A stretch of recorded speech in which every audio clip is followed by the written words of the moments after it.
As is field for today's Heart of America Athletic Conference matchup between Receiving Colts, Mid-American Nazarene University, and your number 5 Central Methodist Eagles. We ask that all players, coaches, and spectators abide by the NAIA Champions of Character values, which are respect, integrity, responsibility, servant leadership, and sportsmanship. And now it's time to meet the starters for today's contest for your number 5 Central Methodist Eagles. Leading off and plays second base, number 4, Deshaun Cole. Batting second and playing right field, number 22, Kenny Otero. Hitting third and playing first base, number 9, Logan Herring. Batting cleanup and playing shortstop, number 24, Sergio Macias. Batting fifth and starting pitcher, number 15, Mason Schwallenbach. Hitting sixth and playing left field, number 32, Logan McDonald. Batting seventh and playing third base, number 20, Grant Dicker. Hitting eighth and catcher, number 5, Max McKay. Batting ninth and playing center field, number 7, Devin Garcia. The Eagles are led by head coach Nate Bruin, who's assisted by Rob Ehlers, Jordan Schwellenbach, Marco Blanchard, and Will DeStefano. And now it's time to introduce today's starters for Mid-American Nazarene. Leading off and playing right field, number 8, Josh Torrance. Batting second and playing first base, number 2, Adam Rellingham. Hitting third and catcher, number 23, Joshua Sandoval. Batting cleanup and playing center field, number 11, Dante Freeman. Batting fifth and playing left field, number 15, Ryan Leo. Hitting sixth and playing third base, number 10, Bryson Sherwood. Batting seventh and playing second base, number 24, Randy Fernandez. Hitting eighth and designated hitter, number 17, Will Morris. Batting ninth and playing shortstop, number 7, Austin Healy. And your starting pitcher, number 5, Easton Garrett. The Pioneers are led by head coach Brian Thompson and his assistant by Colin Punches, Waldo Oldens Jr., Callan Richards, and Ken Screeden. At this time, would you please rise and remove your hats for a player followed by the playing of our national anthem. Almighty God, you have created us to strive for our best. Grant to all athletes, coaches, and fans strength to pursue excellence during this event. We pray for the safety of these athletes, protect them from injury and harm. Help us to honor you today in all we do. In Christ's name we pray. Amen.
Good afternoon, ladies and gentlemen. Welcome to today's Heart of America Athletic Conference doubleheader between the MNU Pioneers and the Central Methodist University Eagles. We have rain in Olathe today, so we just moved everything to Fayette, Missouri, and we're going to play it here. Good afternoon, ladies and gentlemen. Welcome to today's Heart of America. I am MNU Sports Information Director Chad Jenkins. So everything will be the same today as it would have been. Pioneers are at home on the scoreboard, but we're just playing it here. So I made the trip as well because the CMU SID has to, they just moved it to this venue yesterday, and she wasn't planning on being here, and she has to go work the national tournament, so I came. This is what we do. It's COVID. Starting defense for the Pioneers, Easton Garrett on the mound, Joshua Sandoval behind the plate, Adam Relihan at first, Randy Fernandez at second, Bryson Sherwood at third, Austin Healy at short, Ryan Leo in left, Dante Freeman in center, Josh Torrance in right. Your designated hitter today is Will Morris. The lineup for the Eagles, Cole at second, Otero in right, Herring at first, Macias at short, Schwellenbach on the mound, McDonald in left, Victor at third, McKay behind the plate, and Garcia in center. CMU took 2 games from the Pioneers on Saturday, both by the score of 6-3, both really good baseball games. Pioneers had chances in each. CMU took advantage of their chances more than the Pioneers did, and it was a 6-3 final. This CMU team is legit, number 5 in the country, and they showed why on Saturday. The Pioneers, excellent team as well, hung right with them, but just not quite.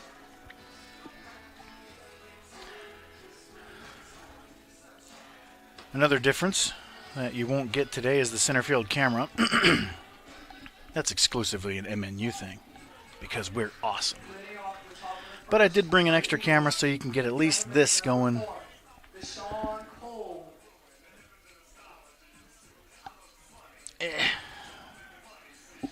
I'll try to move that in a second. I'll try to move it right now. Why do I wait? So at least you get that, and then when the ball is put in play, we can go to the wide view. First pitch from Garrett is right back up the middle for a single by Cole, and he's aboard with nobody out.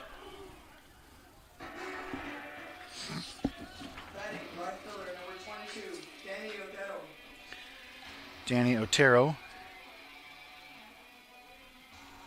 now batting. Garrett is 1-2. This is his 6th start. He has a 4.50 ERA.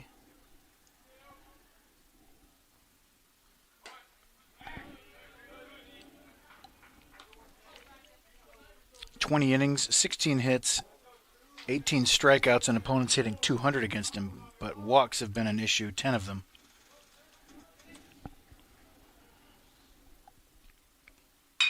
That's hammered into right center. That's going to get down and split the gap.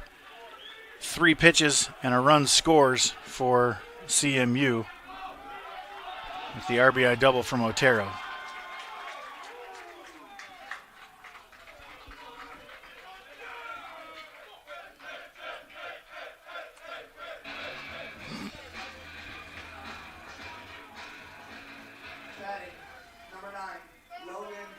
I forgot, I'm supposed to be updating the scoreboard too. What is this now?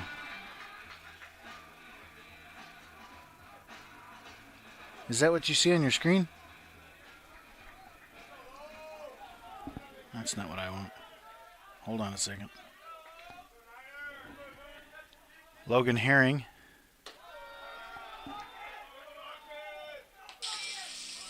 Sorry. I gotta check what this looks like on YouTube. On my screen, I've got 2 cameras going. One second.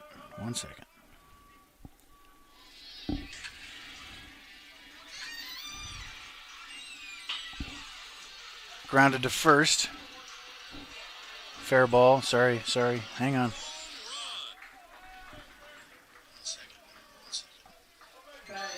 Hold on, Rachel. Never mind, you're good. Never mind. Okay, I had like a picture-in-picture thing happening. There's 1 out.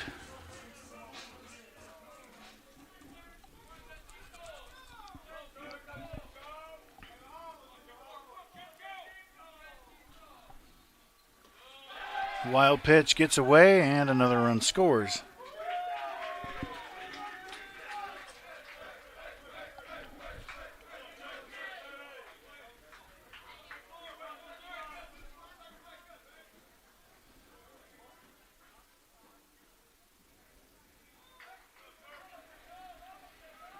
Let me know in the chat if it is picture-in-picture, because I'm still seeing that.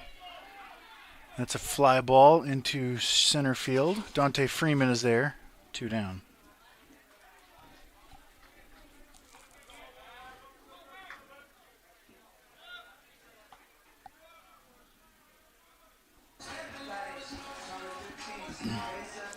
Mason Schwellenbach.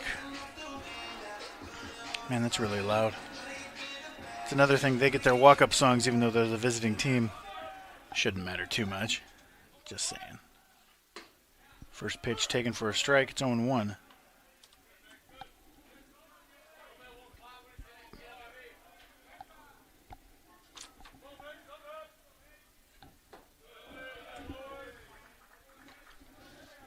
That misses 1-1.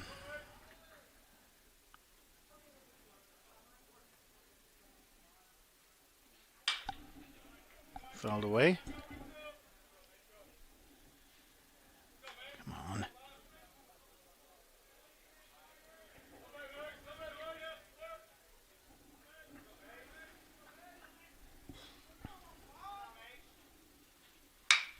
Grounded. Through. And Schwellenbach reaches.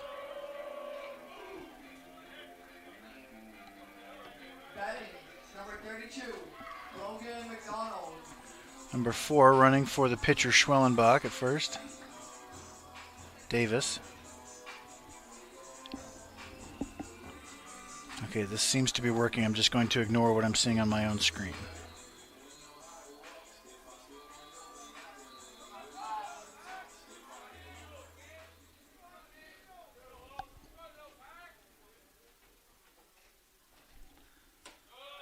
First pitch misses up for a ball, 1-0.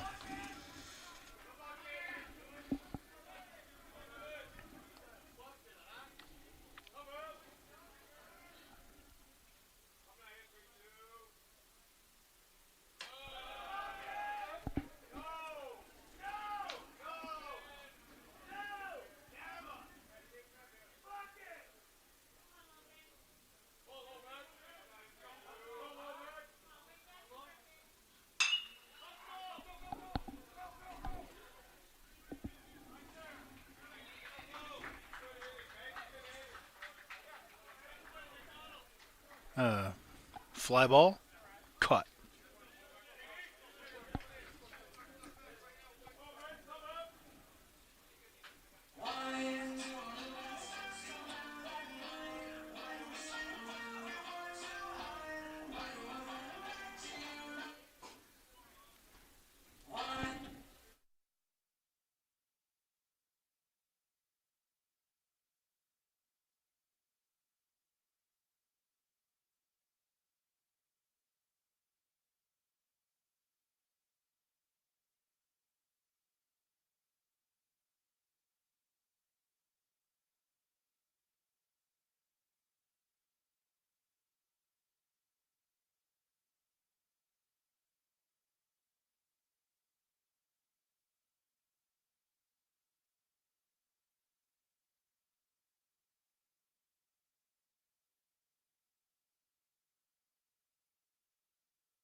Mason Schwellenbach on the mound for the Eagles.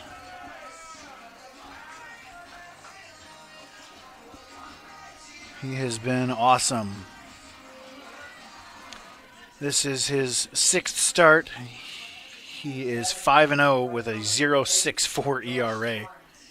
28 innings, 19 hits, 34 strikeouts, and opponents hitting 178. It is not good news for the Pioneers when you get swept by a team and they did not use their number 1. So they get to see their number 1 now. Pioneers trying to even this series by sweeping today. First pitch misses up for a ball to Josh Torrance. It's 1-0.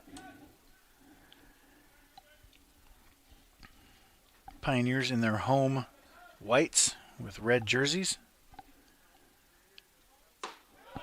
That's a good strike. He's got really nice movement. Looks like he's just a good hard two-seamer.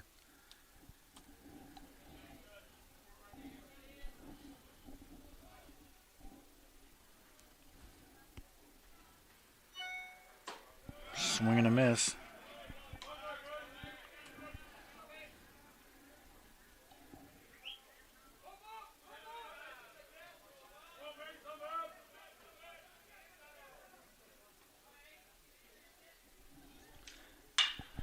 Lifted. Into left. He doesn't know where it is. He finally finds it at the end and makes the catch.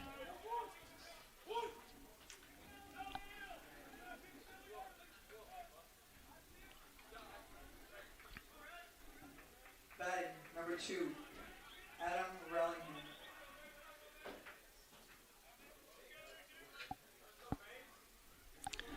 Adam Relihan steps to the plate.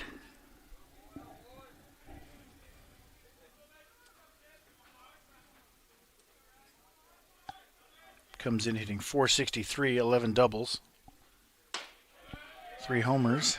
Takes strike 1.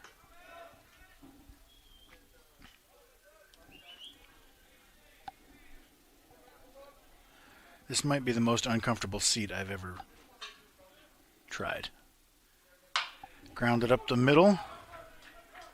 Handled by Schwellenbach, 2 down.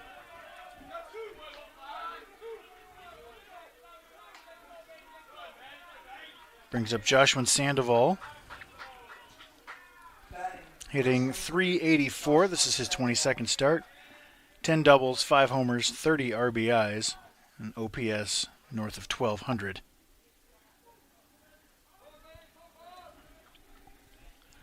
Yeah, I might be standing for the next 5 hours. These stools aren't going to cut it. I am way too big for this.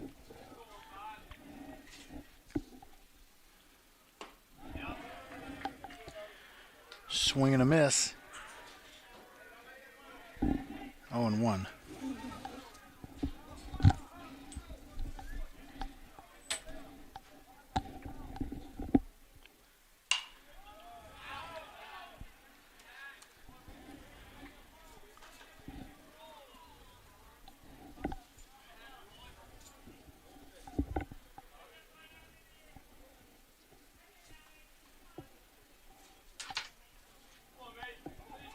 Oh, and 2 on Sandoval.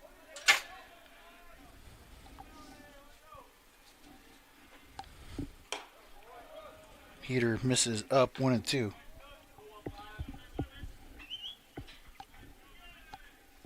Probably didn't miss. Probably that's exactly where he wanted to throw it.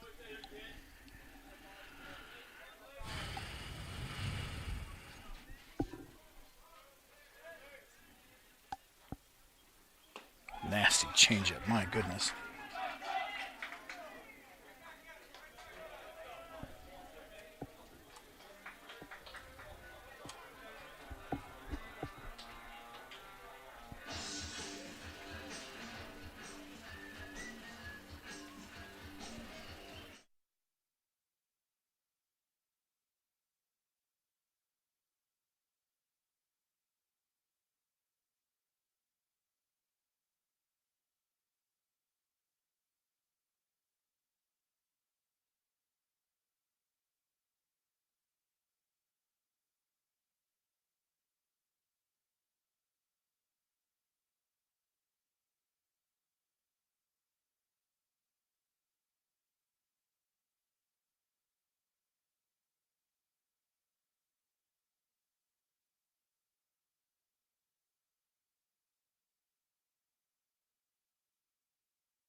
Top of the second here in Fayette, Missouri. Victor, McKay, and Garcia, 7-8-9, due up for the Eagles.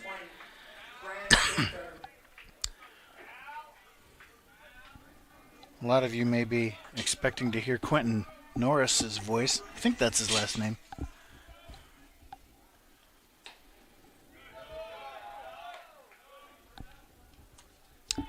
And on Saturday, I told a story about Quentin.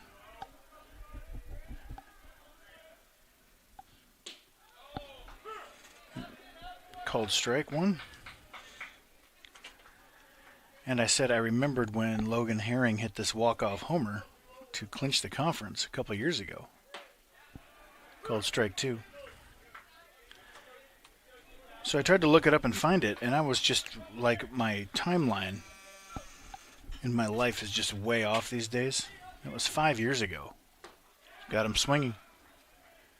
Nice change-up or something from Garrett. And it is one away. Max McKay had a nice game 2 on Saturday.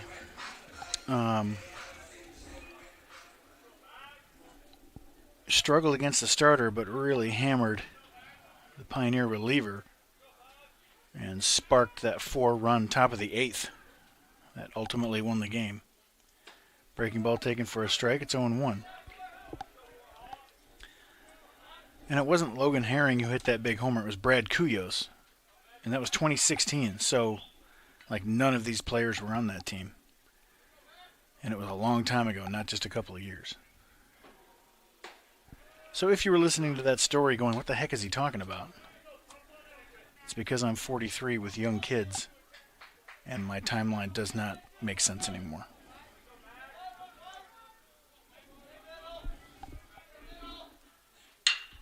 Rip towards second. Fernandez knocks it down.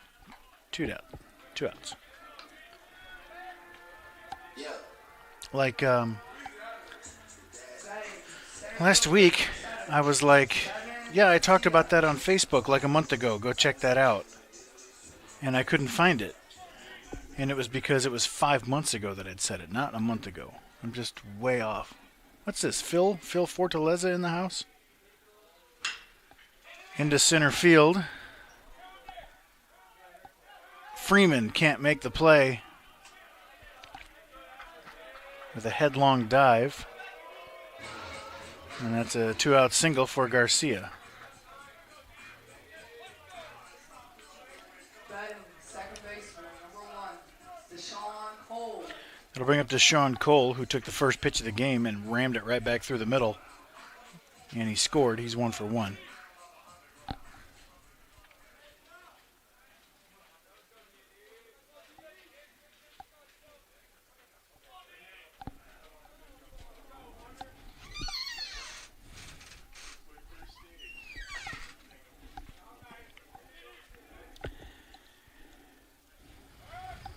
Check on the runner at first.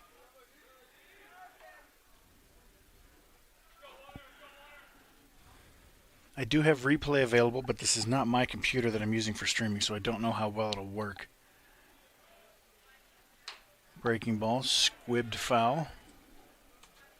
0-1.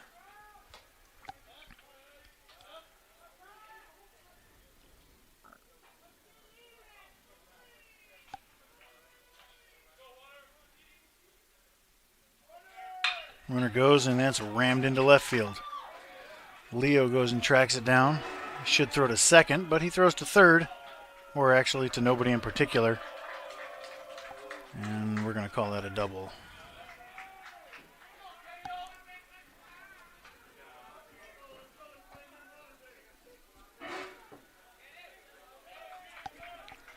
Batting, number 22, Daniel Detto.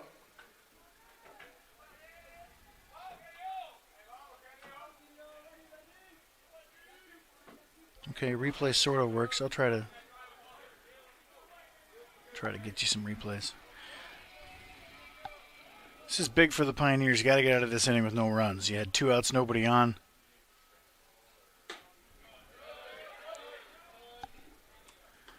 A bloop single and a rocket.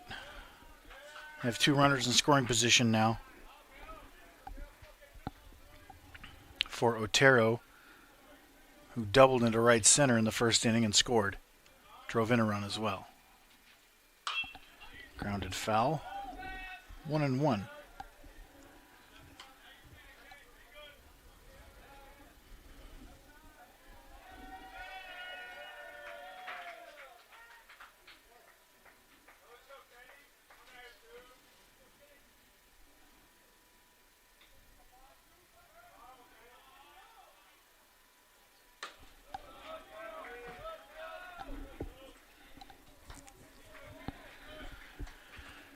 I don't think he's pitching around Otero here, but a walk wouldn't be the worst thing in the world to bring up your lefty-lefty matchup. But Herring did just fine against lefties on Saturday.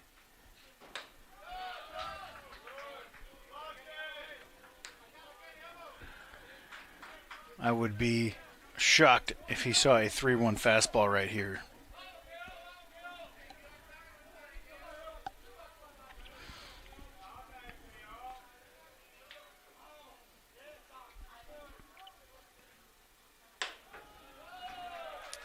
It looked like a pitch around. I think it was one of those 6 of one, half a dozen of the other situations where you're fine if you walk him, but Logan Herring's really good, and he hit a double and a homer off of our best lefty yesterday.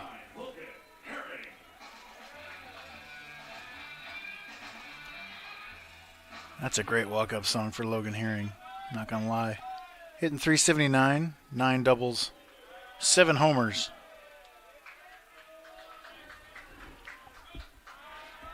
And a chance to bust this one open with 2 outs in the second.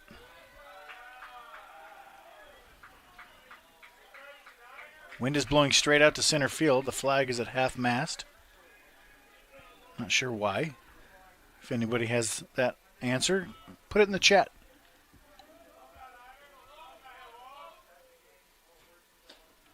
Breaking ball didn't catch the inside corner. 1-0.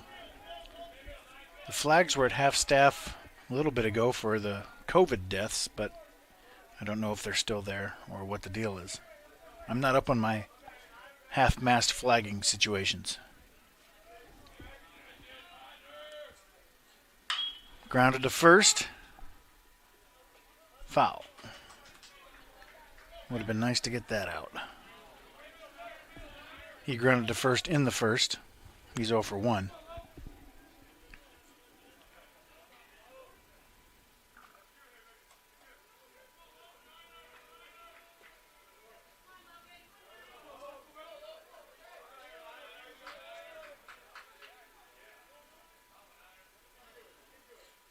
Right down the chute. I think that's 1 and 2, right? Yeah.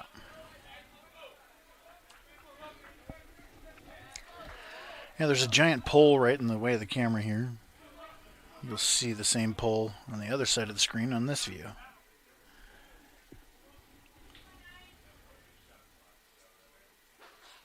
Got him swinging. Huge strikeout if the Pioneers can come back in this one. We go to the bottom of the second. Down 2-0.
The second for Mid-American has during the center fielder, number 11, Dante Freeman.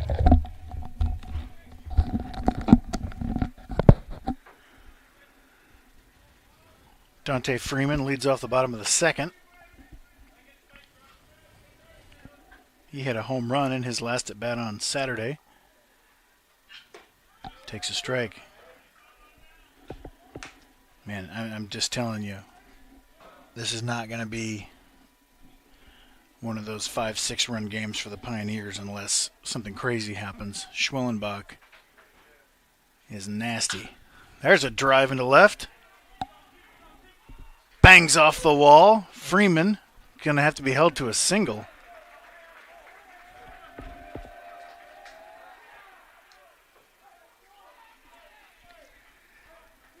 Let's have a look.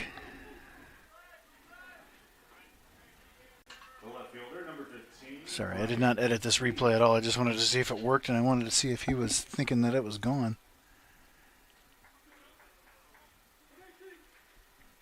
No, he was moving right away.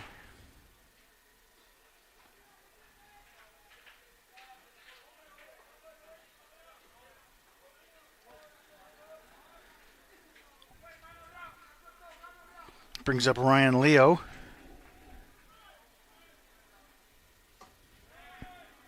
Takes first pitch, ball 1.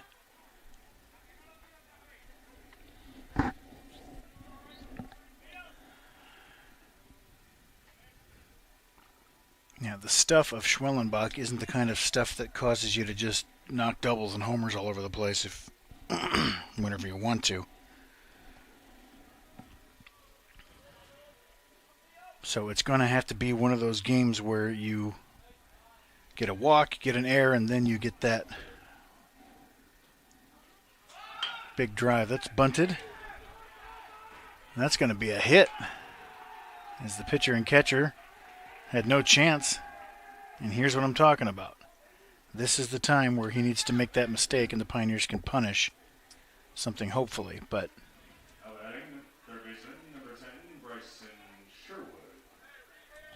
Bryson Sherwood now.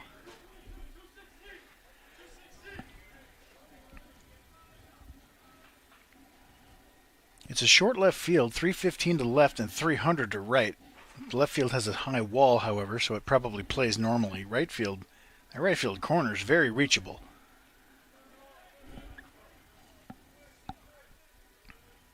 .395 to straightaway center. Sherwood squares to bunt, takes a ball. It's 1-0.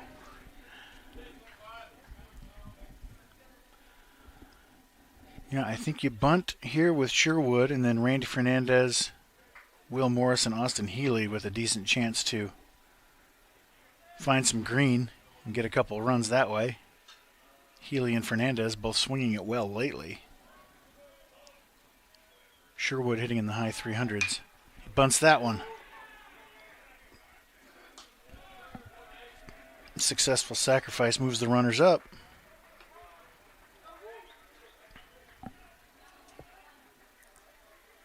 The batter, second baseman, number 24, Randy Fernandez. Randy Fernandez has been on a hot streak lately. He had a good doubleheader the other day. Finds himself hitting .365, 5 doubles, and hit his first homer on Saturday.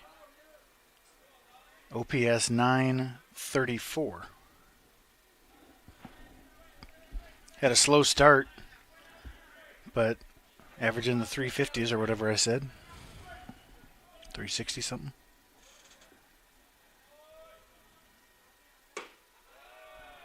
First pitch low, 1-0. These are the runs you got to cash in a game like this.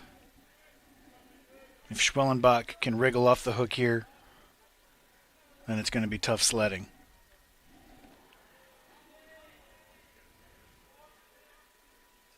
Smashed into left. Way back.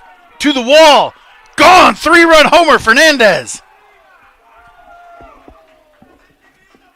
Hello.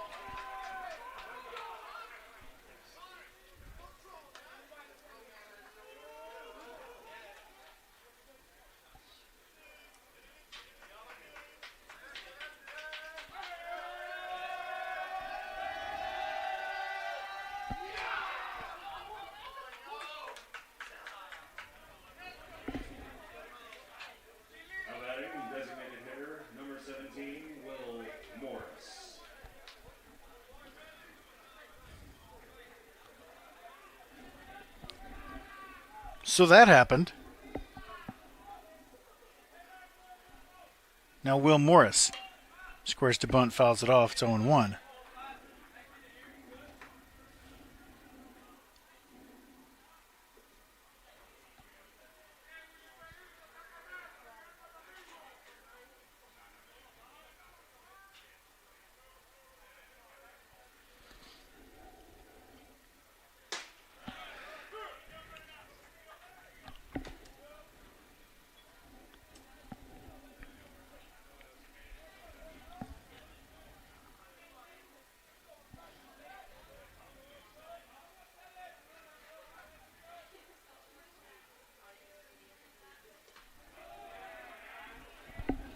One and two. I'm working on this replay. We got it.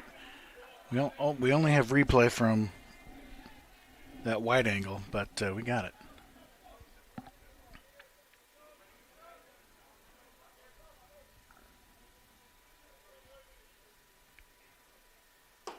Nasty changeup. My goodness, that is something filthy.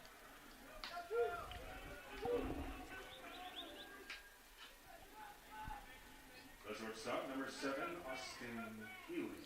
I will have that replay later. Between innings. Stay tuned.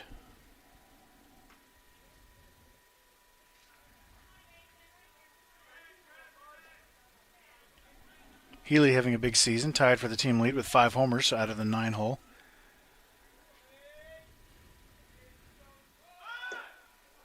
Squares to bunt, pulls it back, takes the ball. It's 1-0. Healy hitting .386, 5 doubles, a triple, 5 homers, 22 RBIs, OPS 1169. Whew.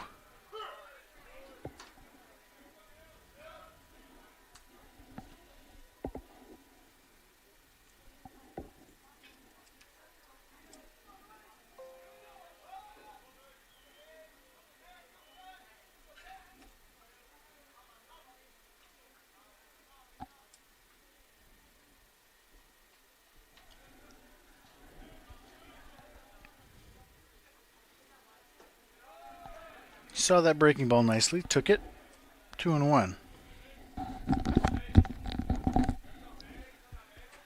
So Schwellenbach, man, I can't imagine he's given up too many home runs this year with that minuscule ERA. Let's have a look. 3-1.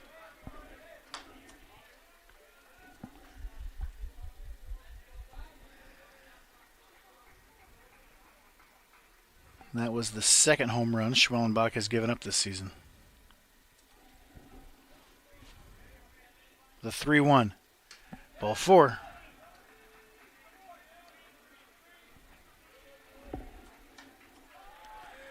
Now let's take a look at that homer. Here it is. As Josh Torrance strides to the plate. And Fernandez knew it right away.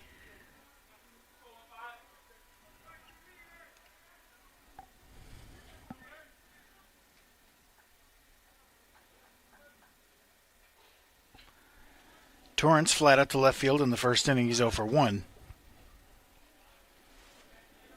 I gotta imagine Healy will be off at some point in this sequence. Can't waste a 2-out walk to a speedster.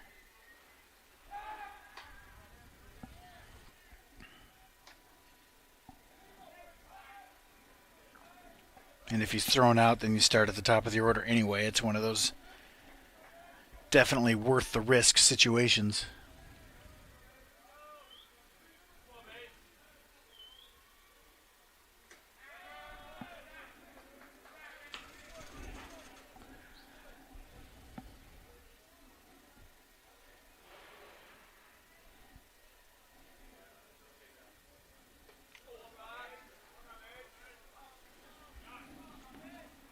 So Randy Fernandez hit his first Pioneer home run on Saturday, and he's apparently found the power stroke.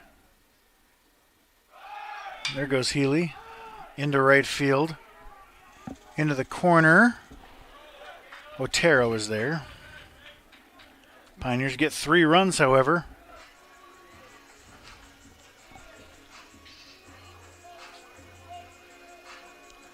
On this home run from Randy Fernandez. Schwellenbach had given up only 2 earned runs all season. That was increased by 150% on that one swing. Math. Top of the third, Pioneers take the lead. Let's reset this thing. See if Garrett can settle in. I can't have this music playing, so I will mute it.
First pitch to Sergio Macias, taken for a strike. It's 0-1.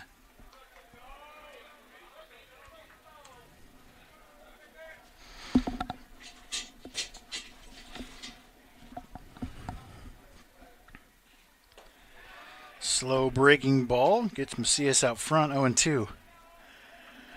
He flat out to center in the first inning. David McGaffey, hashtag fear the near. Agreed.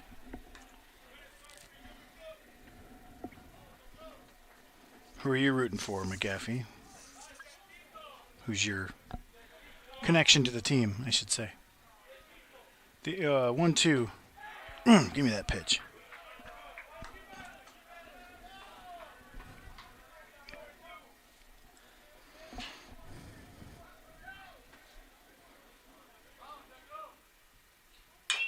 Fastball up, chopped. Geeston Garrett's got it.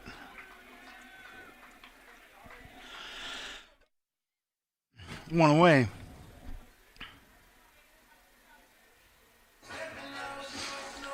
That'll bring up Schwellenbach, who singled in the first inning and was stranded.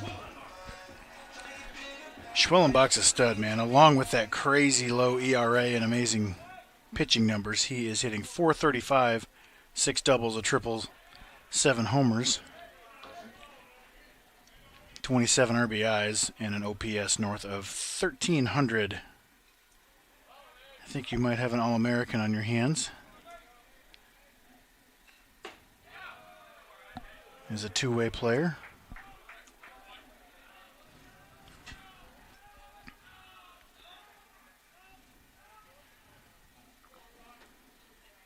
The Babe Ruth of CMU. For those of you unfamiliar, Babe Ruth was an excellent pitcher for several years in Boston before becoming the great slugger. Check out those numbers at baseballreference.com. Baseball-reference.com. Nicely taken by Schwellenbach. I think that was a changeup. And it's 3-1.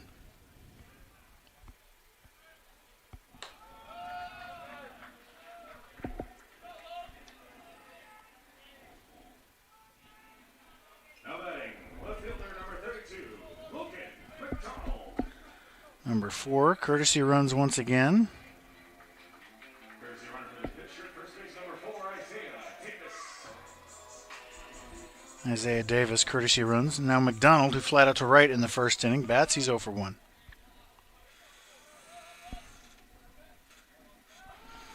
Got the runner picked. Relihan throws to second. Healy scoops. And there are 2 outs. It's a tough play, and Relihan and Healy made it look simple.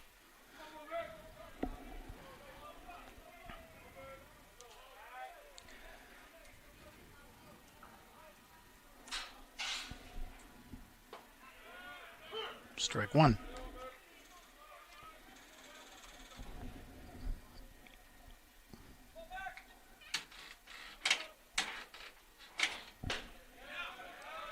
That misses 1-1.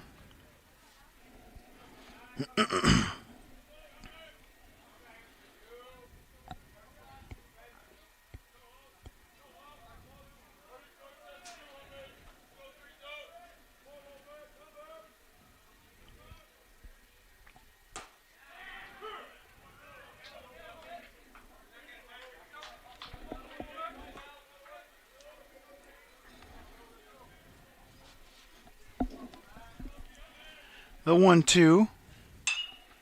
Flared. Oh, he made that catch. Wow. That was out of your camera view, but Torrance slid into the fence on the warning track in foul territory to make that play. Man, if we captured that, I might have sent that into ESPN. That was a beautiful catch. We'll be right back.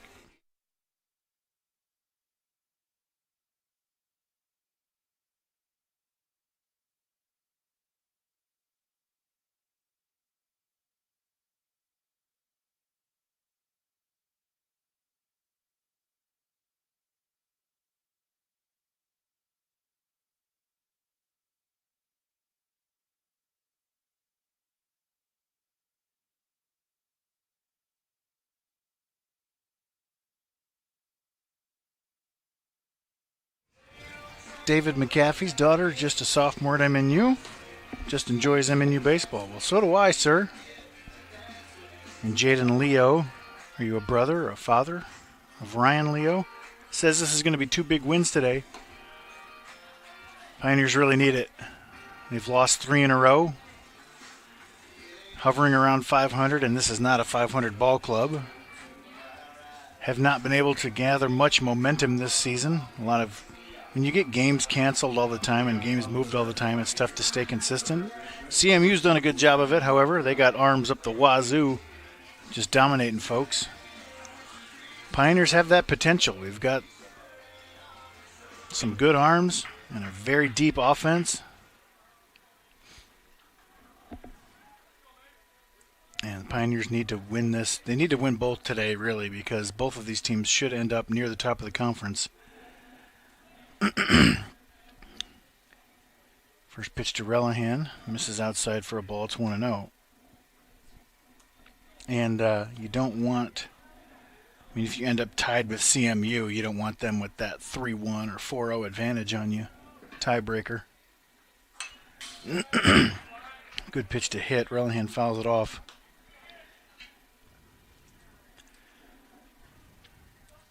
Relihan hitting .463, 11 doubles, 3 homers, OPS over 1,200.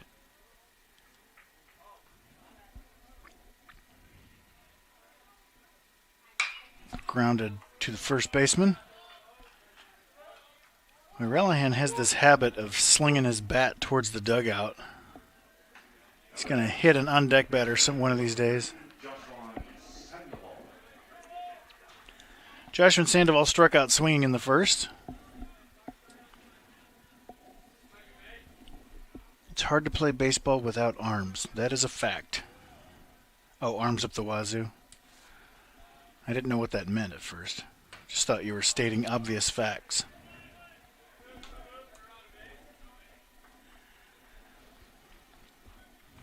You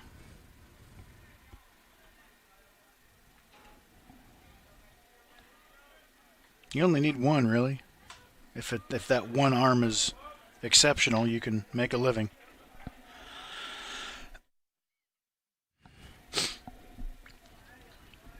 He had 2 arms, just the one hand.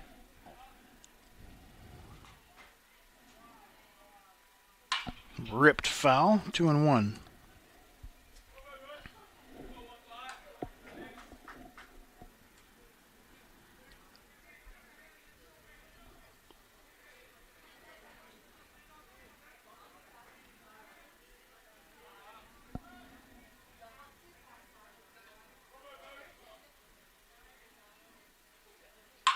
That's drilled down the line, but that's going to stay foul as well.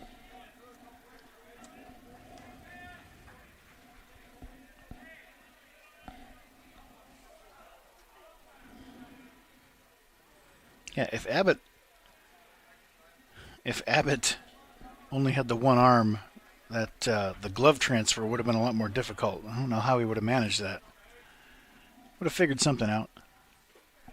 Nicely taken by Sandoval. The count runs full.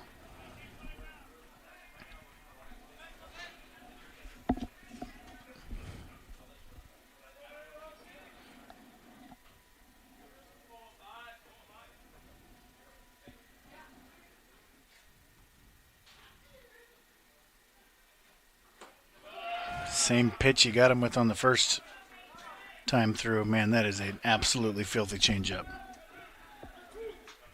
The center fielder, number 11, Dante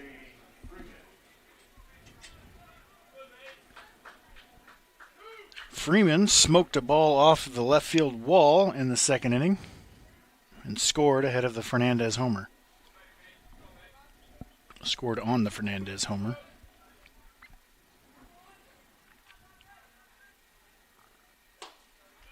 I think that was a changeup. Freeman is seeing that one.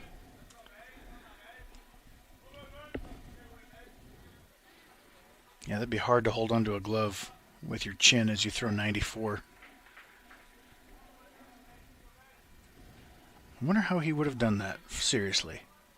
If there's literally no arm, like a Dave Dravecki situation. I've met Dave Dravecki. He has not even a shoulder. That arm was amputated, and there's not even a shoulder. That misses away. I golfed with Dave Dravecki. I'm a horrible golfer, but it's exceptionally amplified when the one-armed guy is way out driving you.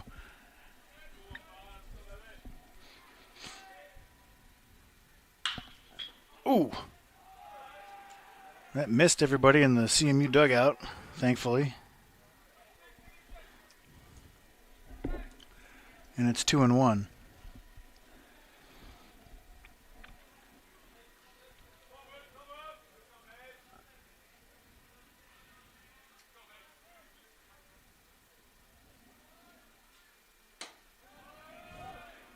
Fastball just misses the forearm, and it's 3-1.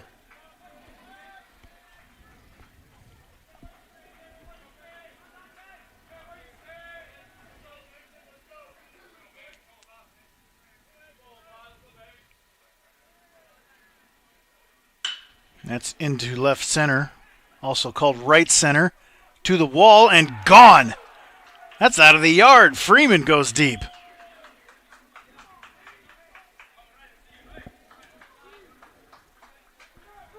What is going on?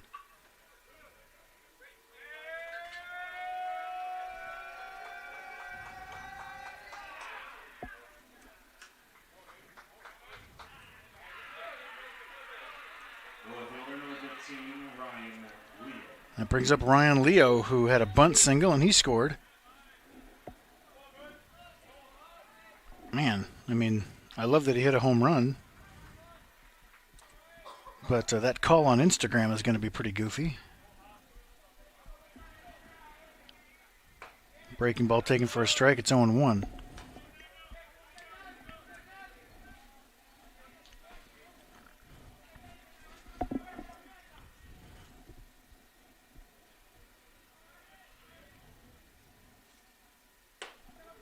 That misses in. So, back to Jim Abbott. If he literally had no arm and nowhere to put that glove, do you put the glove near your landing foot on the mound so you can watch Schwellenbach where his arm ends up after he throws it?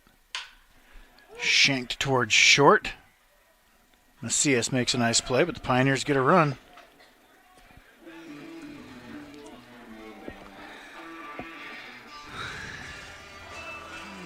And we will check that out right now.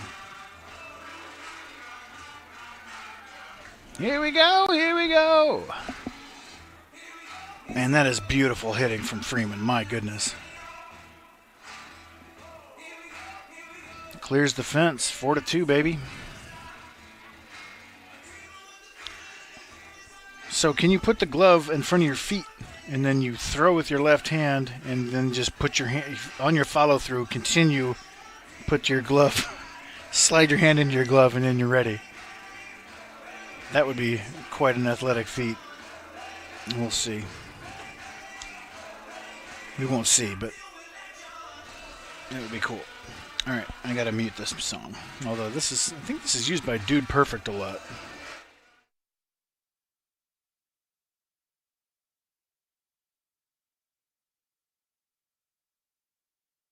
That was Freeman's 5th on the season.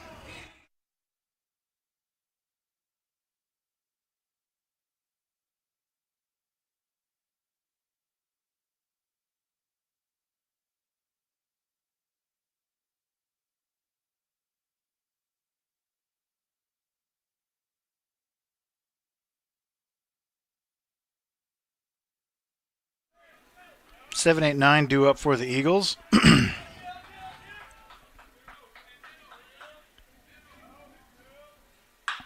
Drilled into left. To the wall. Off the wall. Leo Fields fires to second. They may have a play, but he's in there safely.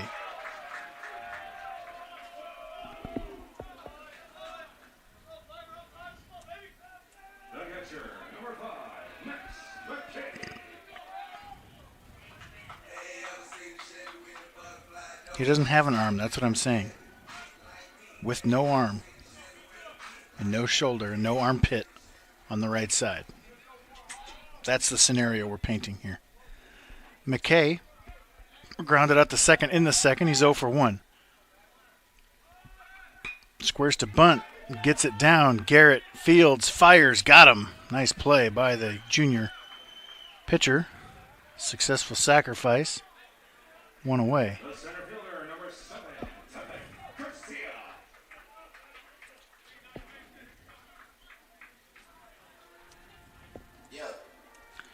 Garcia singled in the second inning. I don't think, Pioneers are not going to bring the infield in here when they're up by 2. Garrett will need a strikeout or a pop-out line out or a ground out at Sherwood. There's plenty of options here. I'm just saying. A normal grounder to short will score a run, however.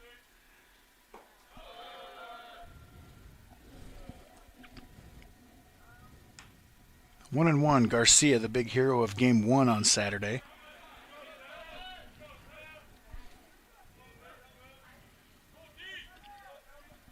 Three-run bomb in the second inning. Turned the game on its head, really. Put the Pioneers in a big hole. Right up the middle. And a base hit. And the run for the Eagles.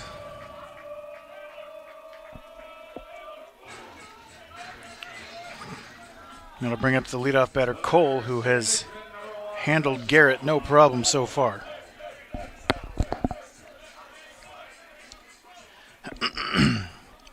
Singled in the first, doubled in the second. Gonna try to get in on him here.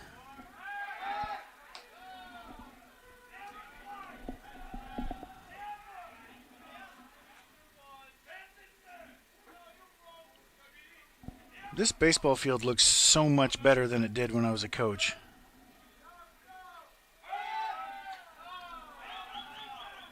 I mean, really, this is...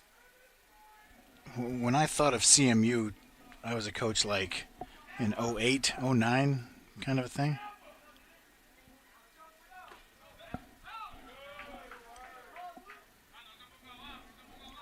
It was kind of trashy. But now this field looks really sharp. The padded wall is gorgeous. They got this little turf situation, ring around home plate.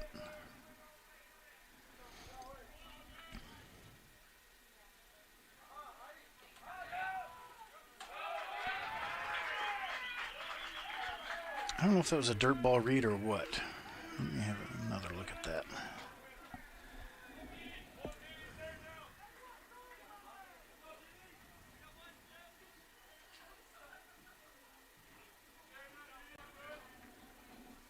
This is not live. Hold on. Yeah, dirt ball read. Wild pitch. Good job, base runner.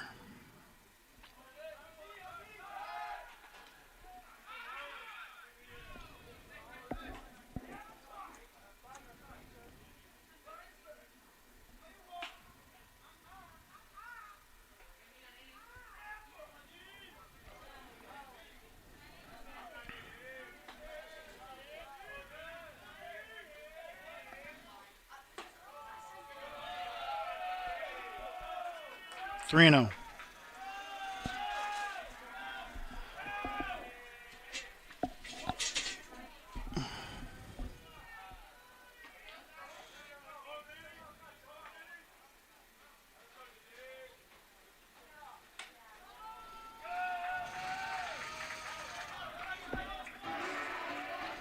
We'll bring up Otero, who doubled in the first and walked in the second.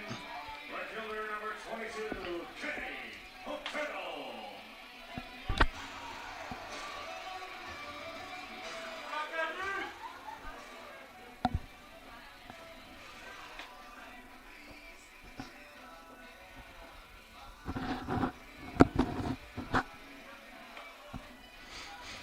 Nick Michael and one of the Jonas twins is warming up.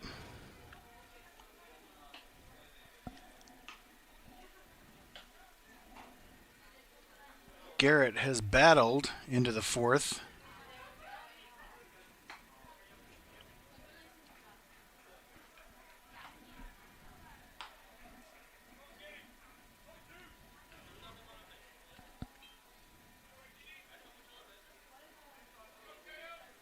Sandoval and Otero speaking Spanish to each other.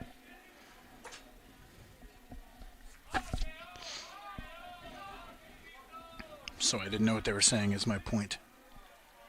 Yeah, that's going to be it for Garrett. He needed a couple more seconds. Garrett unhappy that he's being taken out.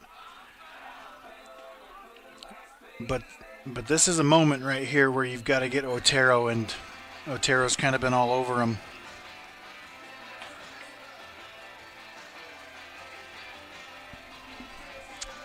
We will see Jonas. I think he will just be in here for Otero, and then they'll bring in Michael to face Herring. But we shall see. Be right back.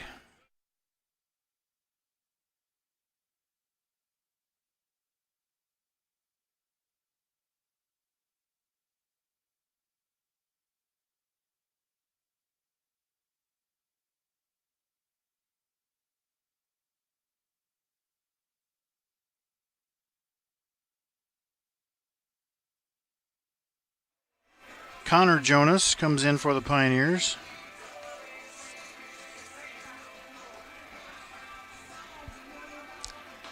Connor on the season. The umpire's like, let's go. Connor Jonas. Let me see.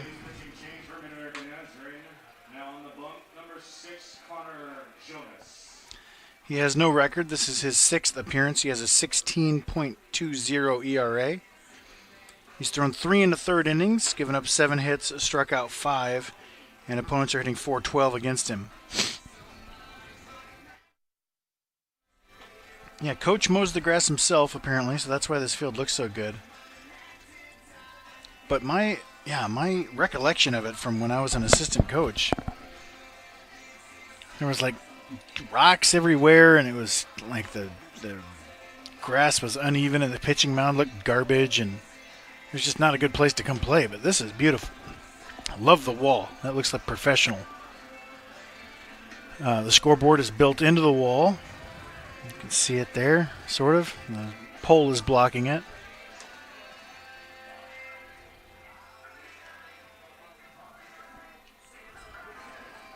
Can you see it at all? A little bit there. But the grass looks good. You need to get rid of the chain link, but you kind of have. There's just a net straight back here.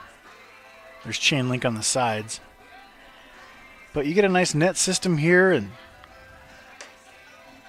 Rachel, build yourself a platform for a center field camera. You'll be all set.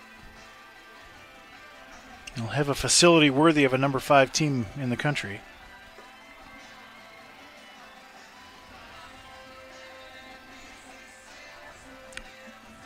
Brady Boyd and Nick Michael, 2 left-handers, warming in the pen. So I think Connor, which Jonas again did I say? Connor? I don't know. Connor. He's in there just to face Otero. If I'm looking into the future here. You even got lights. This is a nice park. The actual playing surface is wonderful. Behind the playing surface needs just a little bit of extra, and you got something going here. All right. Otero, 1 for 1. Doubled in the first, walked in the second, drove in a run, scored a run. Got him. Huge out if the Pioneers can execute the rundown. Healy chases him down and tackles him. What, did he not call him safe?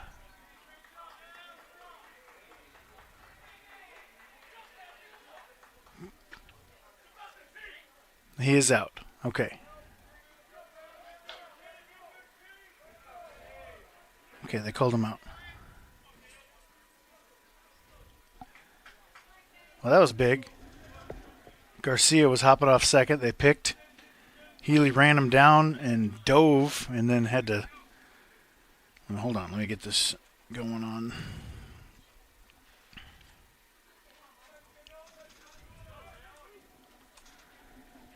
Gotta imagine Cole's going to run here, though. Perfect on the season stealing bases. Breaking ball called strike one.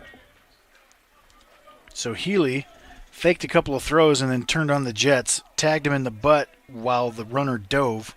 Healy also dove and then just rolled over the top of him and smashed his head into the ground a little bit.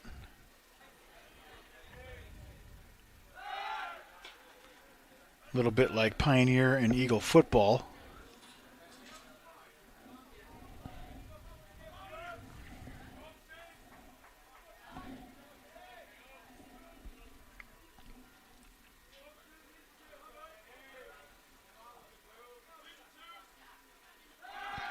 Another check on Cole. Here, let me look at this replay. See if I got it.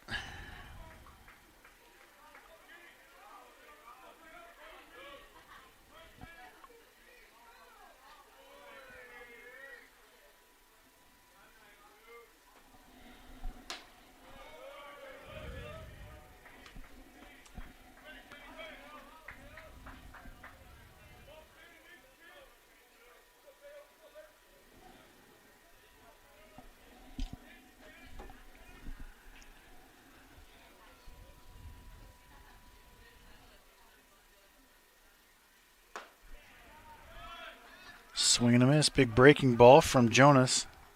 1-2. Cole's definitely running here. I wouldn't even mind a pitch out.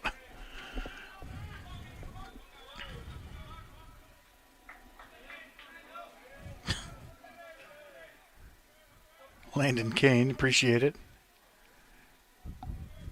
It's fun to imagine things. Man, I can't believe they're not sending Cole.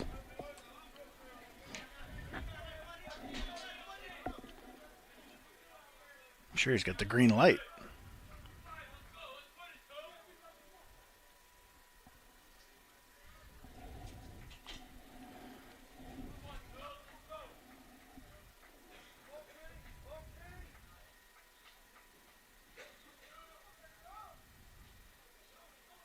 There he goes. High fastball. Sandoval's throw. Got him! Woo! What a throw.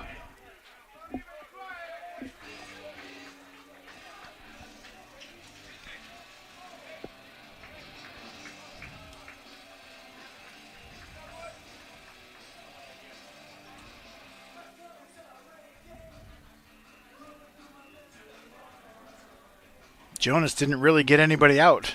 They picked off a guy and threw a guy out stealing.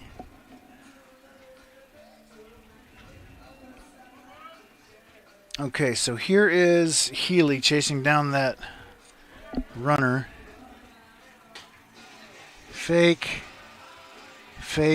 Jets, dive, and go to the dugout.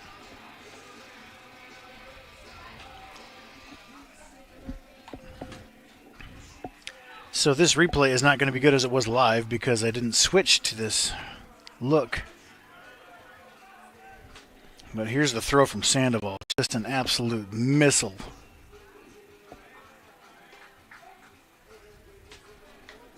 He did throw that with one arm. If he'd thrown it with two, it would have looked really awkward.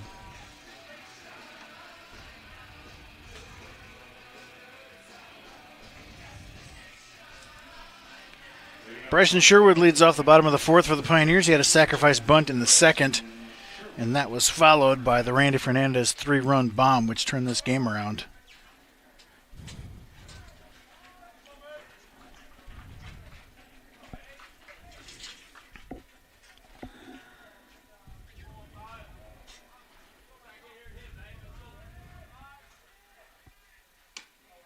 No.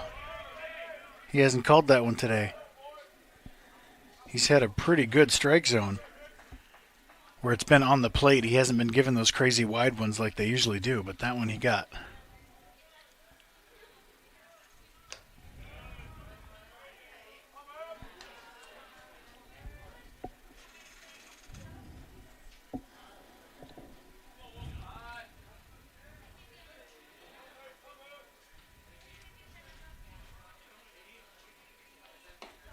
Change up. I'm going to go out on a limb and say that the Mason Schwellenbach changeup is a top 10 pitch in the NAIA.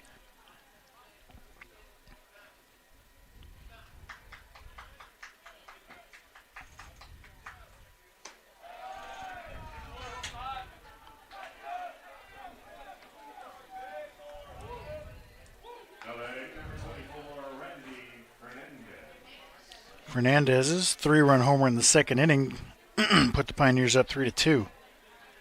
He's 1 for 1 with 3 RBIs and a run scored.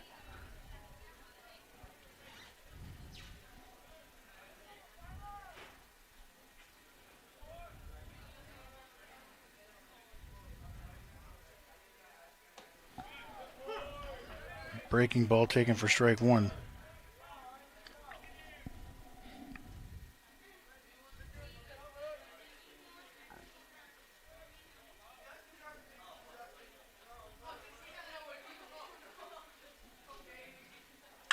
That's drilled into left.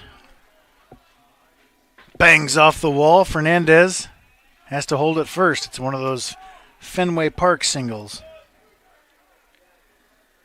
And he's 2 for 2 off Schwellenbach, seeing it pretty well, it looks like.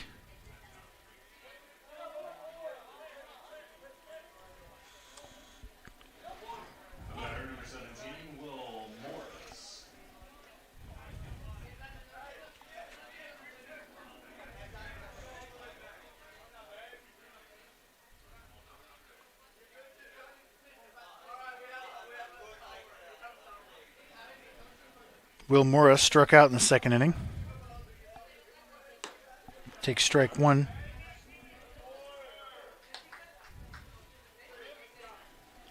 Jacob Jenkins, usually the DH, has found himself not starting this one, been slumping a little bit. Will Morris gets a shot today. Squares to bunt, gets it down foul. It's 0-2.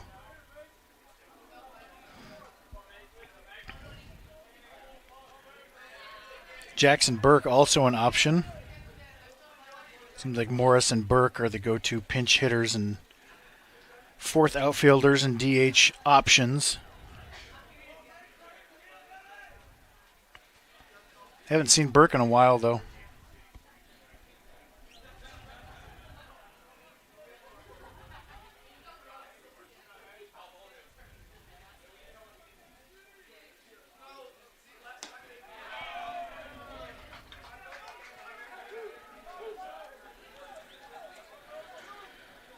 Morris goes down swinging. That'll bring up Healy, who walked in the second inning. Fernandez, pretty good stolen base numbers, if I remember.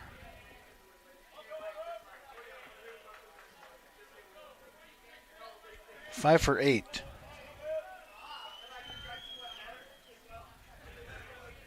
Good time to try it.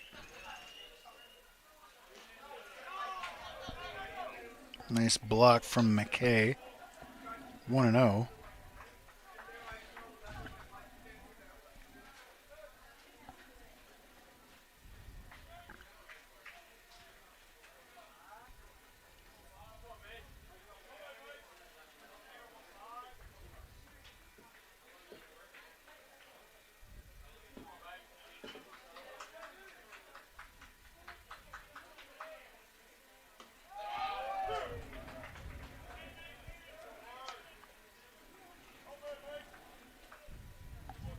He has got some stuff, this Schwellenbach. My goodness.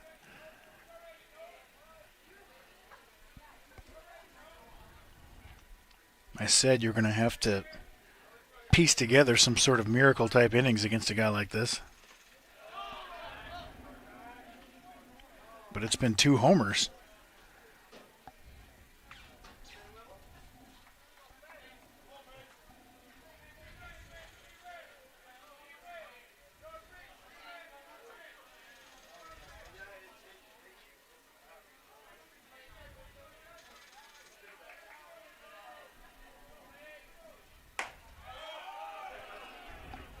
Three and one. I think I sent Fernandez here on 3-1, but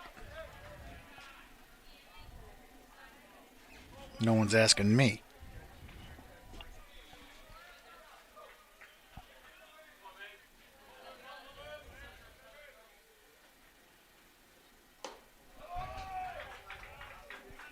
High heat.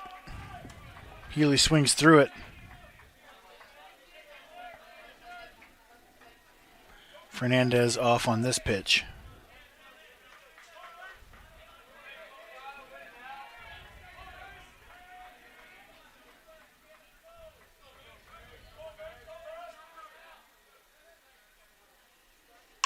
Ripped into left. Trying to get to the corner. Fernandez gets to third, and he will have to be held there. Healy pulls into second with a double.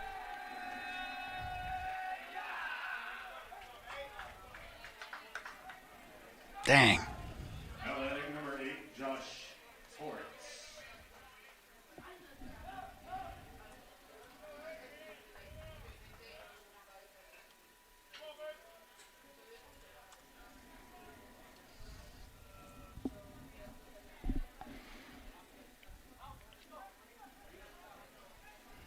Would have been nice if Fernandez could have scored. He didn't break on a couple of those dirt balls.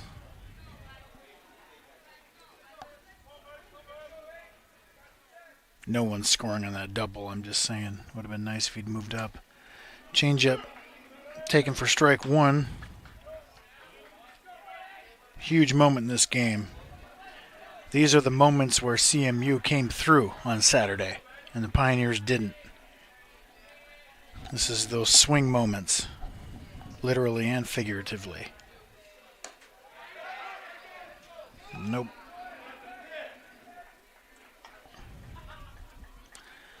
One and one.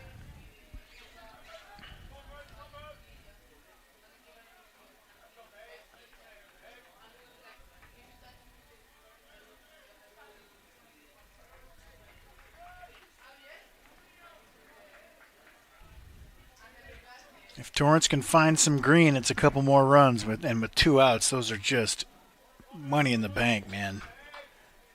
2 out RBI hits get you to heaven. We are a nice breaking ball. We are obviously a saved by grace institution, except for the 2 out hits. They cover a multitude of sins. 2 out RBIs, I should say. I shouldn't say any of that.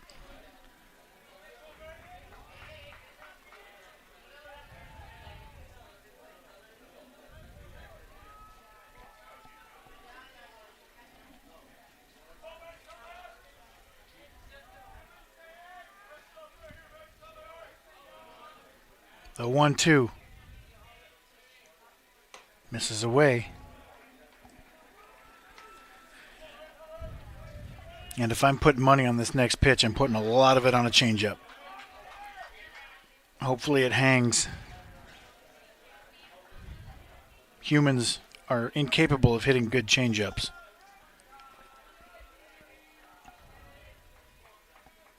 The 2-2. Changeup. Into left center. To the fence! Fernandez scores. Healy scores. Safe at second. A 2 out, 2 strike, 2 RBI double for Josh Torrance. And it is 6-3.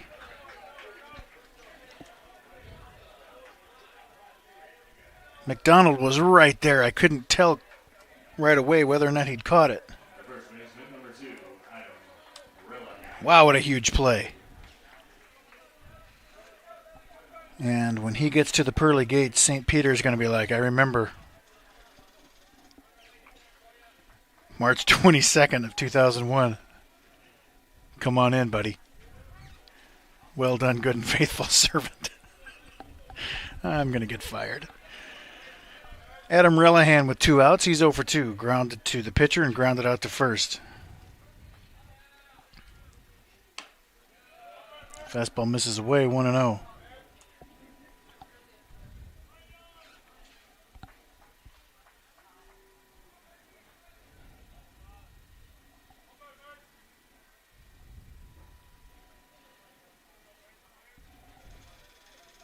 Little Hawk Harrelson reference from Timothy Asbill Jr. I'm a big fan of Hawk Harrelson.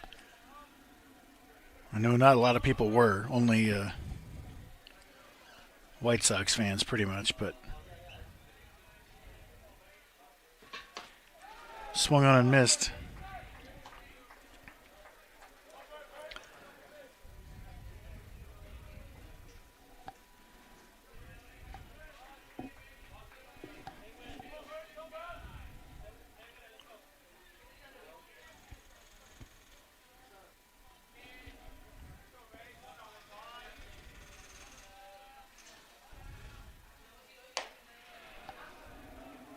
This is away, 2-1.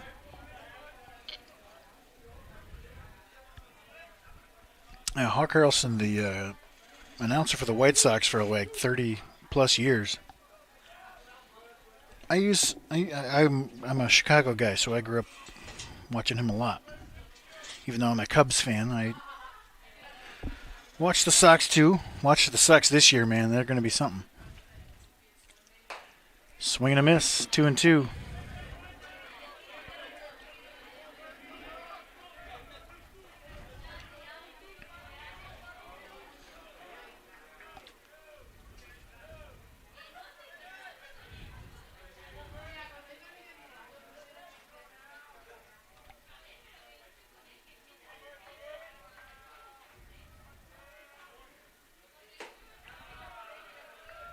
Full count.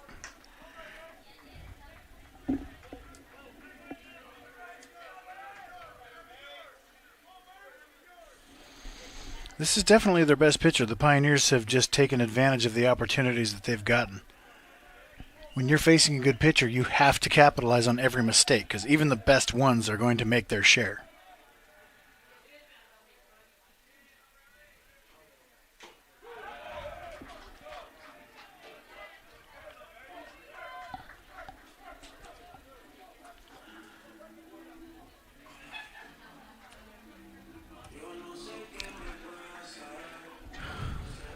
The thing is, when you've got great pitchers, their mistakes aren't hit as often as the mediocre pitchers. They're fouled off or hit at people. Today, the Pioneers have taken advantage of every one. It looked like that changeup to Torrance was just a little too high. And he didn't destroy it, I don't think. I'm not even sure he barreled it, but he's a strong kid. I'll try to get that answer later. Did he barrel that or did it come off the end of the bat? Well, it went to the deep left center. I don't know. It didn't sound fantastic. Anyway, took advantage of it. I see Jacob Jenkins warming up in the bullpen. I don't know if he's a pitching option today. Nick Michael. Connor Jonas coming out to go to work again. Brady Boyd is an option. And then I assume Eric Navarrete and Tommy Castro are options if we have an opportunity to go to those ace relievers late in this one. I don't know who this Game 4 starter will be. It's been Villanueva, Castro. So I think we're going to throw every possible combination we can at him to win Game 1. This is an absolute must-win for the Pioneers, especially leading by 3 in the 5th inning. It feels late, doesn't it? It's not, though. This is the 3rd game.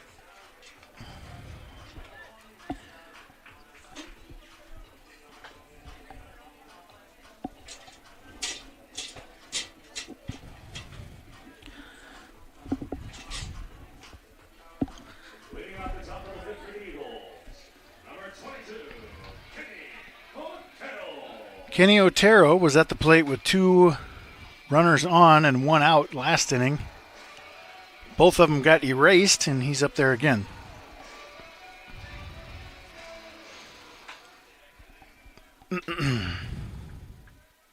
He doubled in the first, walked in the second. If the Pioneers can throw up a goose egg in this inning, that would be big time.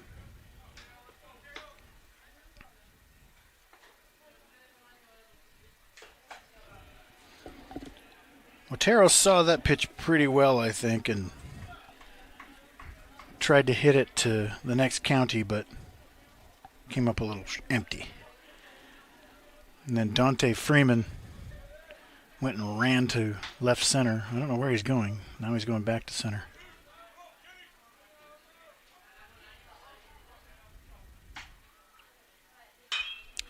Freeman. 1 away.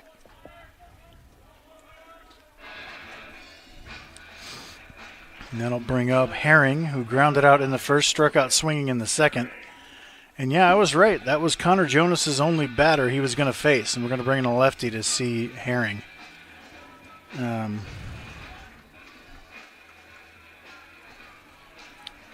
We got a bunch of them we can use, and we're going with Nick Michael. And this will be the only batter he faces, I guarantee you that as well.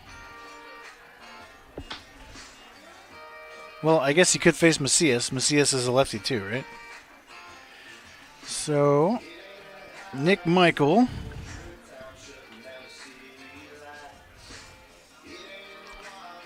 Nick Michael is 0-1. This is his 4th appearance. He has a 48.6 ERA. It's just kind of a weird number. In 1 2/3 innings, he's given up 8 hits, struck out 2, and opponents are hitting .667 against him. The numbers, it's weird numbers, but he's only gotten 5 outs this year. He's pitched at the end of some of those laugher games where you're just trying to pump strikes and get done with it. He also got a big out against Oklahoma Wesleyan. He came in, they had some monster lefty. It was tied in extra innings, and I struck him out, so he's got low leverage innings and high leverage innings.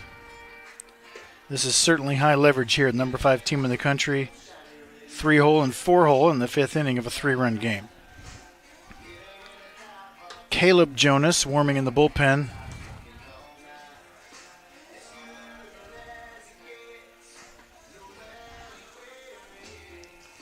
So, should really have Dave and I. Who's Dave? McAfee? Guest announcers and game callers. Well, it can't get any worse. So, I welcome the challenge, the opportunity, whatever the word is appropriate there.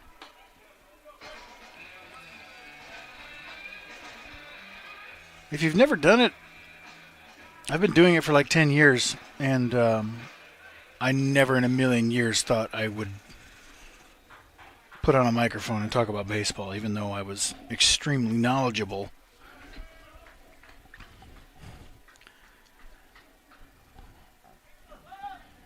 It's difficult. First pitch, breaking ball, strike 1 to Logan Herring. And sometimes I just freeze or say left center instead of right center, and those guys on TV hardly ever mess up. Slider breaks off the plate away, 1-1.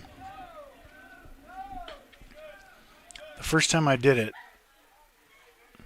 I did color for a couple years, and that was easy. Nicked his jersey.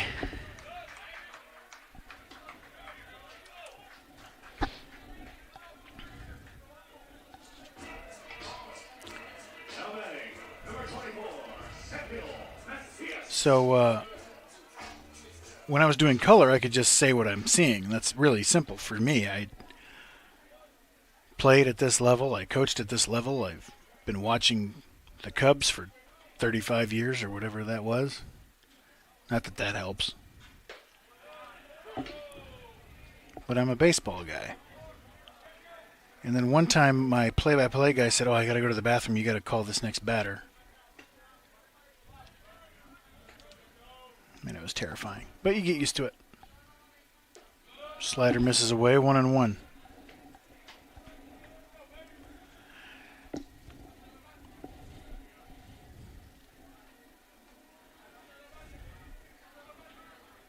Oh, you're a preacher? You'd be fine then.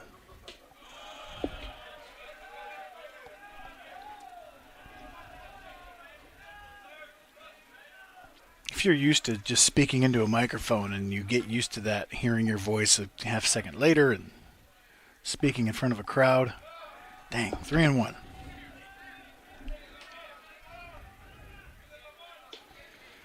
Yeah, Harry and Steve, I grew up, come home from school and watch the last few innings every day on WGN in the 80s and 90s. Ripped to first, caught by Relihan, double play.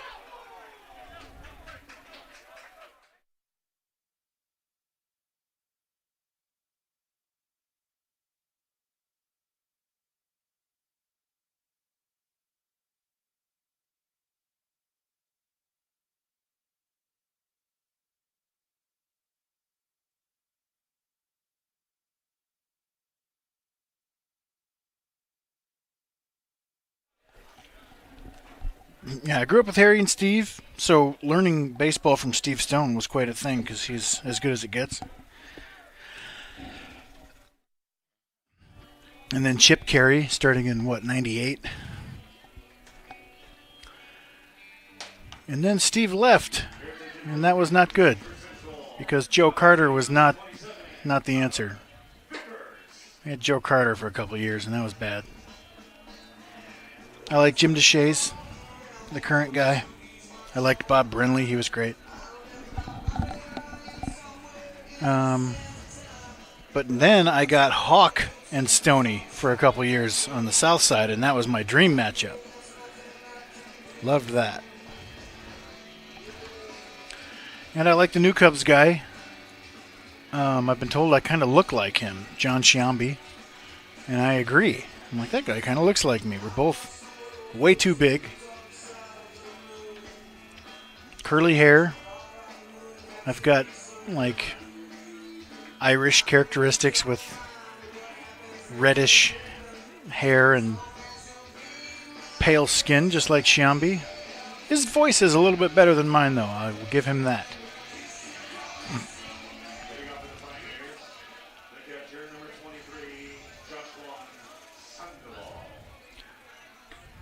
Sandoval has had all sorts of problems solving Schwellenbach. He's 0 for 2 with a couple of strikeouts on a couple of absolutely filthy changeups. This is not Schwellenbach. Who's the pitcher? What number? 27? Thank you.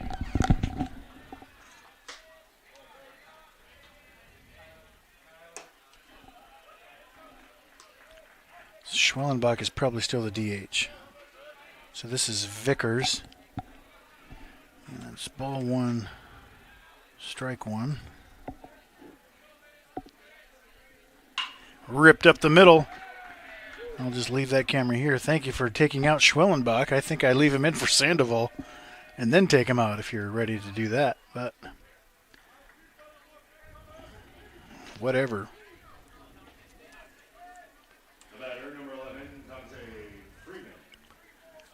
Running at first.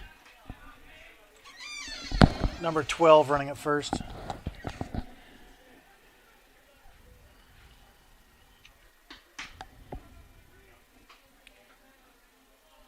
Is John Vargas.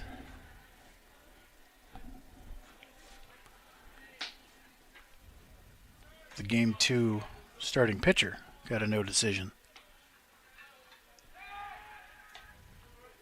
There's the runner at first base, number 12, young Vargas.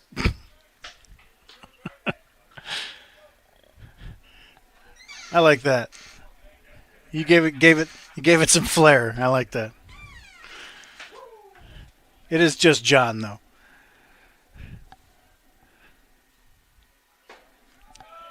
breaking ball taken for a strike. The PA guy called him Jan Vargas.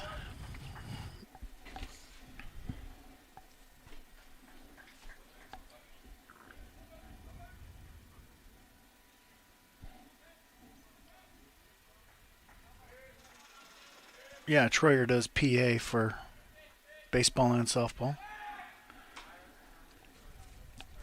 Does the scoreboard for basketball and football.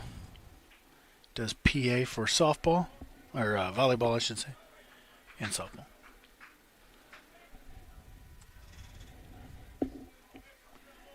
Is the count? No, the count's 0-1. I was wrong, sorry. Dante Freeman singled in the second, homered in the third. He's 2 for 2. Scored twice.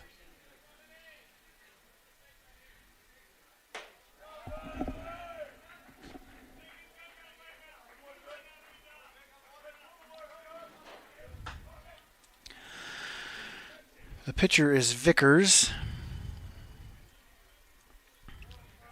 He has no record. This is his 6th appearance, a 5.06 ERA. He's thrown 5 1/3 innings, 6 hits, 7 strikeouts, and opponents hitting .286 against him. Yeah, Dennis Troyer does a ton for athletics.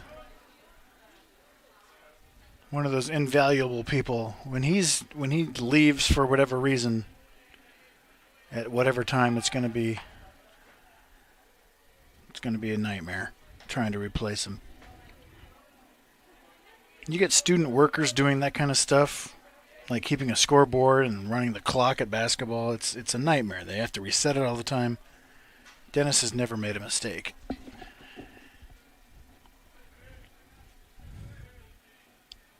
The 0-2. Nice block from McKay. 1-2.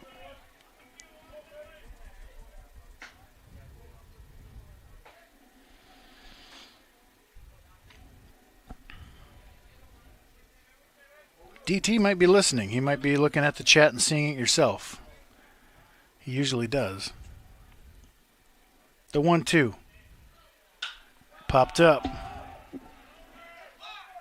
John, you got to get back to first. There's no option for you here.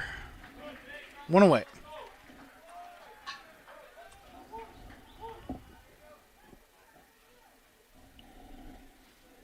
The batter, number 15, Ryan Leo. Ryan Leo had a bunt single in the second and ground out in the third. He's 1 for 2 with a run scored.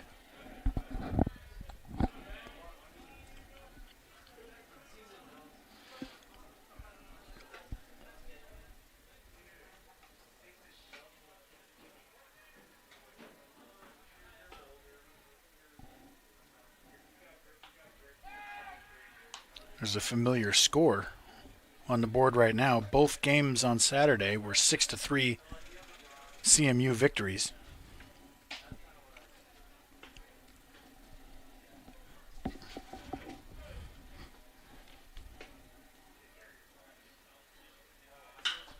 Into left field and deep. Not deep. McDonald makes the catch. Sorry for teasing you with that.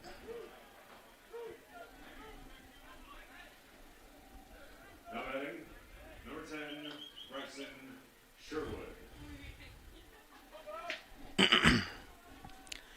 Bryson Sherwood had a sacrifice in the second inning, struck out swinging in the fourth. He's 0 for 1.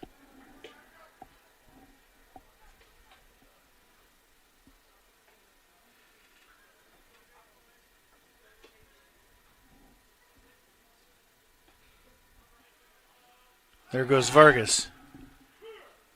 Called strike 1. Vargas steals second.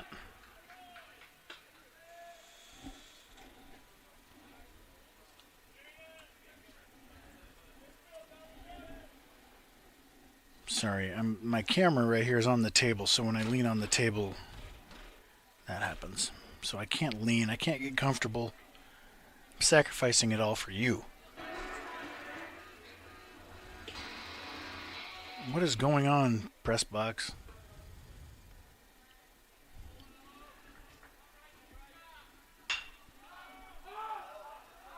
Foul. Out of play. 0-2.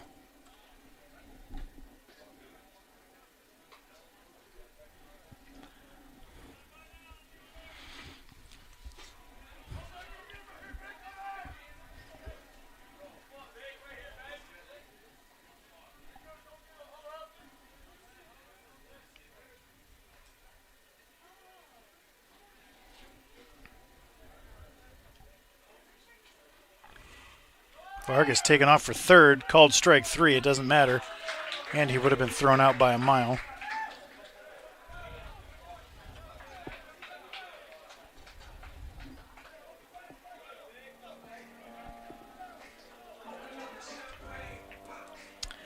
That was bad.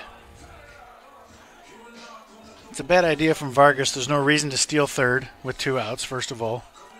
Second of all, there's a left-handed hitter at the plate, making the throw by the catcher super easy, barely an inconvenience. Plus, it's distracting. And Sherwood just kind of took the pitch like,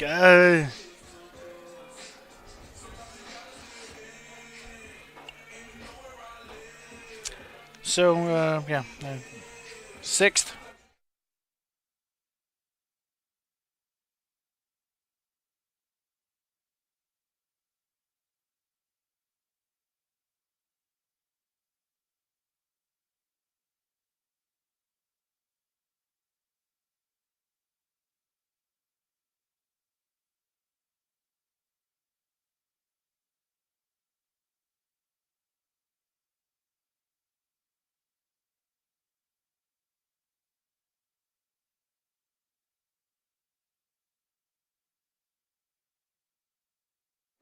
Caleb Jonas into the game for the Pioneers.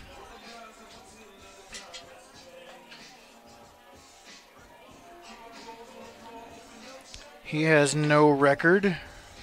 This is his 6th appearance. He has a 12.27 ERA. In 7 1/3 innings, he's given up 13 hits, struck out 7, walked 7, and opponents are hitting .406.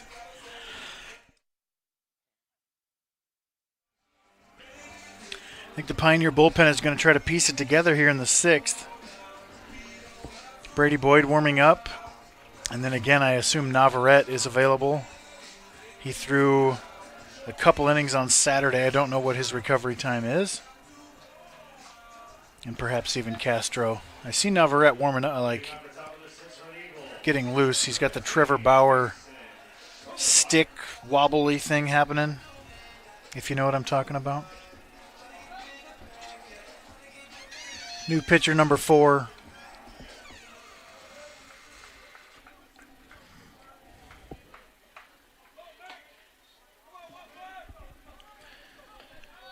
Schwellenbach, the DH now that he's done pitching. It's 1-for-1 with a walk. First pitch misses up for a ball, 1-0.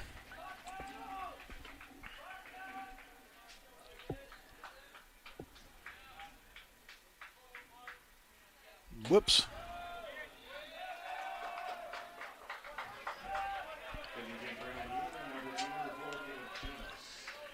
Apparently that nicked Schwellenbach. That's twice we've done that now, just barely grazing guys with HBPs.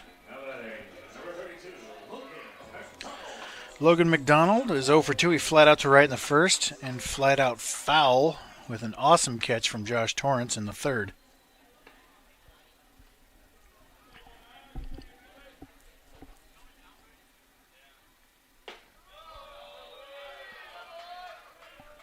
Wow, where was that?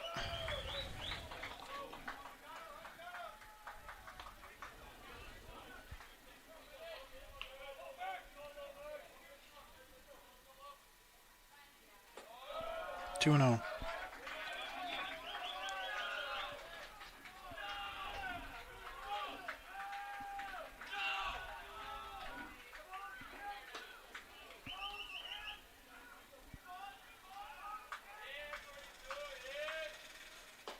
There's one.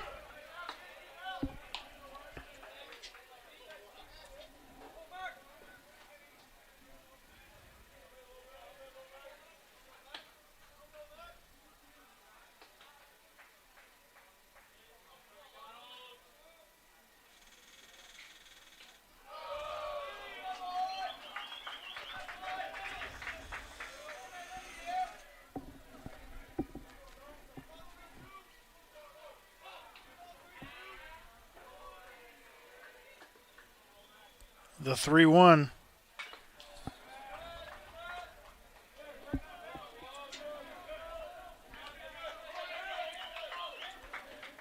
McDonald on the season hitting .455. My goodness. This is his 15th start.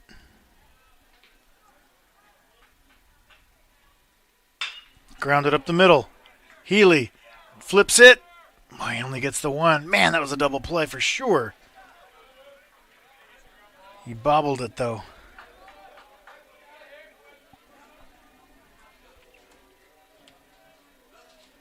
The batter, number 20, Victor.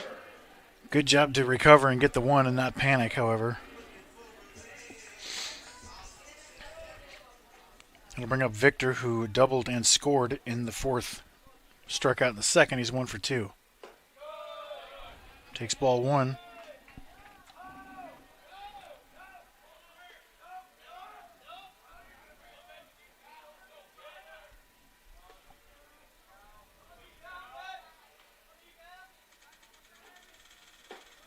Breaking ball gets a call there. That looked like it was inside the whole way. 1-1.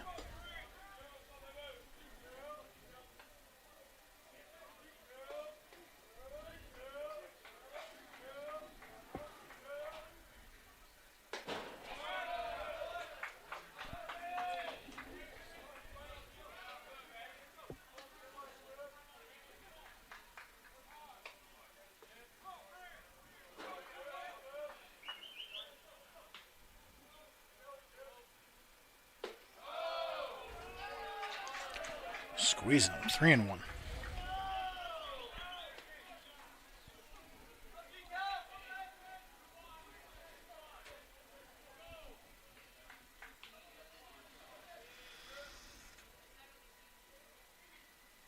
Ripped into left. Leo fields it off the wall. And it's a long single, but the tying run comes to the plate with 1 out.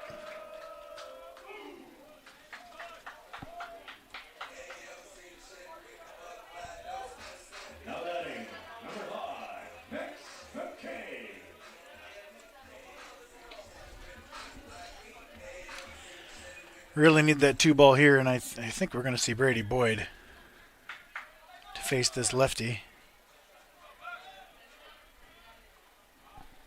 But I've been wrong many times. What's one more?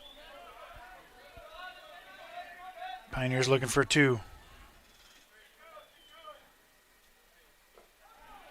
Off-speed pitch, swung on and missed, 0-1.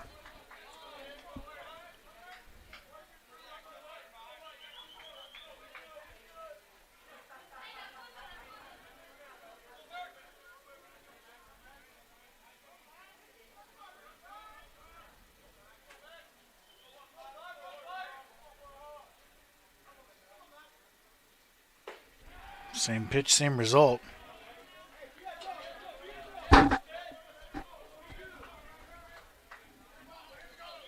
Tommy Castro getting loose as well, running, and only Boyd throwing.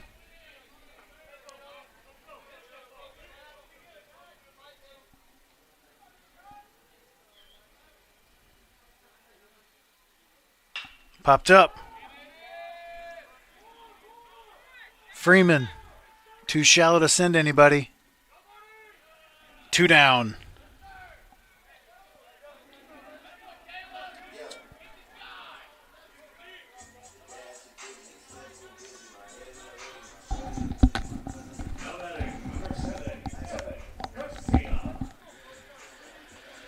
Garcia hit that 3-run homer in game 1. He'd rather not do that here.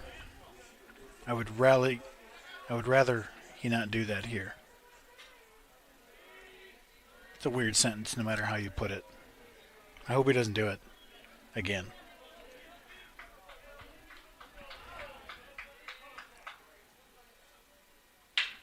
Into left field, that's through. And the go-ahead run comes to the plate.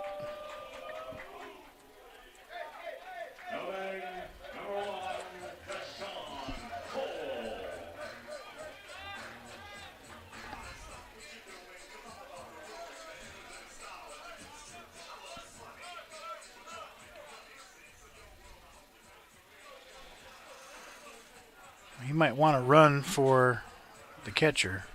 Of course he does. Wait, that's not the catcher. Number 8 runs for Victor. Returns in base, number 8, Raul Cosme. Raul Cosme runs at second. Cole is 2 for 2 with a double, a walk, a run scored. I think he's gotten on like 6 or 7 straight times dating back to Saturday. It'd be a really good time to get him out.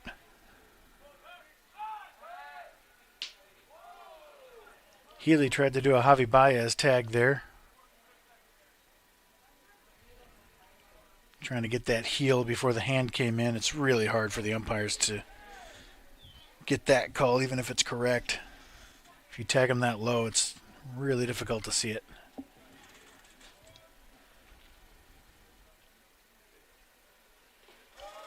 Good block from Sandoval. 1-0.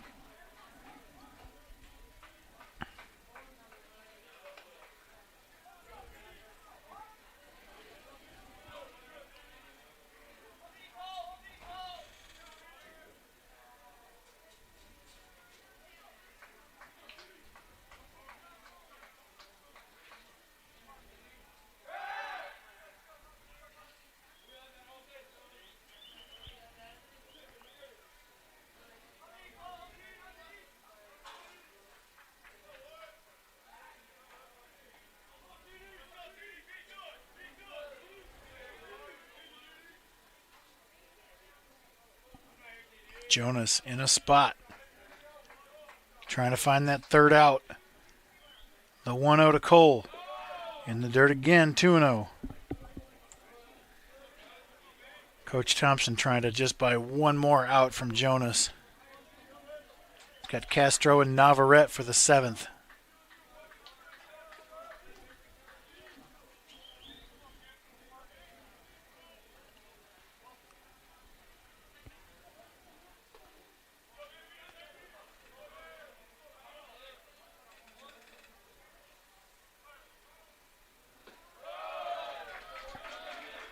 Three and 0.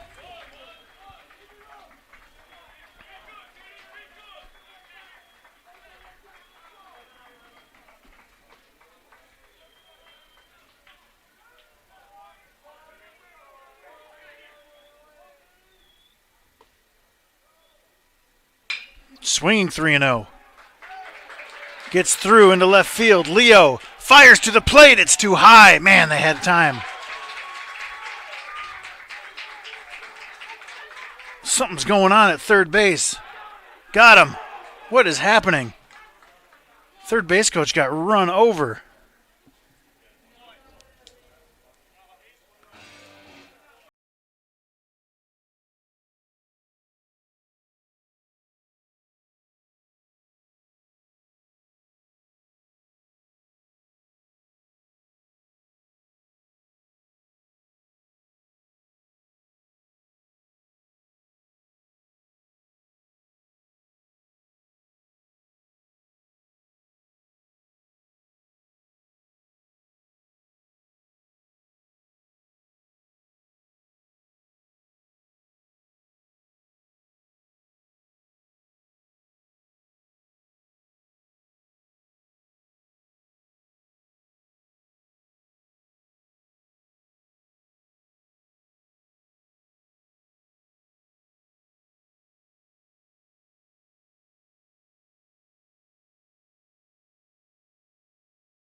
Number 24, Randy Fernandez.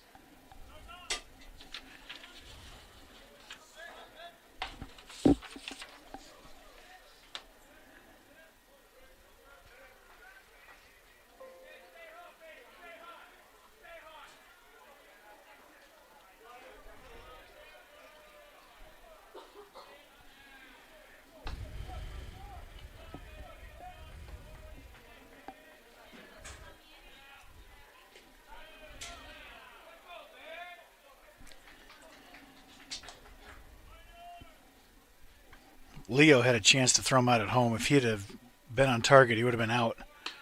But that led to the second out, so whatever. The third out.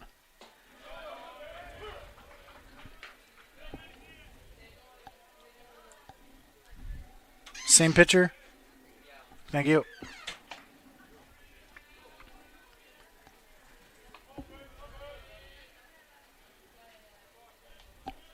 Fernandez is 2 for 2. He had a homer in the second and a single in the fourth. 3 RBIs, 2 runs scored.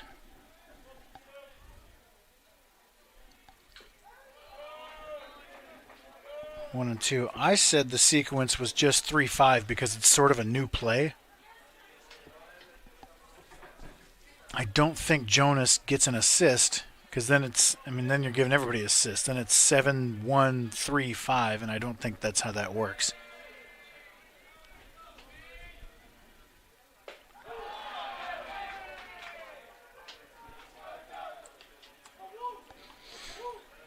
I'll bring up Jacob Jenkins.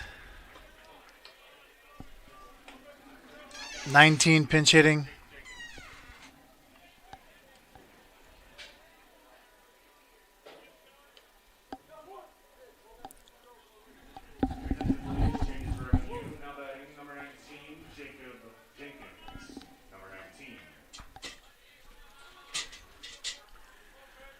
I don't think I've ever seen a runner collide with his base coach. Ripped back to the mound. Knocks it down. Unlucky for Jenkins. That ball was smoked.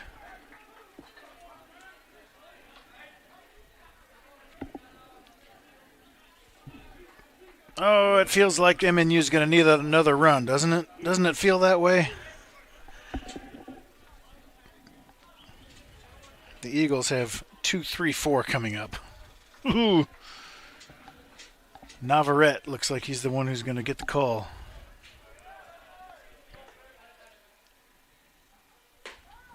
First pitch misses away for a ball. It's 1-0 to Healy. He walked in the second, doubled in the fourth.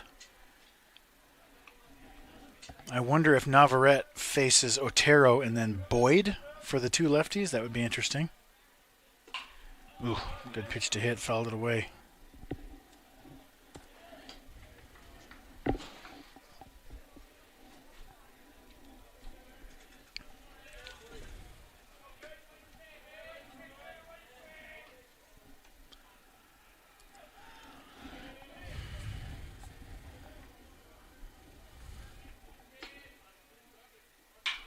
Popped up. Shallow left center. McDonald is there. And here we go. This is a legit save opportunity now. Top 7. Pioneers need 3 before CMU gets 1.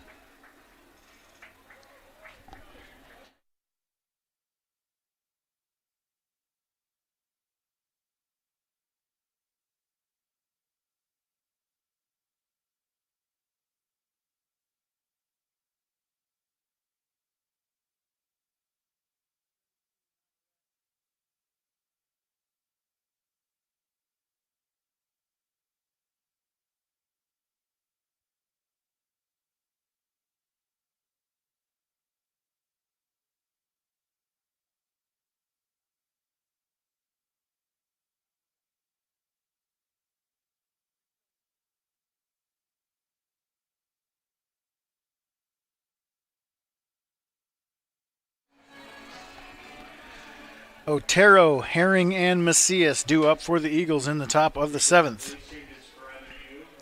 I keep thinking it's a walk-off situation, but this is the top of the 7th. This is officially a home game, but in baseball, it actually matters. So the Pioneers are home team on the scoreboard and in practice. But on your schedule, it will be counted as a home loss or a home win for the Eagles, and road loss or victory for the Pioneers.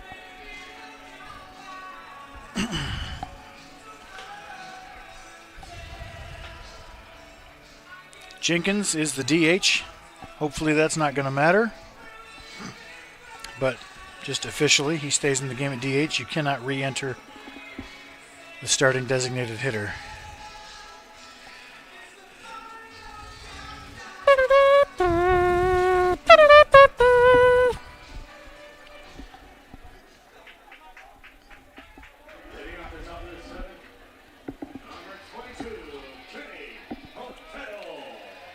Navarrete, I think he picked up the loss the other day in extra innings. But he's been excellent. The freshman coming into a big spot here. He is 1-1. This is his eighth appearance. He has a 5.91 ERA and 10 2/3. He's given up 12 hits, struck out 14, opponents hitting .286. He's walked 7. Into right field, into the corner. First pitch. Torrance is there on the track. One away. Well, I thought that was going to get out for sure.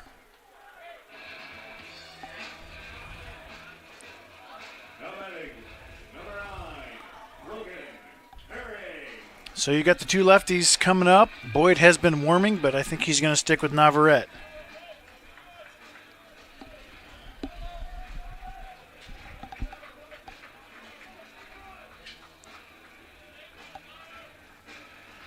Who's your resident?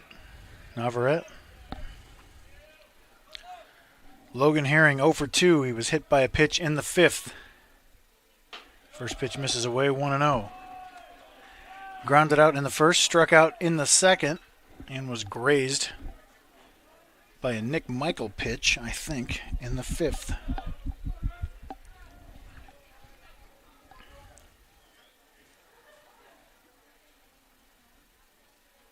Ooh, 2-0. If Navarrete holds on here, he gets the save, and I'm not sure who gets the win. It can't be Garrett because he didn't complete 4 innings of a 7-inning game. And then it goes to the most effective reliever, which could theoretically be Navarrete if he goes 1-2-3. Swing and a miss on a nasty changeup.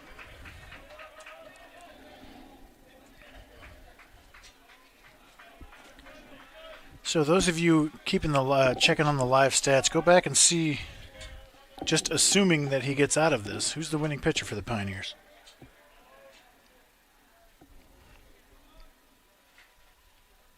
Three and one. Not getting ahead of myself, just curious at this point. It's one of those rare times where the official scorer gets to make a judgment call on who the most effective reliever was.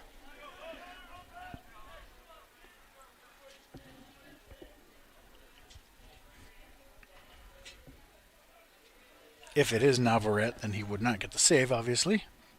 So it's just one of those weird scoring rules.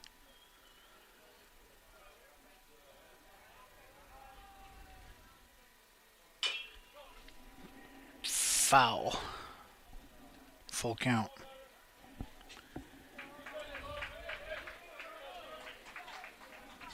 There is somebody, yes, with a radar gun behind home plate, but I cannot see it. Navarrete, I've heard, is an upper 80s, possibly low 90s guy. I'm not sure. He throws hard, though.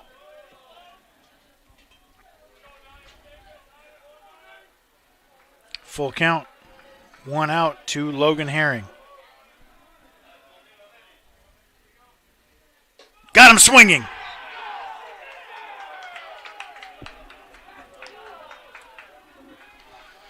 The high heat. Couldn't check it up. That'll bring up Macias.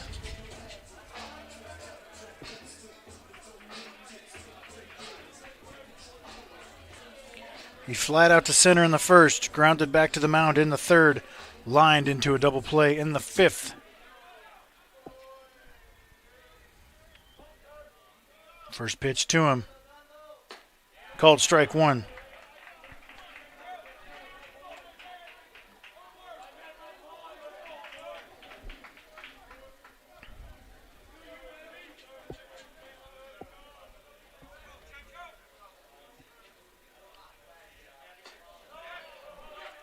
Ooh. Check swing, no call, 1-1.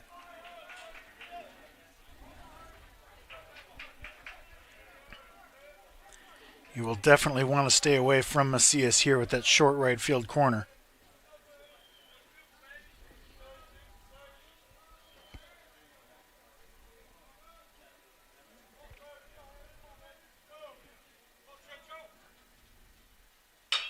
Grounded. Relihan, ball game! What a nice gutsy victory for the Pioneers. Down 2-0 in this best of four. Not best of four. Down 2-0 in this four-game series. They've fought back against the best pitcher. Got a 6-5 victory. Navarrete came in with a nice clean seventh. And I will try to figure out who the winning pitcher is as soon as I figure this out. Thanks for watching. We'll be back for game 2 in like a half hour. I will be back in like a minute to see who the winning pitcher is.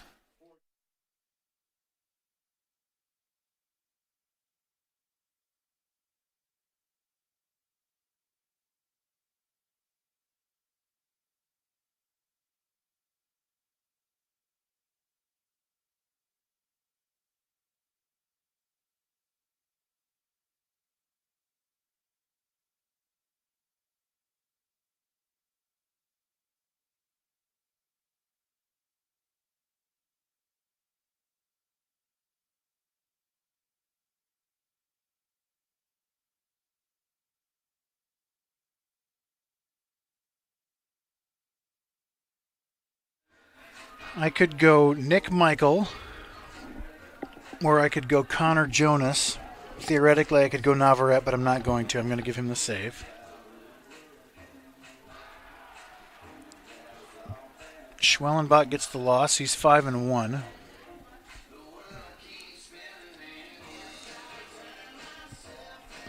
And the winning pitcher, wow.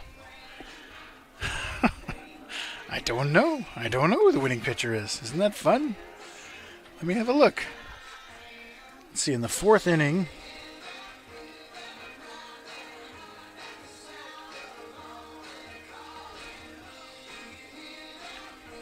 Jonas came in and got those 2 outs in the fourth.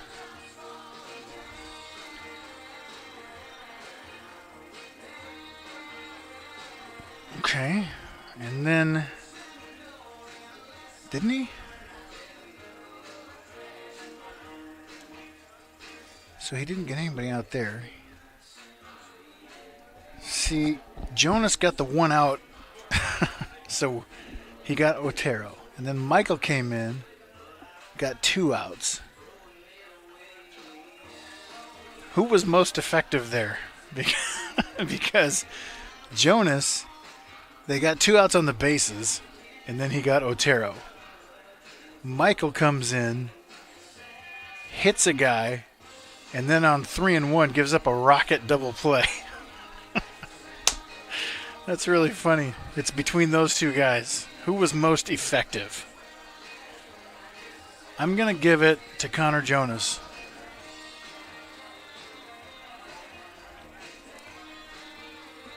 I think he got out of that inning, even though he didn't get anybody out.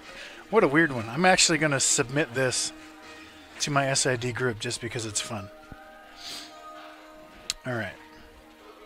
So I'm going to, just at the moment, I'm going to give it to Connor Jonas.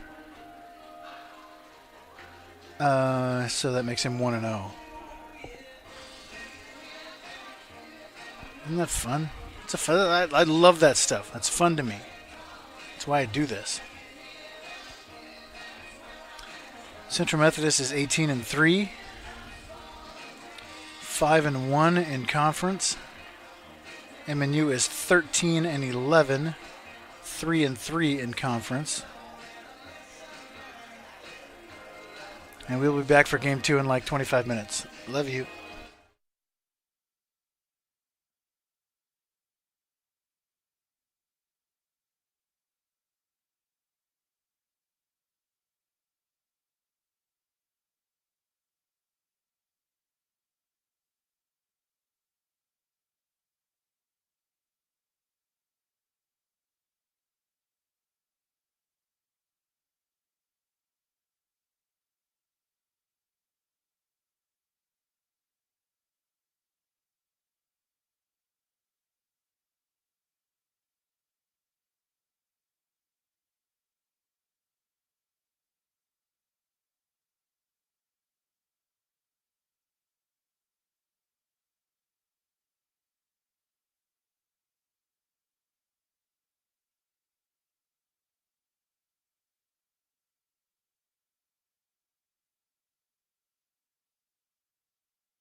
baseman, number 9, Logan Herring.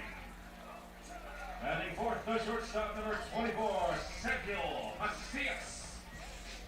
Batting fifth, the designated hitter, number 15, Mason Schwellenbach. Batting sixth, left fielder, number 32, Logan McDonald.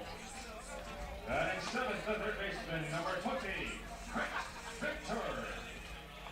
Hitting eighth, and the flying catcher, number 5, Max McKay. Batting ninth, the center fielder, number 7, Devin Garcia. And starting for Eagles, number 13, Dylan Hester.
Number 10, Bryson Sherwood.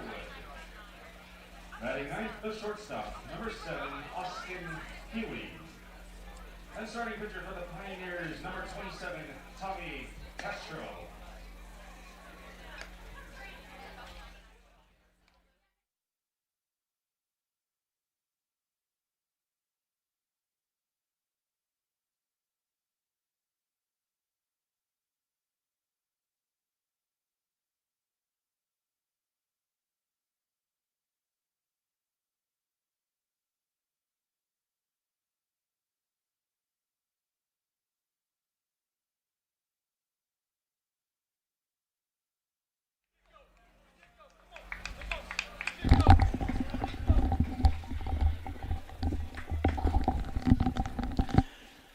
Welcome to Game 4 of this 4-game series between the number 5 Central Methodist University Eagles and the number 30 Mid-American Nazarene University Pioneers. I was going to do that. Here, hold on.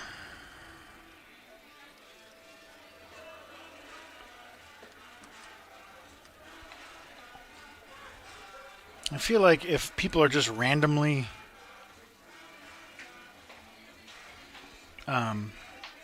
finding this game on YouTube, they won't know who CMU or MNU are, so I try to put Mid-American Nazarene in the thing. But this, I mean, we're not in Mid-American Nazarene University, so it's kind of misleading.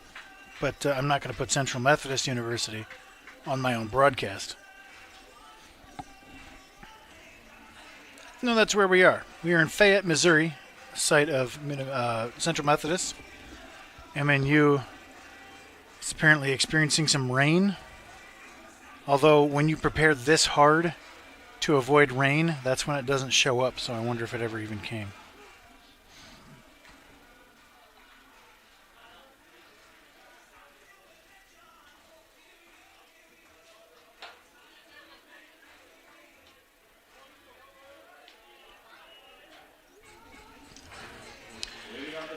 For the Eagles, Cole at second, Otero in right, Herring at first, Macias at short, Schwellenbach the DH, McDonald in left, Victor at third, McKay behind the plate, and Garcia in center. The pitcher is Brister.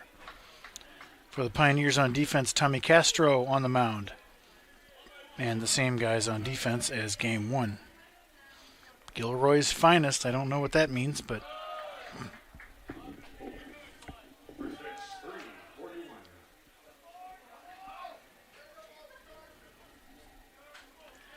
Not raining in Olathe. Could have played it at home today. Great. course, if we would have not moved, it would have been a deluge. Ball 2. We've had a hard time getting Cole out in these last 2 games. Gilroy, California. Is that Tommy Cast? Is that where he's from? Into center field. Freeman on the move, makes the catch. 1 away. It's a big out. Had a hard time, again, like I said, getting Cole.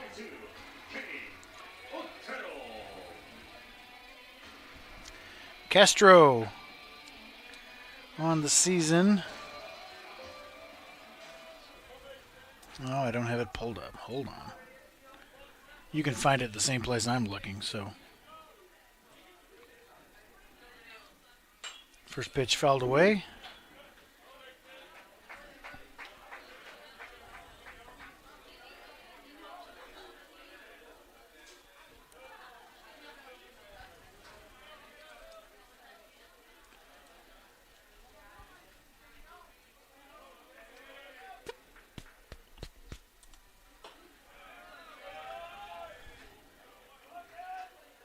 Doing 18 different things. Give me a break.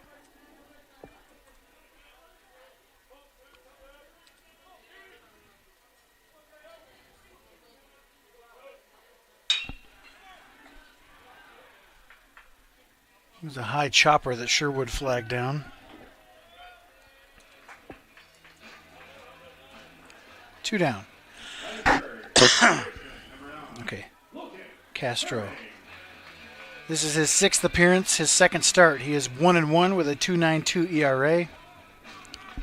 In 12 1/3 innings, he's given up 9 hits, struck out 9, and opponents are hitting .205 against him.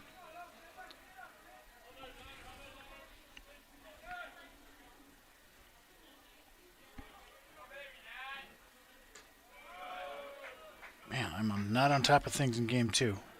1-0, 2 outs.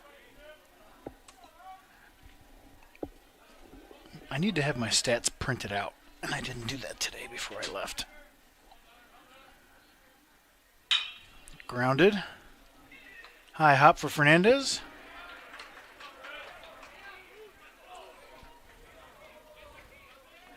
We go to the bottom of the first, scoreless.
Well, I will give this to the Eagles. Their music selection just dominates ours.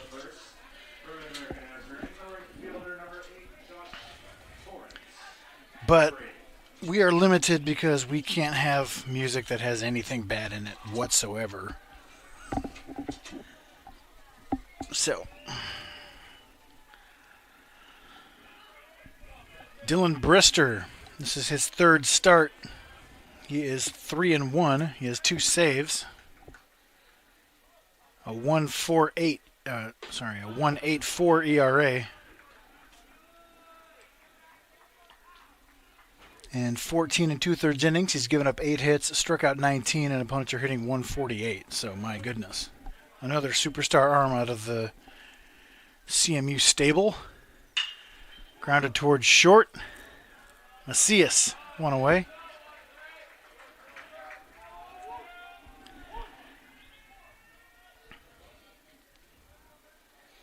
Brister looks like a linebacker out there. He's the guy that I said on Saturday. Looks like he deadlifts pianos in his off time. Someone else said he looks like he could throw a cotton ball over a house. I thought that was a fantastic little phrase.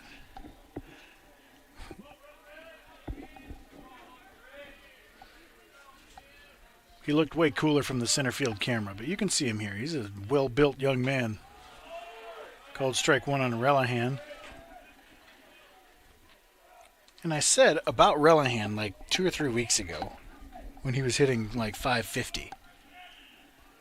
Only 3 people in my time at MNU have had a full season where they've hit over 400. Jordan Eckley, Clayton Brandt, and Derek Glenn. So, I mean, he was hitting 430 for quite a while. Or 530, I should say. And you just can't sustain that. I don't care who you are. And so his average is going to drop by like 100 plus points here in the next few months. And he will have a stretch where he gets that 0 for 10 or 2 for 20 type situation. And it seems like he's in the throes of that right now.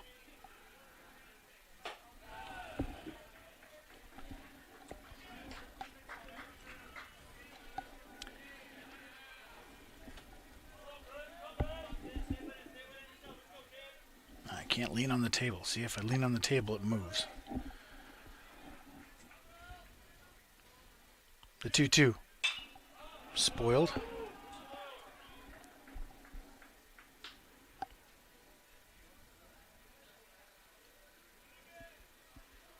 So an excellent season from Relihan would be if he hit, 405 or something like that. But then that means the average still has to drop quite a bit. He's had a couple 5-hit games.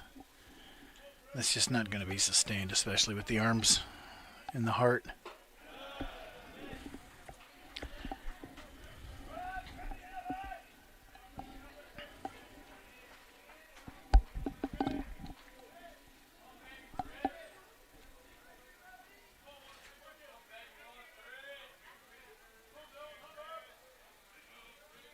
Full count.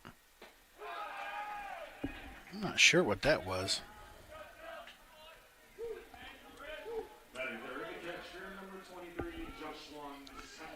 I can't imagine he swings through a fastball on 3-2. I feel like it may have just been a little changeup.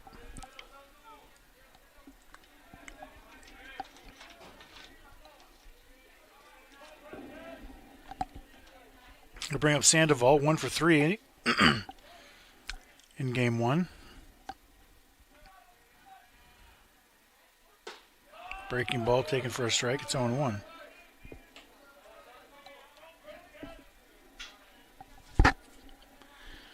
Schwellenbach struck out Sandoval twice, and then the reliever gave up a single.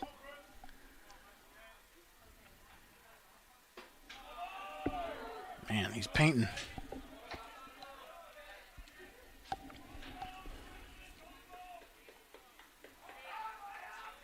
The changeup got Sandoval twice in game 1. Are they going to keep feeding it to him?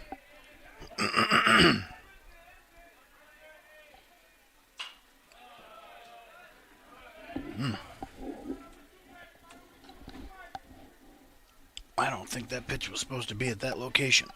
Got away with one.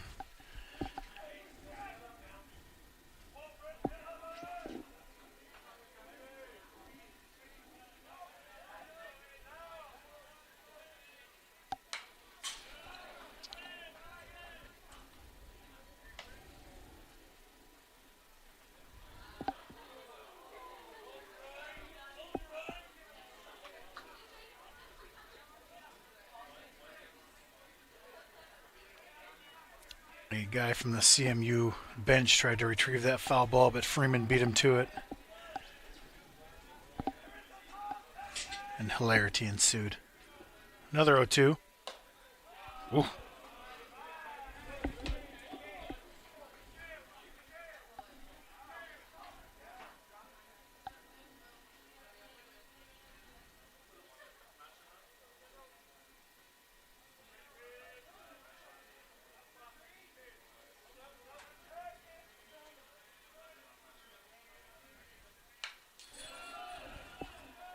Sandy hanging in there.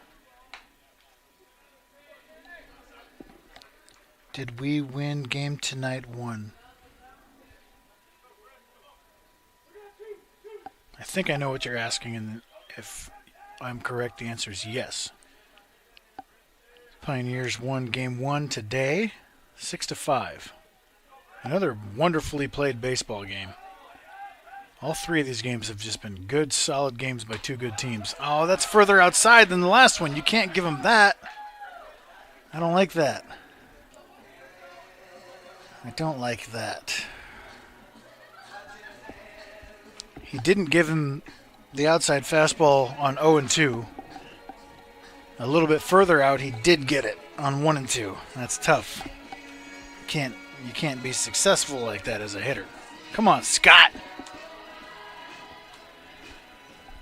Good times never seem so good. I don't know this song. I just, like everybody else, I don't know what this song is about at all. I just know the same parts that everybody else knows.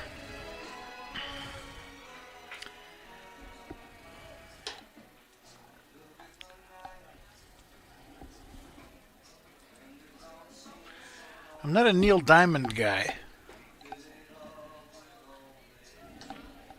I know him more from Will Ferrell's parody of him. I don't know the actual guy. But apparently he's a big deal. One of those old 70s and 80s crooners.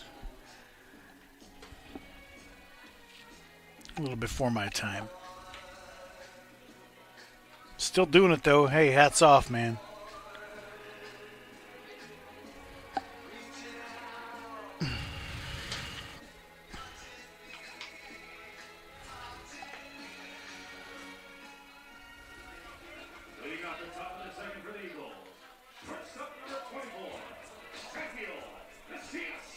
Macias has a cool walk-up. What? It's probably a horrific song I'm bobbing my head to, but that's what happens sometimes. Top 2, Macias, Schwellenbach, and McDonald, 4-5-6 to face Tommy Castro.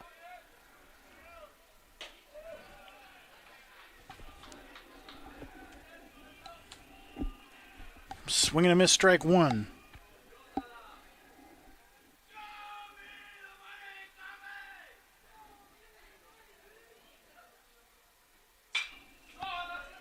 Fouled away. Something's happening in the crowd. Or perhaps competing dugouts. Screaming at each other playfully. It's not malicious, whoever was yelling.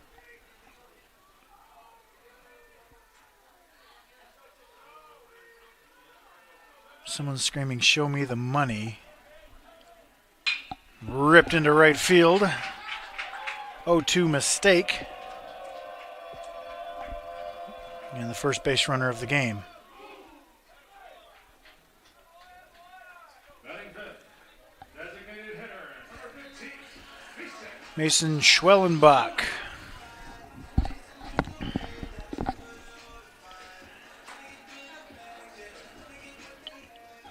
I thought he was sharp in game 1, but the few mistakes he made were taken advantage of, and the Pioneers got 6. Breaking ball misses, 1-0.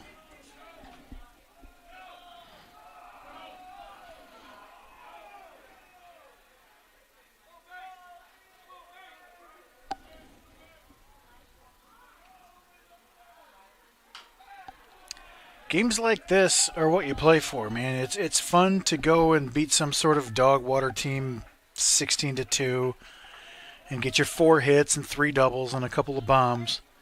Yes, there's fun to that as well.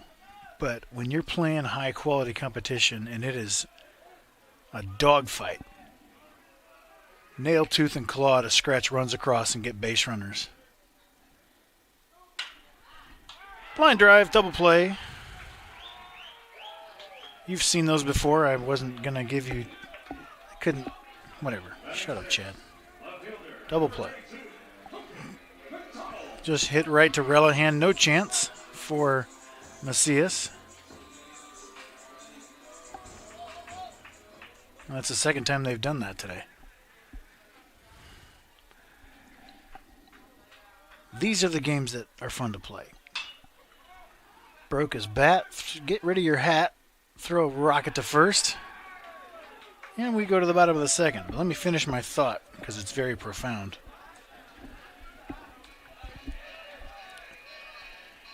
It's that feeling, that anxiety and that pressure of facing a really good pitcher.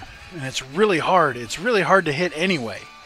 But when you can get a couple of knocks against a high-quality pitcher, when you can get a 2-out knock that brings in a couple runs, if you can hit that one mistake out of the yard for a homer, you remember that for the rest of your life. You don't remember the 18-2 games when you were 4 for 5 with a couple of doubles. That's easy. And you laugh about that and you have a good time in the dugout. But I remember, like in high school, this is a brag story, so I don't care. It's my microphone. What are you going to do?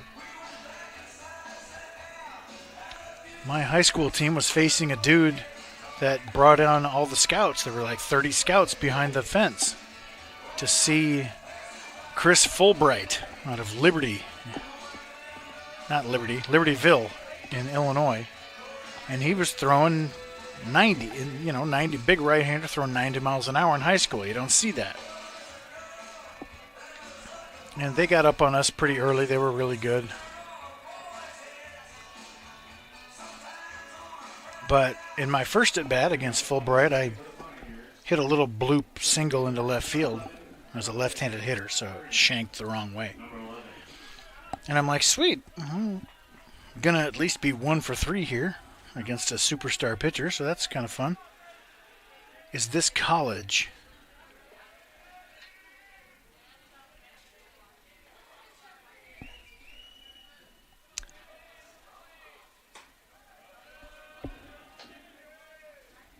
Anyway, my next at bat, I hit a bomb off him. It was cool, and I remember that forever. Those are the things that you remember. When you do well against tough pitching, and that's what these guys are doing today. And these are the games you play for. 2-0 to Freeman, who had a big game 1. Pokey, Reville, Liam Joseph. Is this college?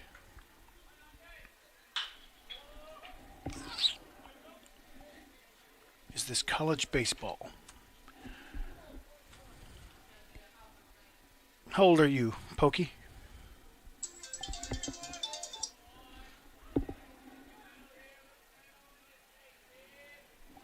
The 2-1. Fouled away. 2-2.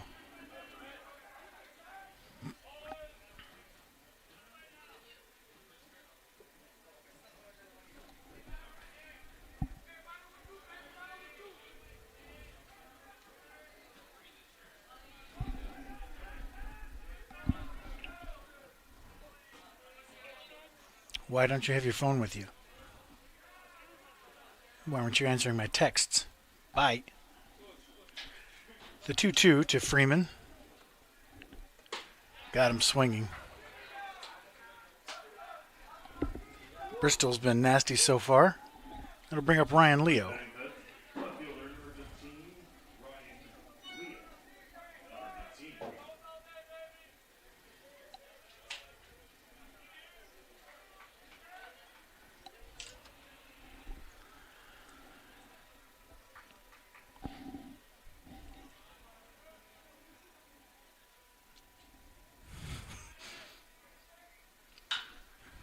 Into right field and deep. Not too deep, though. Otero is there. That'll bring up Jacob Jenkins. Yes, Pokey, this is college baseball. It says Mid-American Nazarene University there on your scoreboard. University is the same as college. You hit 2 home runs last year. That's better than me. I didn't hit any.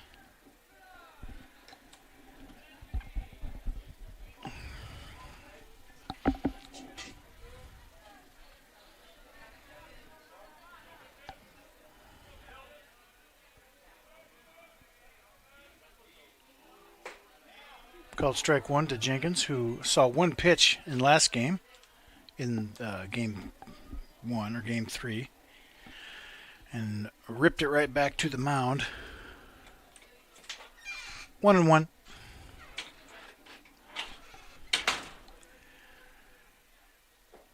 Takes a breaking ball, 2-1.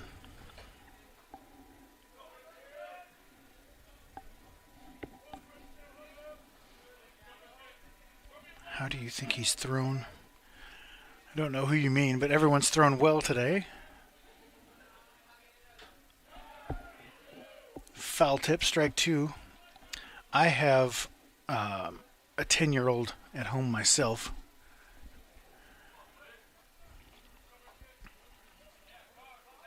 Along with an 11 and two 13s.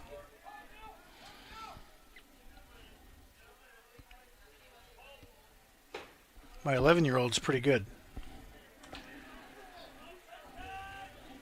He has not hit any home run. Well, he has, but not over the fence. Were your home runs over the fence?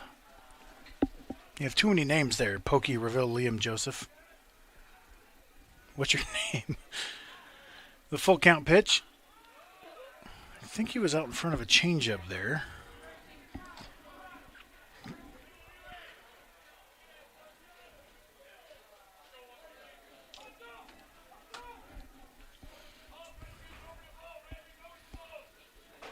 How about Jenkins drives one out of the yard right here, down the line. Down the line, foul.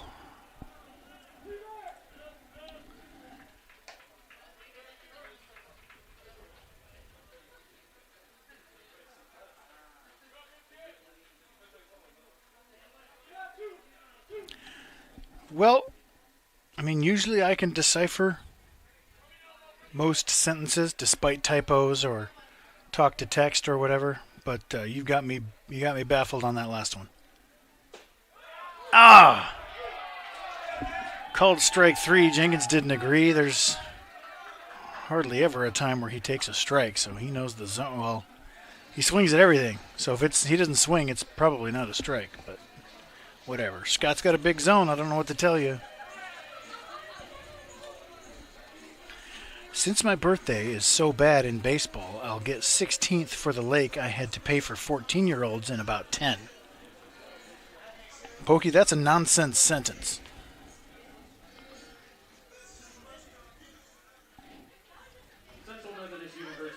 I do not know what to make of that.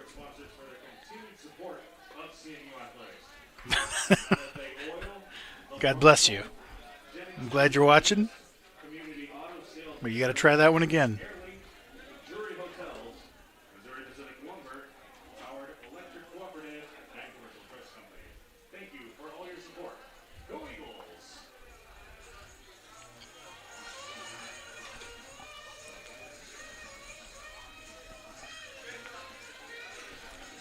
We're in the top of the third. It'll be 7-8-9 for the Eagles.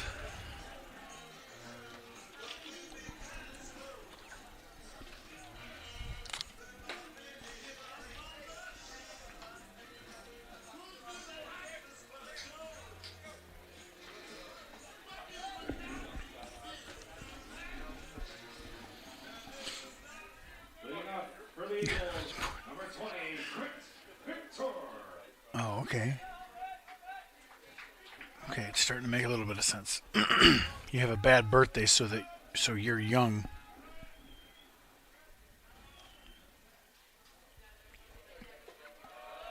Like when you're playing on a 10-year-old team, let's say, you're one of the youngest because you have a bad birthday. You have the bad timing when it comes to the league. Okay? I'll try to make the sense of the rest of it in a second. 2-0 to Victor.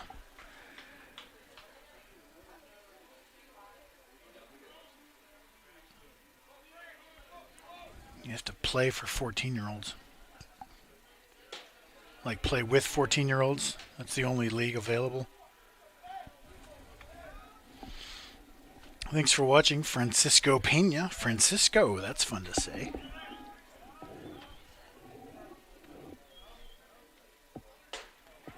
Called strike two.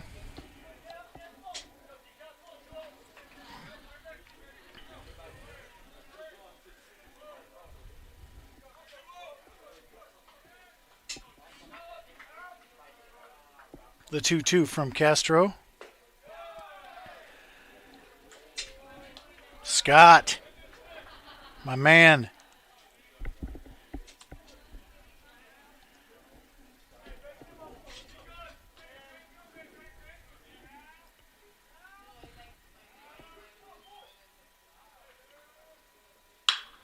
Chopped to short. Healy. One away.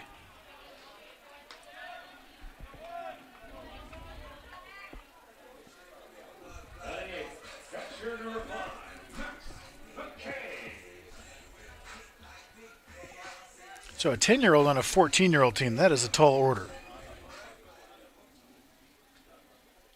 That is a massive difference. Some of them 14-year-olds got hair under their armpits. First pitch misses to McKay. It's 1-0. And you still hit 2 homers? Well, check out Mid-American Nazarene University. We got a good program. In about 8 years, you come to Kansas and play for us. We'll take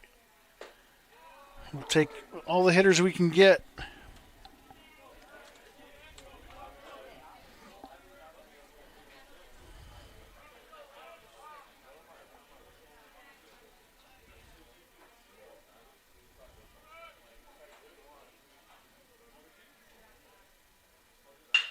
Whoa. Watch your face, Tommy. I like this McKay, man. He hits the ball hard. The 3 hits he's had have been missiles. He may have had more. Number 4 will run for McKay.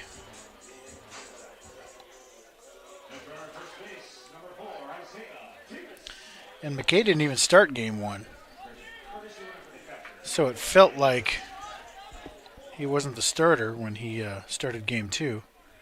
But he started both today. Maybe he only starts against righties? No, he started against Garrett, so I don't know what to tell you.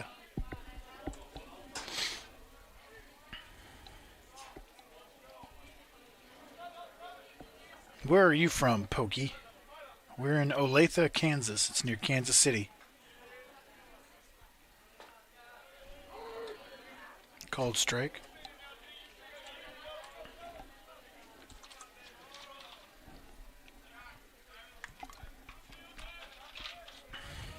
And this field that we're playing on now is not our field. We're actually the home team on Central Methodist's field today. But if you go back on our YouTube channel, you can check out previous games and see our stadium and our center field view camera. It looks sweet. See if you want to come here in 8 years.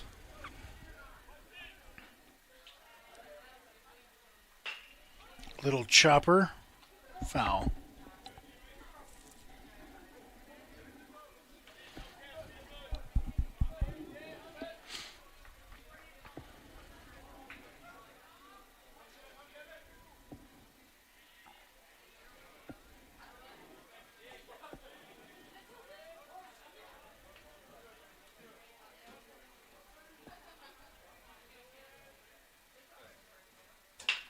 Back to Castro. To second for 1. Double play.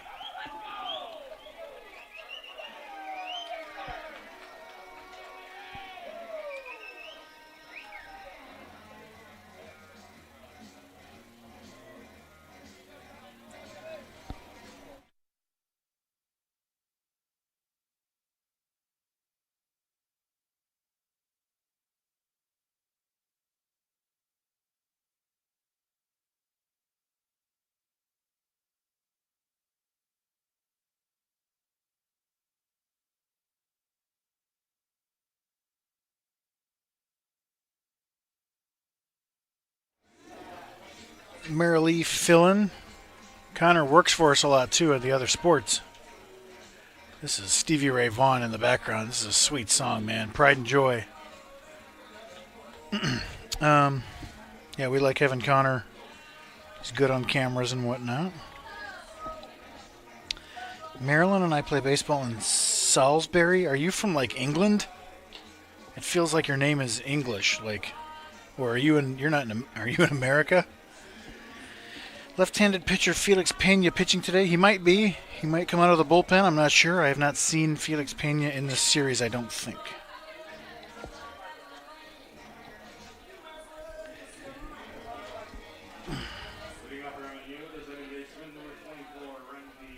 Yeah, I know. Yeah, Connor Finlan, the JV baseball team, works for game operations in other sports. It's kind of how they earn their gear and whatnot. Ball 1 to Randy Fernandez. So Connor Finlan has run a bunch of cameras for us in the past.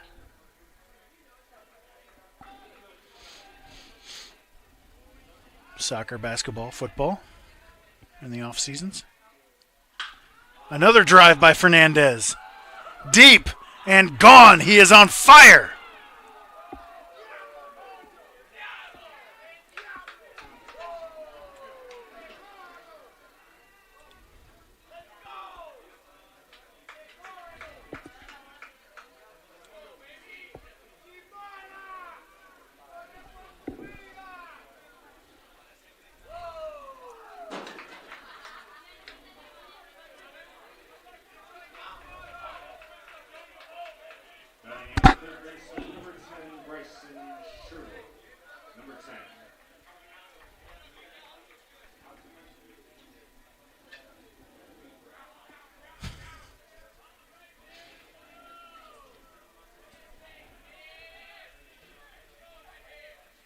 Sherwood fouls off the first pitch. It's 0-1. Randy Fernandez, his first. Is Sherwood hurt? What's he doing over there? Yeah, he's hurt.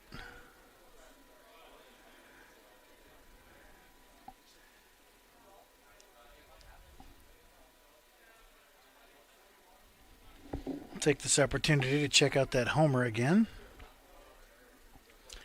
Fernandez hit his first MNU homer on Saturday and 2 more today.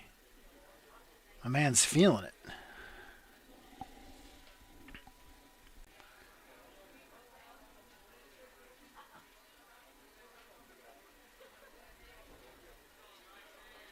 Fernandez, just a little guy, providing prodigious power lately. Look up, now I can't think of his name, the toy cannon from the 60s. A small dude who hit bombs for Houston or something. Help me out. Sure would. Into center field. Garcia drifting on the warning track. That was well struck by Sherwood, but deepest part of the park. One away.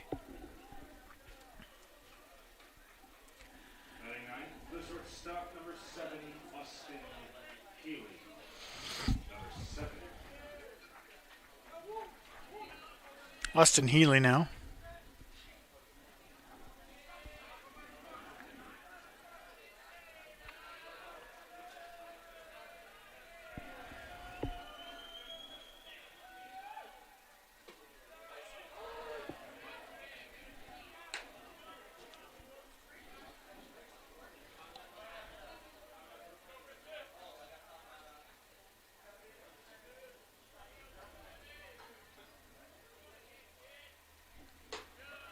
That misses up 1-1.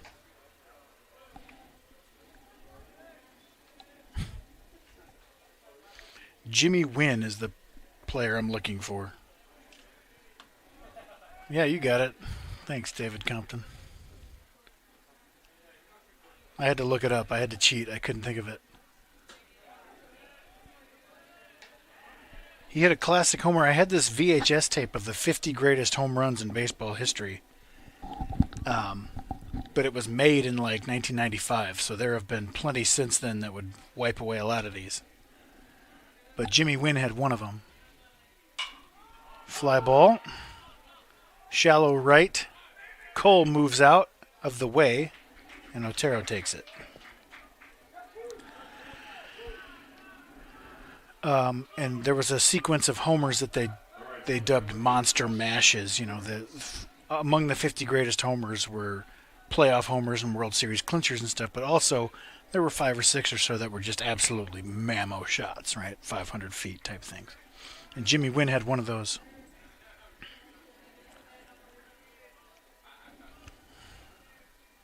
He hit it onto the freeway. Breaking ball, doesn't get it. 1-0.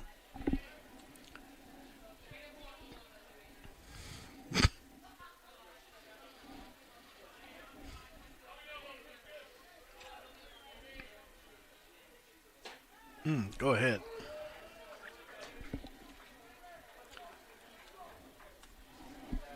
I bet if you YouTube Jimmy Wynn Freeway, you'll get that classic homer. I'll try to find it between innings as well. But the announcer was great. He was so kind of old-timey.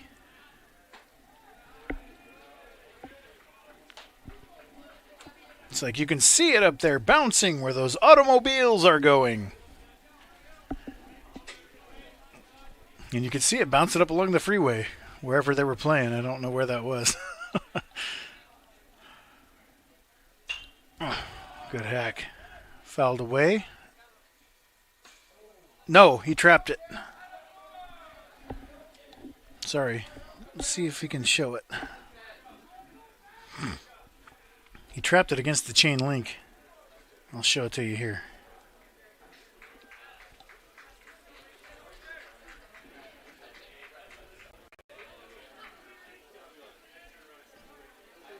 No.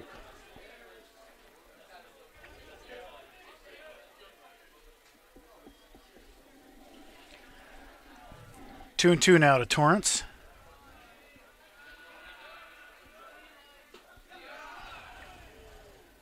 Just misses outside, full count.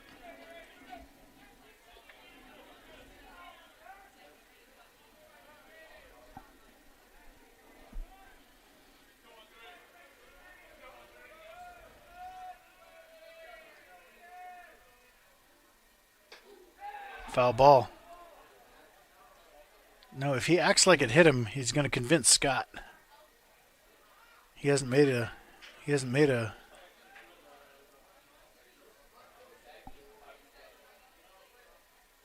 frickin' signal indication yet whether or not it's a HBP or a foul ball. It sounded like it hit the knob of the bat, but he is acting as though it hit his wrist. I don't have the replay.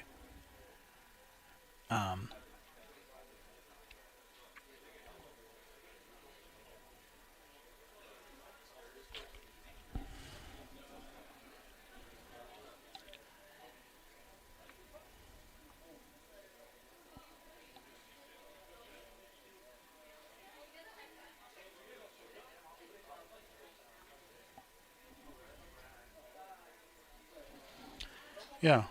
Jimmy Wynn's tape measure shot at Crosley Field in Cincinnati, I think. Let me have a look at it before I say that. Torrance is getting worked on. I feel like they're going to give him the HBP here. Yeah. Crosley Field over the scoreboard and bouncing onto the freeway where those automobiles are going. That's great. Look it up. Wynn is spelled W-Y-N-N. Wynn's tape measure shot at Crosley Field. Classic bomb from the toy cannon. All right, I'm going to reset this. I'm going to put him on first because I think that's what happened. Nope. Foul ball. Great. I think that's the right call. I think it hit his bat and his wrist at the same time.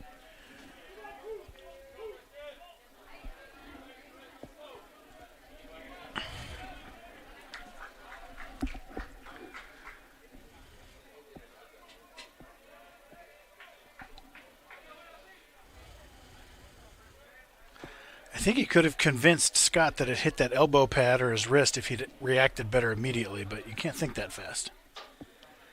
Full count pitch. Let's drop a bomb here anyway. Fouls it away.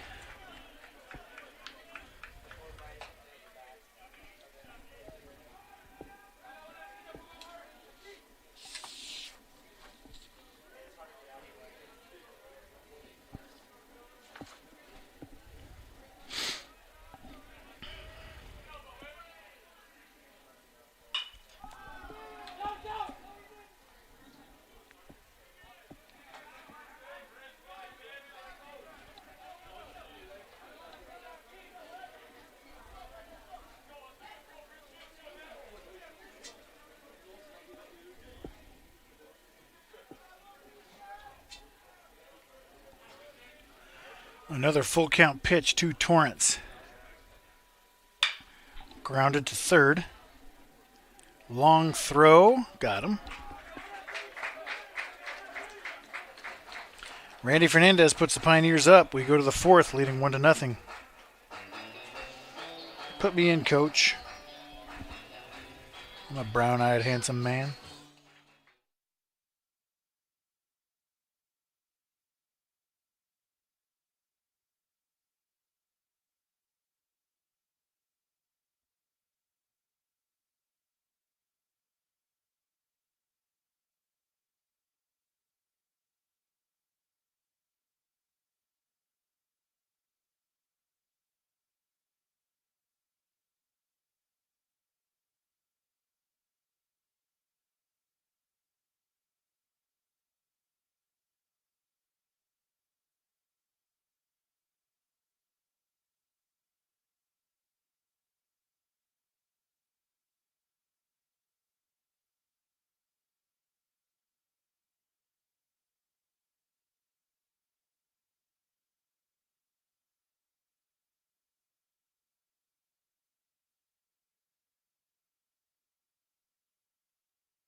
Deshaun Cole leads off the top of the fourth for the Eagles. He's given us all sorts of problems today, but he's 0 for 1 in this one, flat out in the first. Castro has faced the minimum thanks to a couple of double plays. Ripped, caught.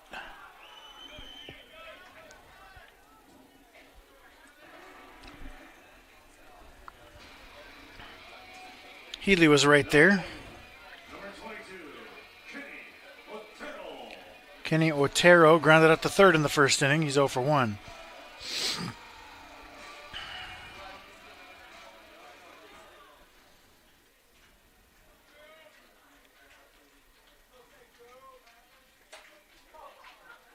Got Sandoval right in the face. 1-0.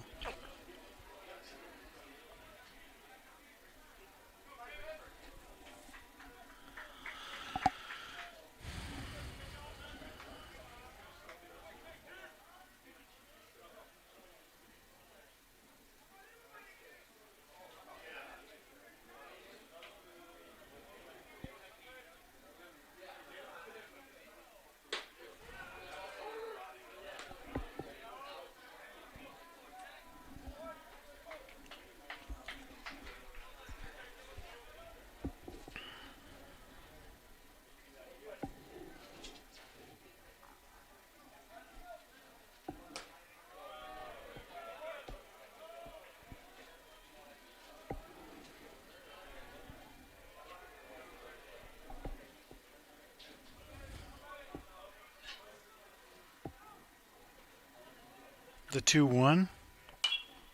2-2.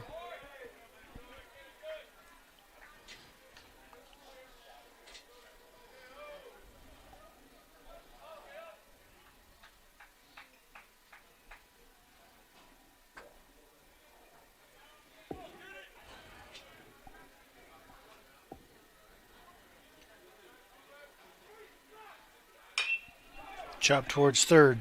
Sherwood on the run. 2 down.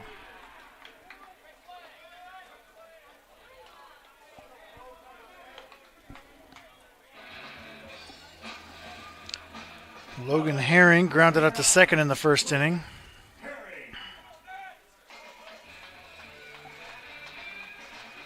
That's a cool walk-up. I like that. It's got to start, and then he can speak through the break, and then it starts up again. What would your walk-up song be, chat room?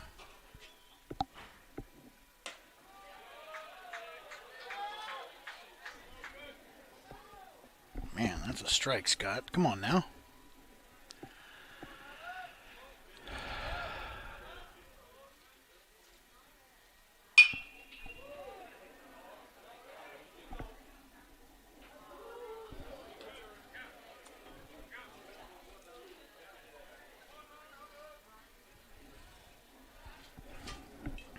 I've been asked this before, like, hey, what was your walk-up song in college? And I'm like,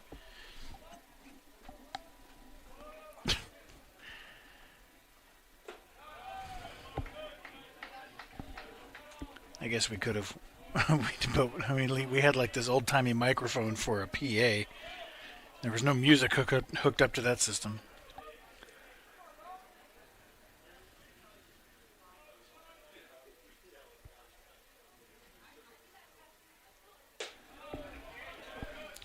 Castro's been missing with his off-speed stuff, so they can basically hunt fastballs, and that's what you're going to get here, most likely.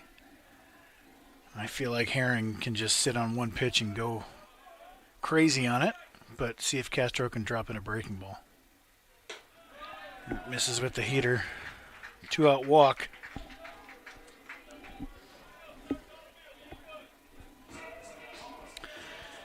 Macias singled in the second and was doubled off.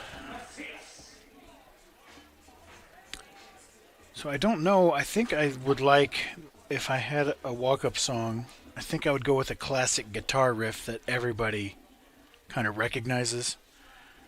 Like a Smoke on the Water or something from Stevie Ray Vaughan or LaGrange by ZZ Top. One of these.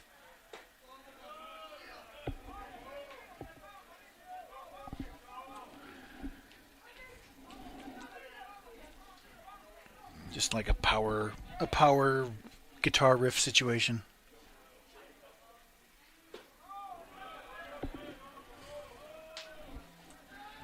Two and 0.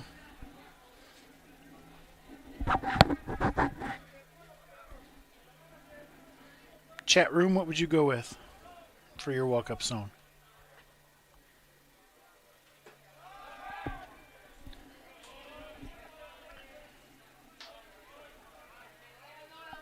Castro's lost the release point.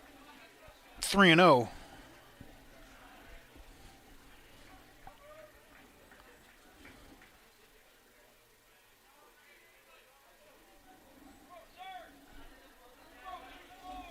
Which song from Motley Crue? Buried it. Needs to find it quickly. Back-to-back walks with 2 outs. Flirting with danger when you do that.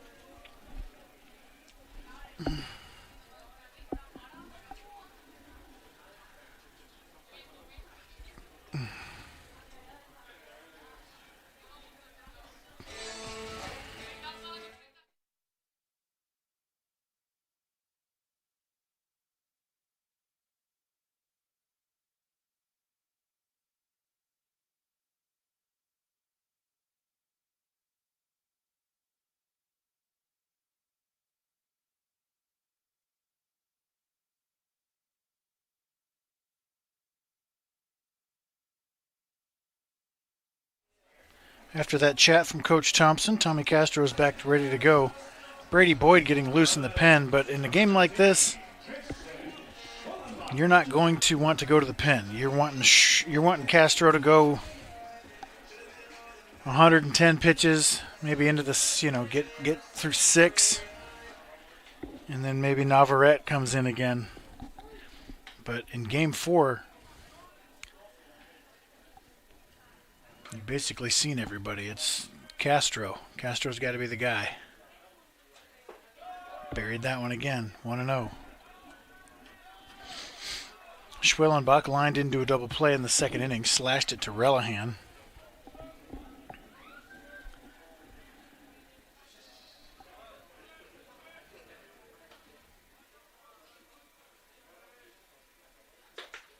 There's a strike. Fernandez playing Schwellenbach up the middle slightly. He's got a big hole to shoot for on the right side if he's just trying to tie it up. But I got to imagine he's going to want to do some damage and pull the ball into the gap.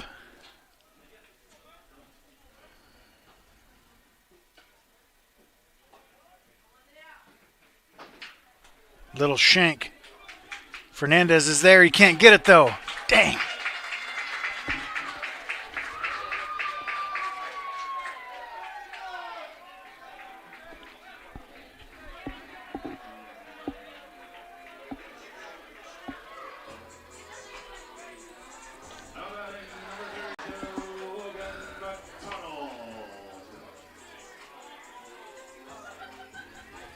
E4.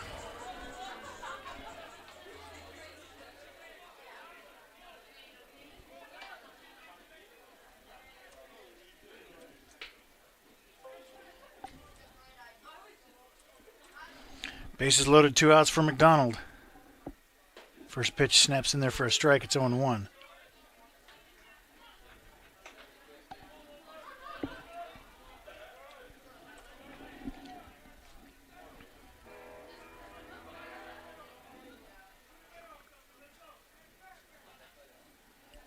Don't glare up here.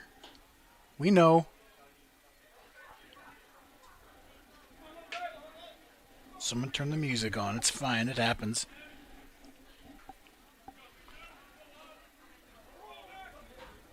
The 0-1. Woo! Sandy picked it.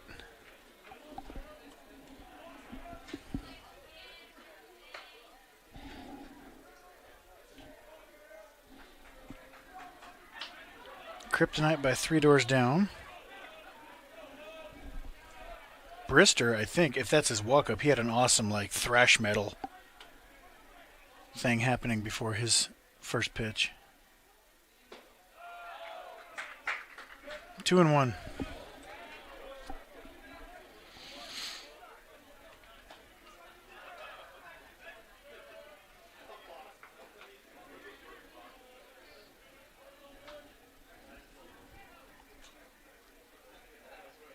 A swing moment early in this game. 2 outs, nobody on. 2 walks and an error. And now a 3-1 count. And Castro has no pitch right now that he can go to just get a strike whenever he wants it.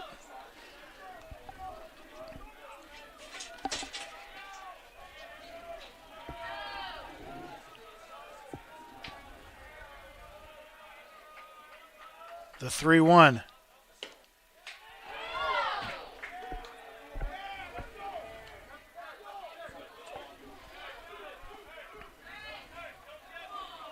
Perfect pitch. Outside corner at the knees. Probably outside, but Scott gave us that one. Full count, 2 outs, bases loaded, 1-run game. Runners will be off on the Castro pitch to McDonald. Here it is. Got him swinging.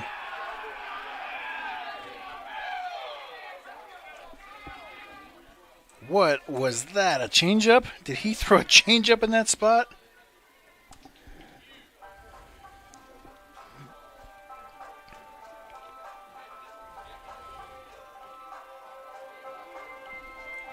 Here it is again.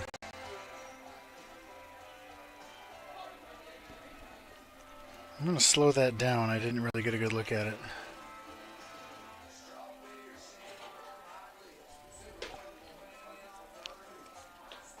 Here it is again.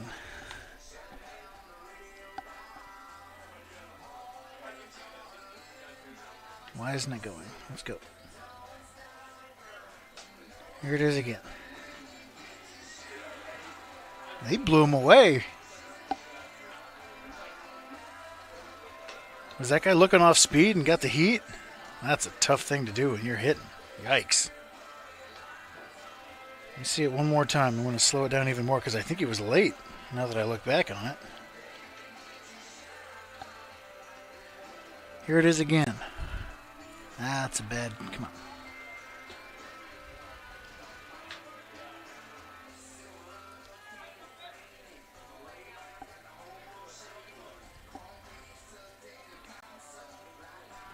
I can't tell.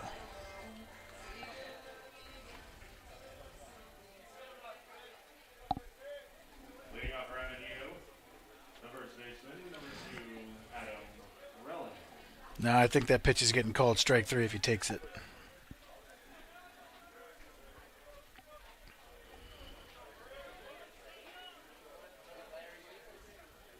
looked a lot like the 3-1 pitch that just got called a strike. Relihan struck out in the first. He's 0 for 1.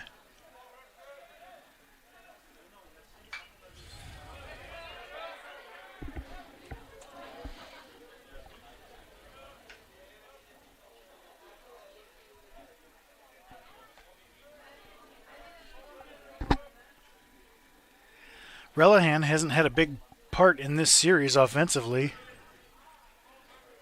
I think he'd like to force his way into the narrative here.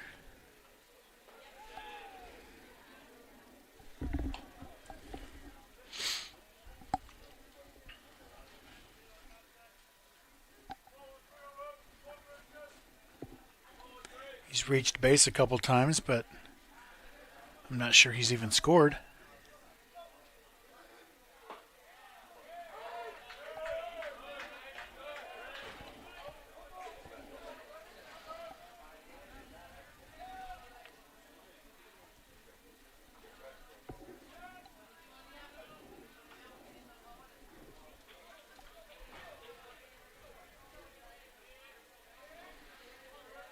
The 1-2 from Brister to Relihan.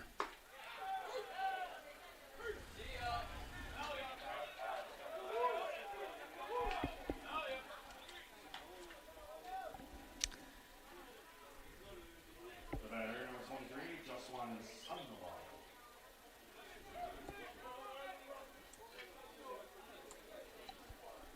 It'll bring up Sandoval.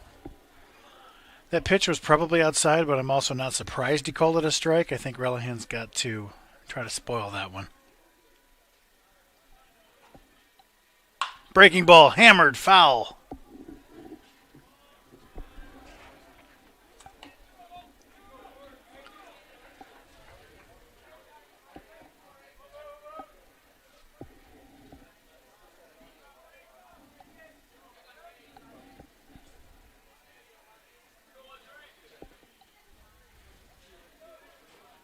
Shoot one into right center right here.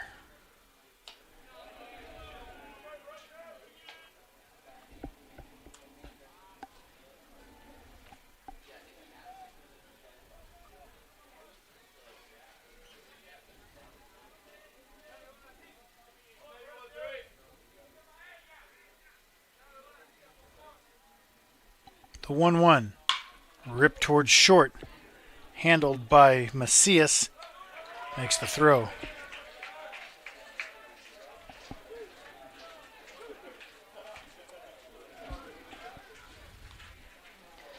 It brings up Dante Freeman. Struck out in the second. He's 0 for 1.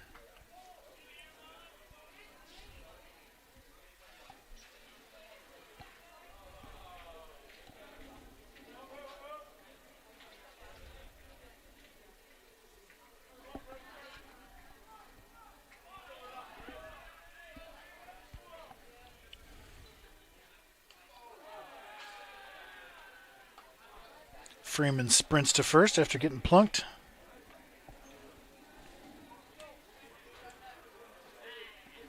So Rick Brister, which sounds like an awesome name, by the way. You sound like a crime fighter. Jeez. Hold on a second. This is Chet.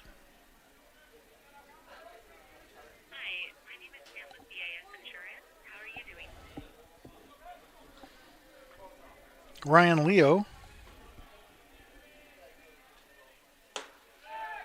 takes first pitch, ball 1. Rick Brister, your son, I assume it's your son. I said before, looks like he deadlifts pianos in his off time. Somebody else said it looks like he can throw a cotton ball over a house. What is his? He looks like a football player. What's been his athletic career like? What's it been like? Surely he played football and lifted. Tell us the Brister story as we move to the top of the 5th in a 1-0 game.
7, 8, 9 due up for the Eagles. Victor, McKay, and Garcia. Victor grounded out to the shortstop in the third inning. He's 0 for 1. Just 3 hits in this game, 2 for the Eagles and 1 for the Pioneers. The 1 left the yard.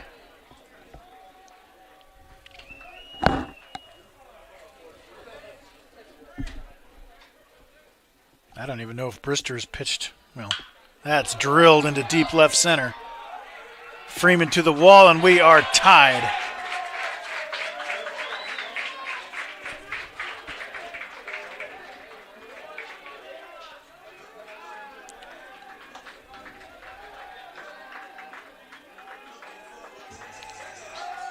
That is Victor's first of the season.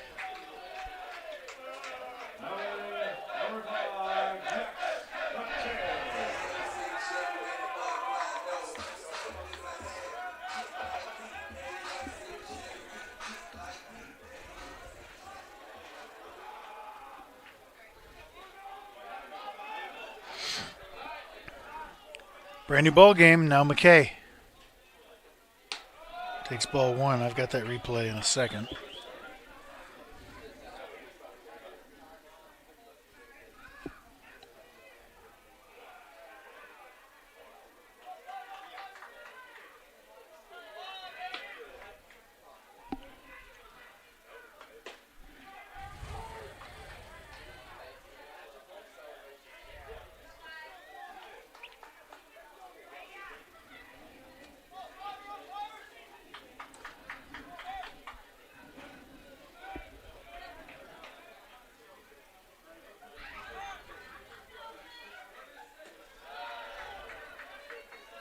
That got Scott pretty good. We'll take this opportunity to show you that home run again.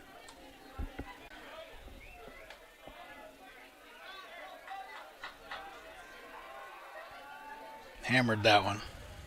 Not much doubt.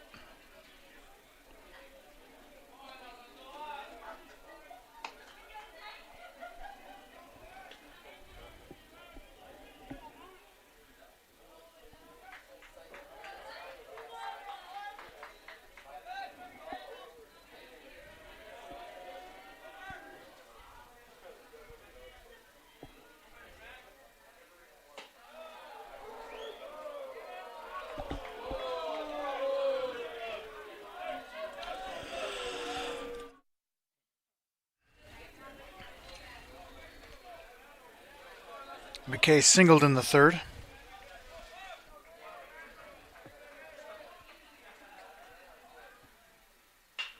Shanked to third. Sherwood buries it. McKay was flying. Sherwood had not nearly as much time as he thought. And he may have clipped Relihan.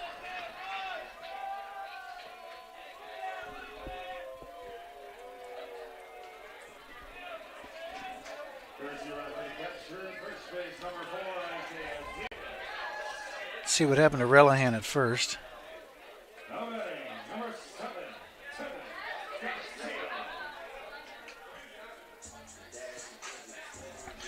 Needed that out. That was a big one. They're talking to Relihan over at first.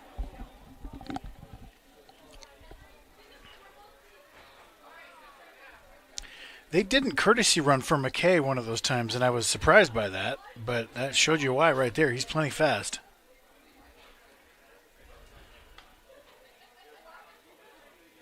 Relihan seems fine, just got nicked up.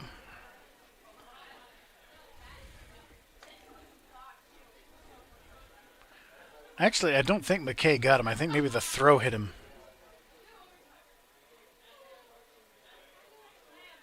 And he's going to take his shoe off. We're going to have a little break here.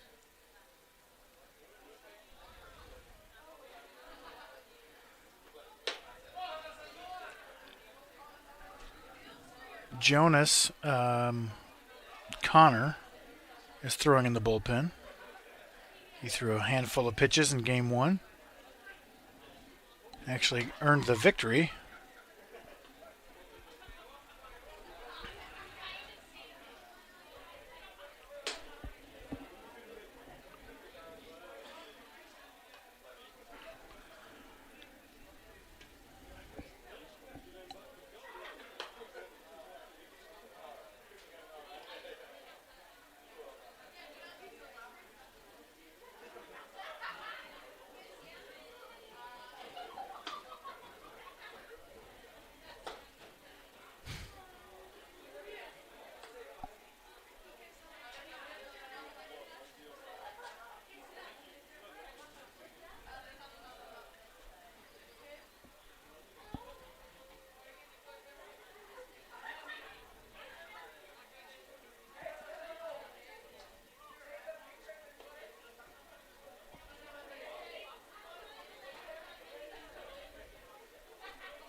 Here we go. Back ready for play.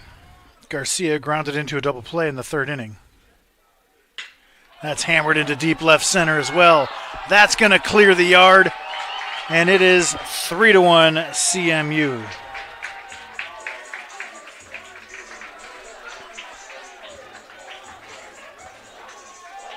Man, that guy's killing us.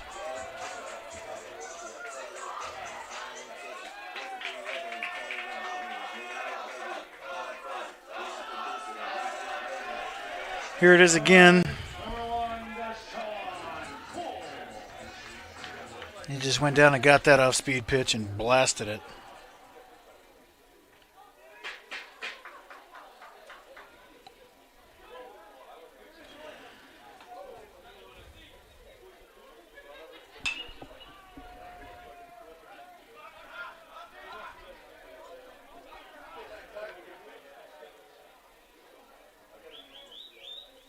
That's Garcia's third home run on the season.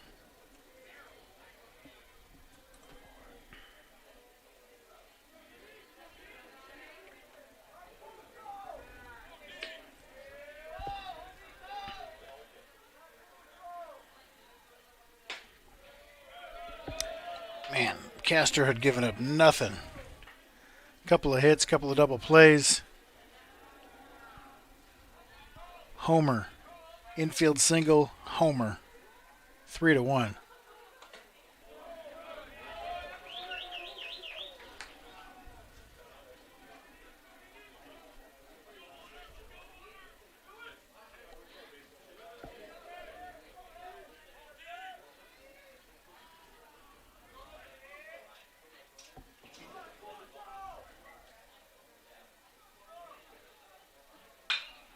Grounded foul.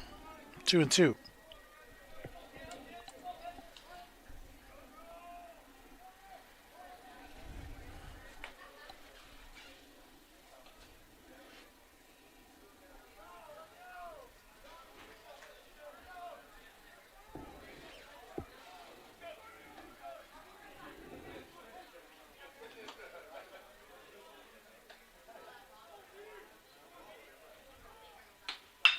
Ripped into left field for a knock.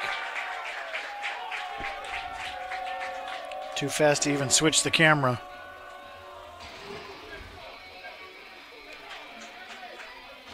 Otero's grounded out to third twice. He's 0 for 2. But that could be it for Tommy Castro.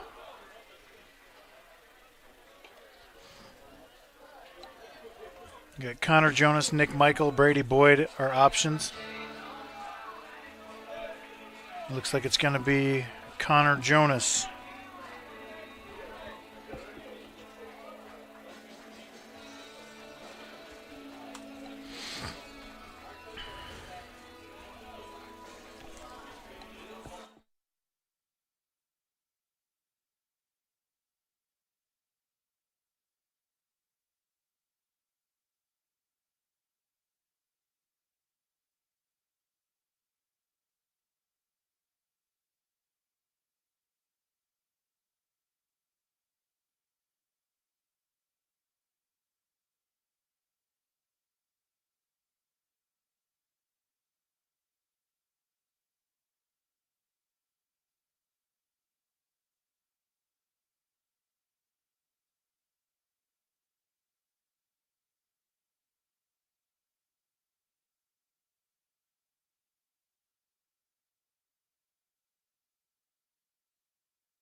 Kenny Otero, 0 for 2, a couple of ground outs.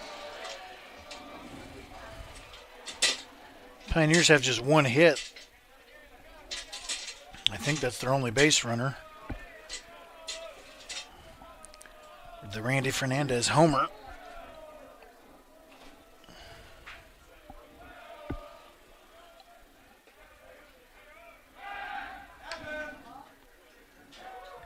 No, Freeman got hit by a pitch. Other than that,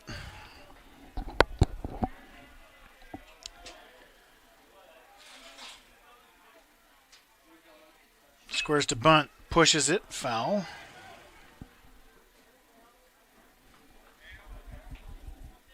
Is that the first pitch?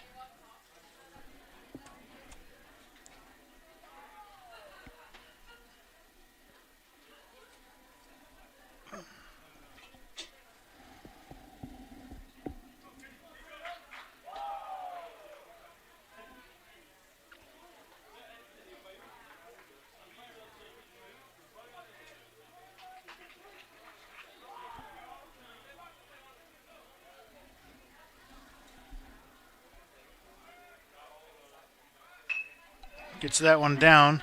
Sherwood. Successful sacrifice.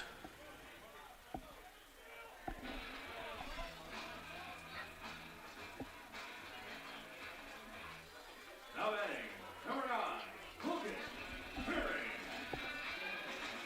And Jonas gets his one batter again. And with two lefties coming up, it'll be either Michael or Boyd. It looks like it'll be Michael. It's kind of fun that we've got matchup relievers. We haven't had that in the past. So we'll be back in a second.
Herring grounded to second in the first, walked in the fourth. Nick Michael had this same matchup in game one, and he grazed Herring's jersey before getting Macias to line into a 3 unassisted double play.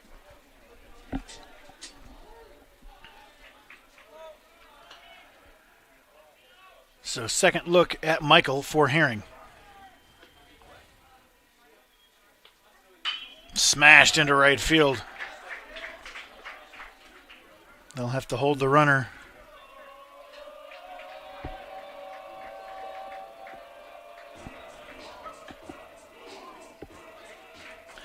First and third, one out for Macias, and Michael needs a double play here.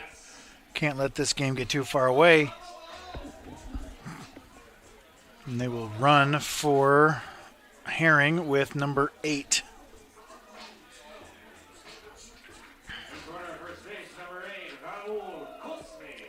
Kosmi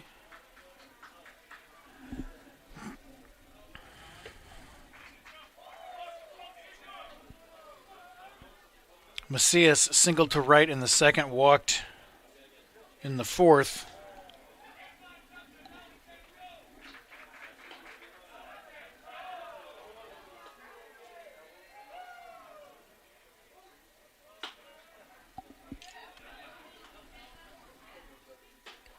Breaking ball taken for a strike. It's 0-1. Well, the authority on all things baseball scoring has weighed in on the Game 1 pitching decisions. Frank Mercogliano. Frank Mercogliano is like a legend among SIDs. He knows all the rules. He's kind of the final say on things when people have rule questions and scoring questions.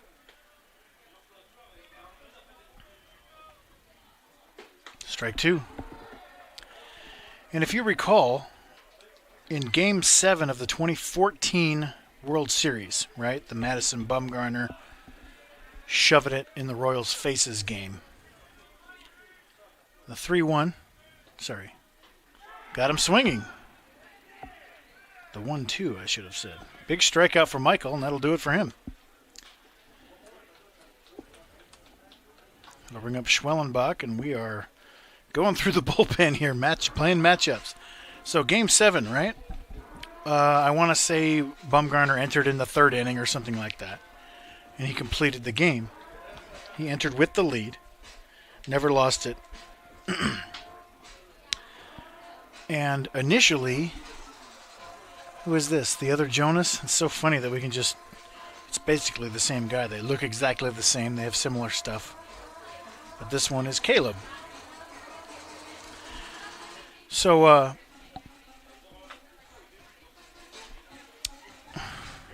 originally when that game ended, they gave Bumgarner the win. And that was incorrect. And I was like, wait a minute, that's not right. It should have been that guy who came in the third when San Francisco was trailing, and then they took the lead, and then they brought in Bumgarner. So it should have been Jeremy Affeldt to get the win, and then Bumgarner gets like a 6-inning save. And so I was kind of asking that among my SID groups, and they were like, oh yeah, there's another scoring assistance Facebook thread where they're talking about this. And I'm like, why am I not aware that there's a scoring assistance Facebook group? So I quickly joined it. And Frank Mercogliano was leading the charge that Jeremy Affeldt deserves the win. Bumgarner gets the save. And there was a hot debate, but I was like, no, he's absolutely right. That's the thing. So he actually called the Kansas City press box and said, hey, Bumgarner needs to get the save, Affeldt the win, because the rule of this and that and this and that. And they changed it. Frank Mercogliano got that changed. Now, I think it would have happened eventually anyway, but that became kind of the big legendary story from 2014. And he agrees with my assessment, is the end of that story. Jonas gets the victory. Navarrete the save. Even though you could make a case that Navarrete could get the win and there is no save. That's really the only two options. And he goes, I think MLB would lean Jonas, victory, Navarrete, save. So there you go. Long story short. Not that short. So Caleb Jonas now to face Schwellenbach and to try to keep this game close.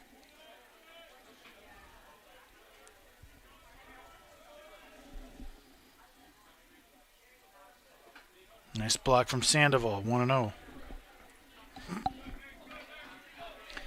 You've got these pitchers, the Jonas twins, Nick Michael and Brady Boyd are kind of the go-to middle relievers for this squad. Strike. And it's an interesting dynamic because none of them have overwhelming velocity or like some sort of wipeout slider or something. But they all generally throw strikes, and it's a good complement to the hard-throwing other guys who are living in the upper 80s, low 90s.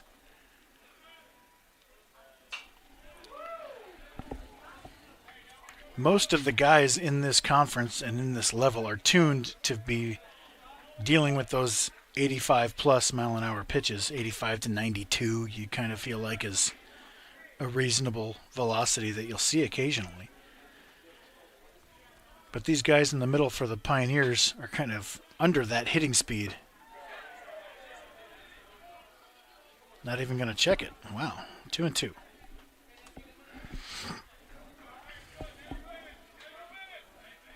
Now the problem comes, every pitcher makes mistakes. But if you miss with a fastball at 92 miles an hour, it generally doesn't get hit as far as when you miss at 82.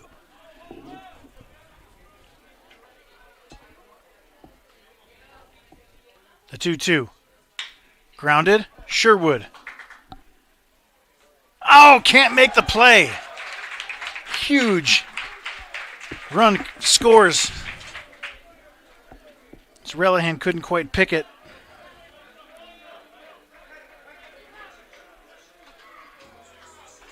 And an E5 keeps the inning alive.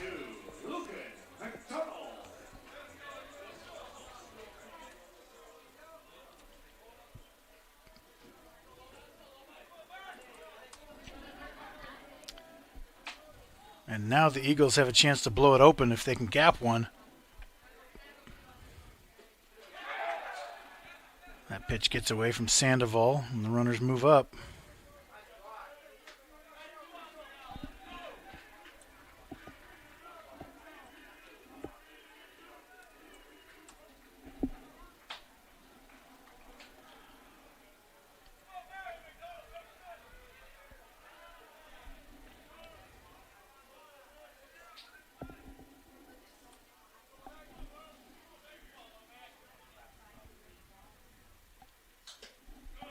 Two and 0.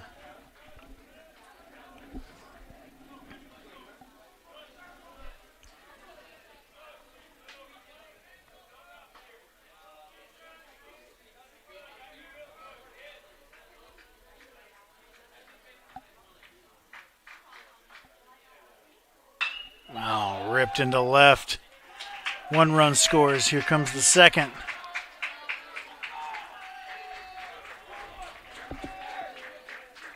Ouch.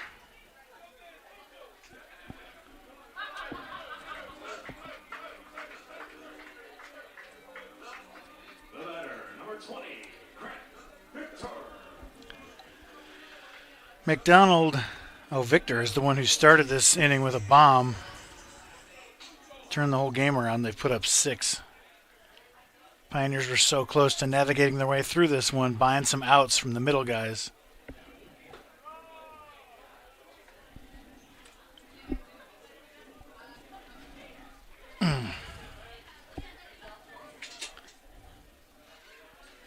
We see Luis Villanueva warming up. He's another good arm option. Hasn't quite found his footing yet this season, but he's got good stuff. I think this might be the game to use him for a couple innings and see if he can right himself, because he's got really good potential.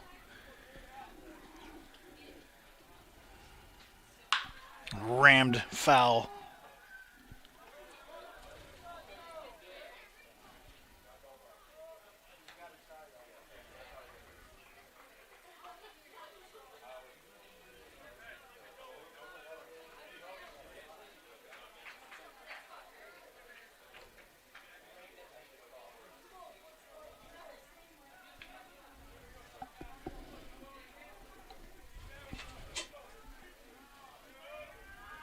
The 2-1.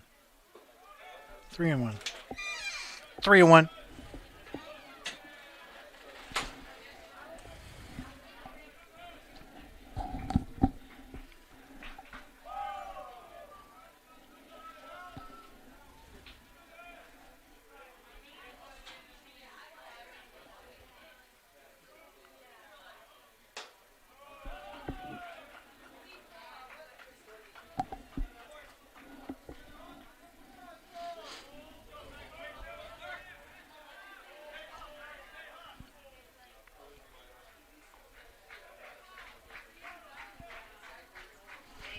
The catcher, McKay, he's 2 for 2. Singled in the third, singled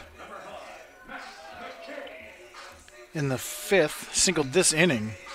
That little stoink job to Sherwood, and he beat the throw. Seems like an hour ago.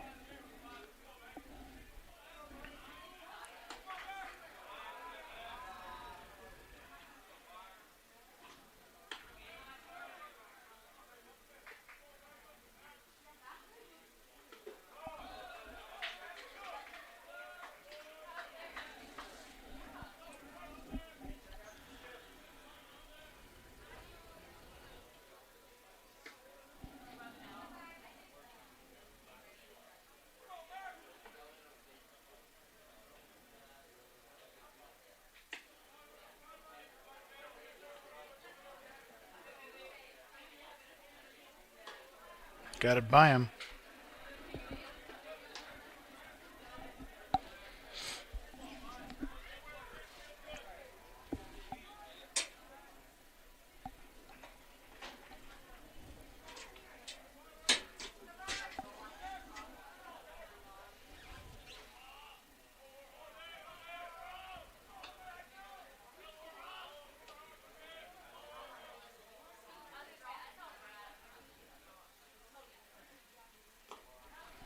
Changed speeds on him. Swung through that one. 1 and 2.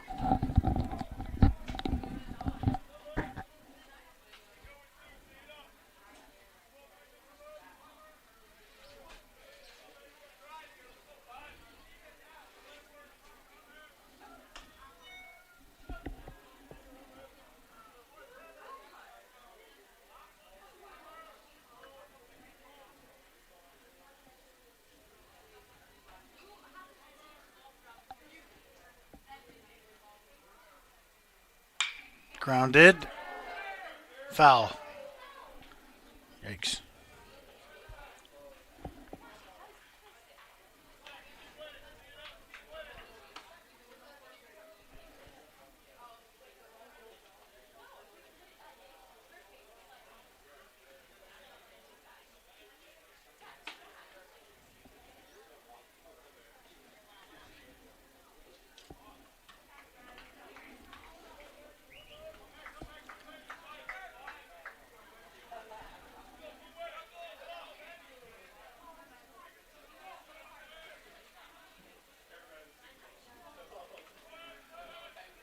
Another 1-2 from Caleb Jonas to McKay.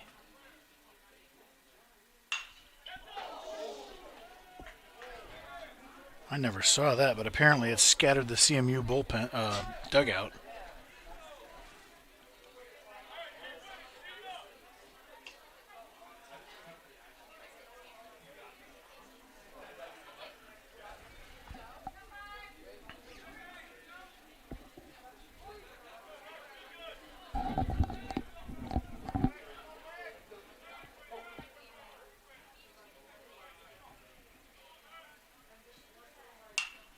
Popped up, foul, out of play.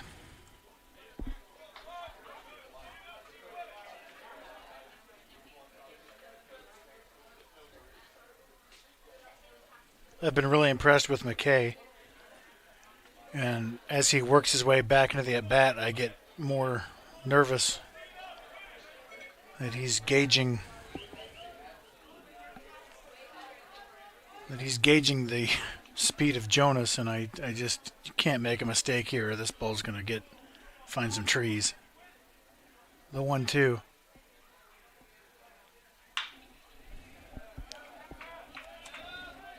He's hitting the spots.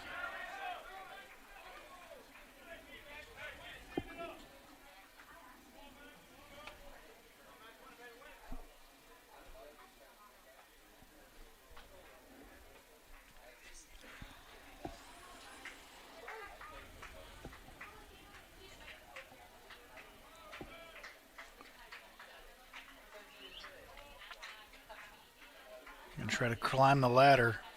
Yep. Ripped it into under Healy's glove. And they're first and third in this to death. He's an impressive hitter, man. I like him.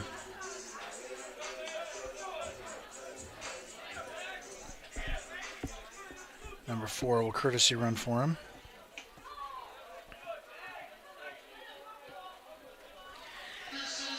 As this inning has officially gotten away from the Pioneers, and it's looking more and more like we're going to drop 3 of 4 to this excellent CMU team. As Brady Boyd enters. But don't count out these Pioneers. First of all, don't count them out in this game. They have an explosive offense. Just 1 hit so far, though. 3 more chances. We'll have to chip away. It's not going to be easy, but it's not over. My point is, the Pioneers are going to put a hurting on these lesser teams in the heart. This offense is dynamic, and there's plenty of games left. So I feel like the conference tournament is going to be quite a battle. It looks like CMU is the class of the conference so far from what I've seen.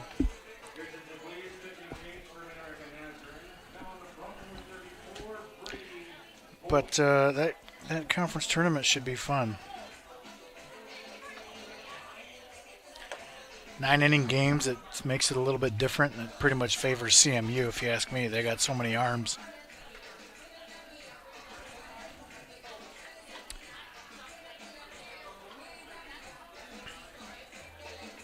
But whatever.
Isaiah Davis running at first. Garcia to the plate. He's 1 for 2. Hit a 2-run homer earlier this inning to to actually separate themselves.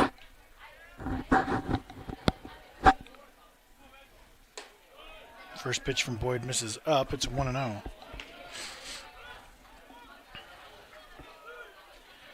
Boyd, a big left-hander from Olathe. Popped up, fouling out of play.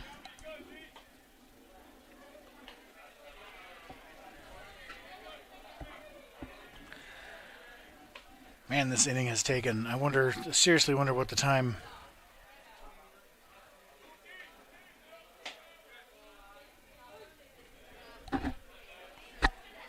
It's like 5 pitchers, 7 runs.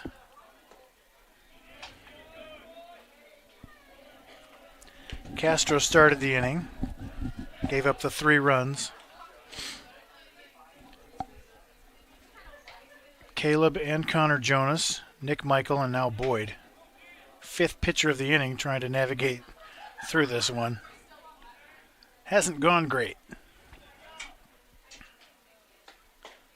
Swing and a miss, 2-2.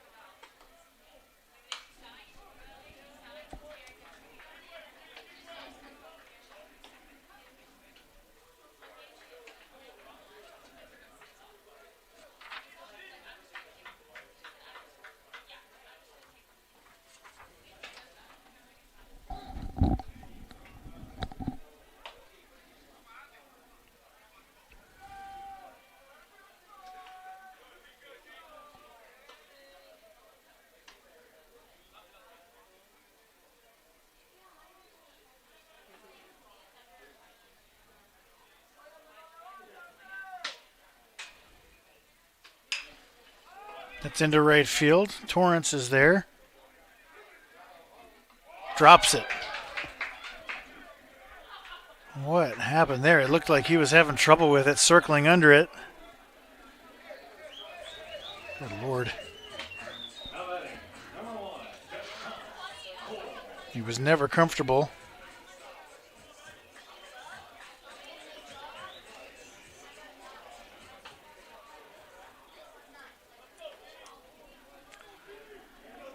And the nightmare continues.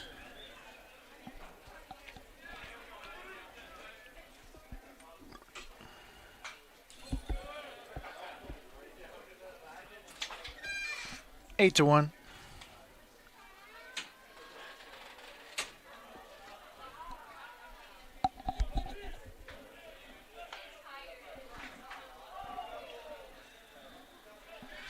This is Cole. He singled about an hour ago in this inning.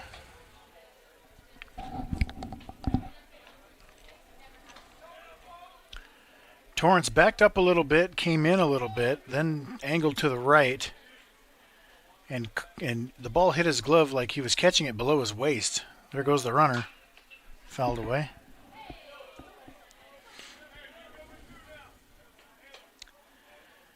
And popped out of his glove.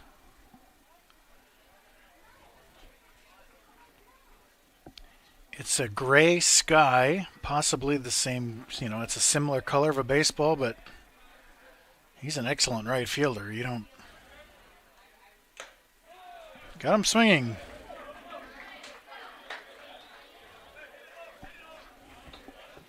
Not great, Bob.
Jacob Jenkins leads off the bottom of the fifth.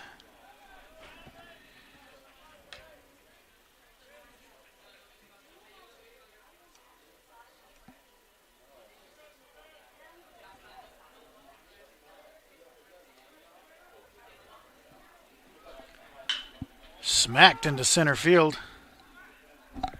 Drifting to the back. Caught it. Sorry. I was fumbling my words there pretty bad. I thought that might get out. Drifting to the back. To the fence, to the wall. I don't know. I'm sorry. Randy Fernandez has the Pioneers' only hit. It happened in the third inning, and it left the yard. He's hit 3 home runs this series. His first 3 as a Pioneer.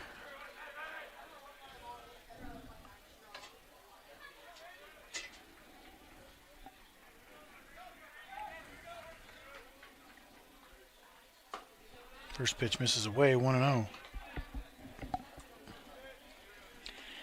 8 runs in the fifth, 3 earned, 5 unearned.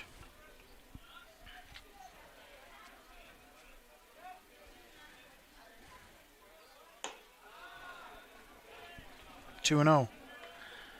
Fernandez got to be feeling spicy at the plate right now. When you're in a zone like this, you don't care what the pitcher throws. You don't care where your feet are in the box. You don't care how your bat feels. You're squaring everything up. Spitting on pitches that aren't in the zone, hammering everything that is. It lasts about 3 or 4 games for the mere mortals.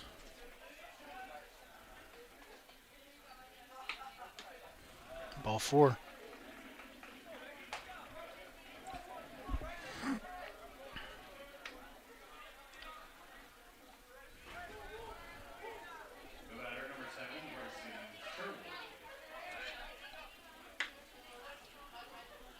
Bryson Sherwood flat out to center in the 3rd inning. You know it's a bad sign when their whole team hit twice in the 5th inning and our guys have not hit twice in the whole game yet.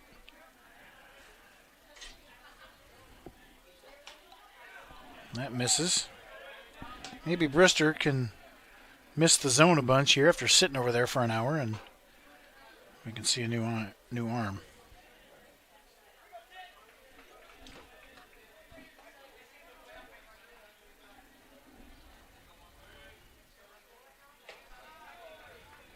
Six straight balls after a deep fly out to center. And everyone's going to come have a chat with this giant of a tree trunk out there on the mound.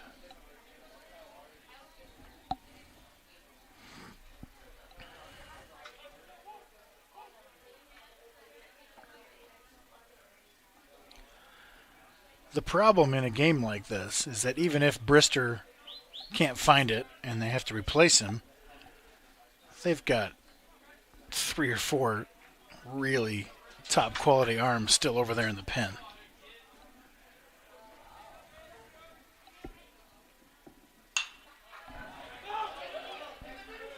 Fouled away. 2-1.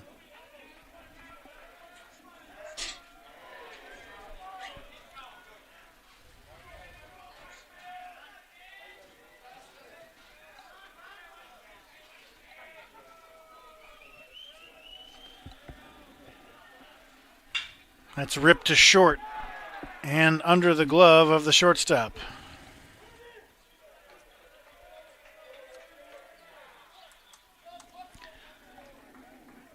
If he makes that play, it's probably 2, but that was a rocket to his backhand, and that's a base hit.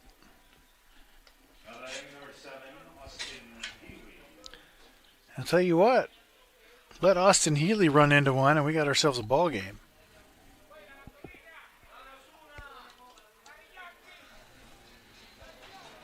That'll do it for Brister. That's tough to go sit over there for an hour while your team scores 7, 8 runs.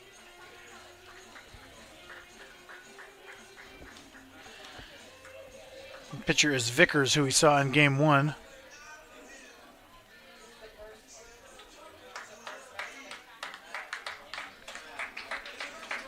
Yeah, great job from Brister. I mean, holy cow, he was absolutely lights out for 4 innings except for one mistake to Fernandez. And then sitting over there for an hour, that you can't just come out and pump strikes again. That's you hardly ever see a nice, easy, clean inning after a really long top half. So Jenkins takes him to the wall, about 390. Fernandez walks. Sherwood rips a single. And that'll do it for Brister. Still in line for the win because he got through 4.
Rammed into left field. That's gone.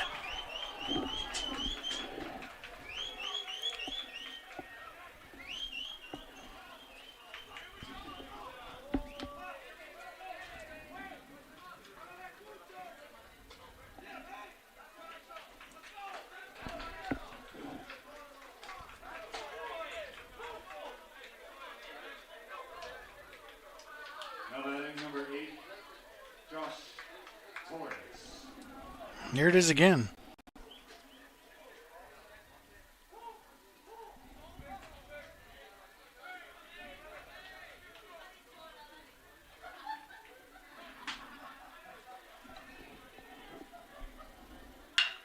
That's drilled into left field.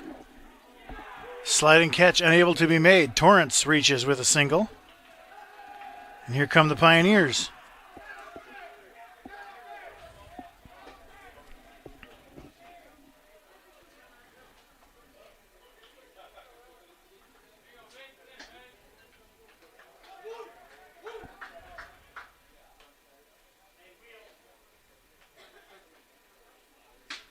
Now batting number 2, Adam Rillahan.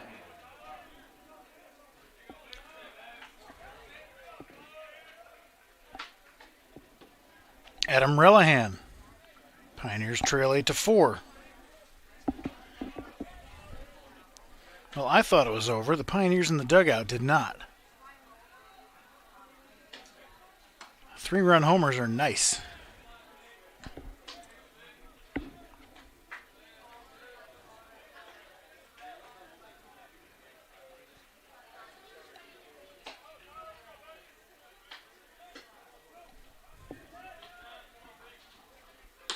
Two and 0.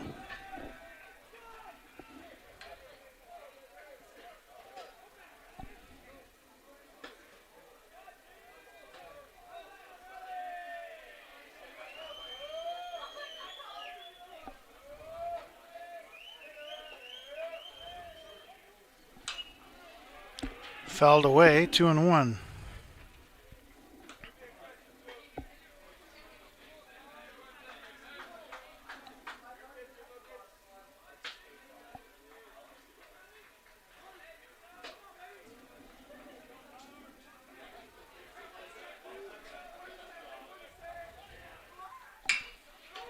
That sounded good, but it's a rocket to short for not a double play as they throw it away.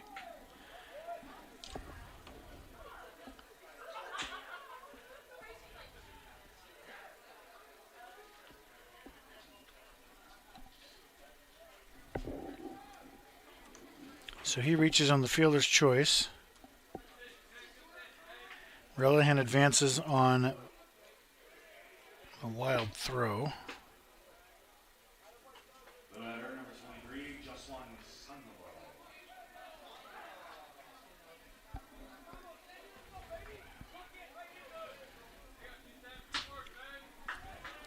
Let Sandoval run into one and make a game out of this.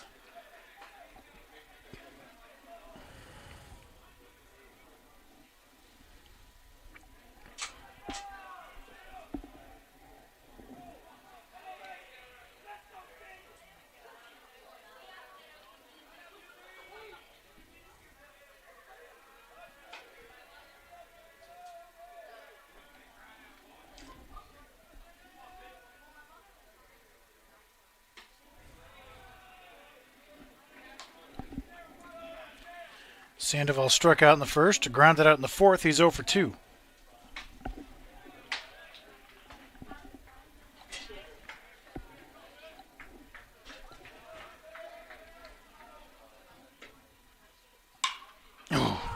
Drilled into left center field. There's 2 outs. Rellahan caught at the track. I thought Sandoval may have gotten that, but he got a little too much under it.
Kenny Otero leads off the top of the 6th, and it is Villanueva,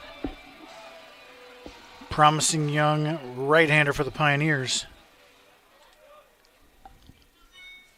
No record. This is his 5th appearance. He has 2 starts, a 14.54 ERA.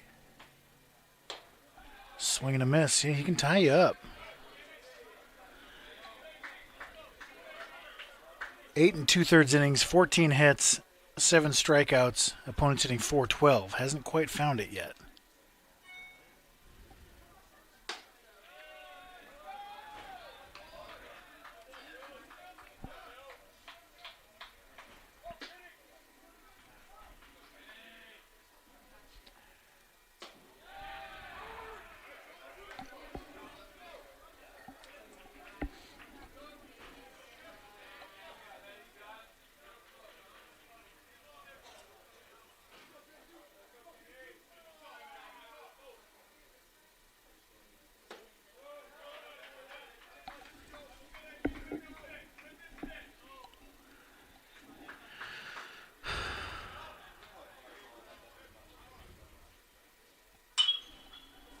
Down the right field line.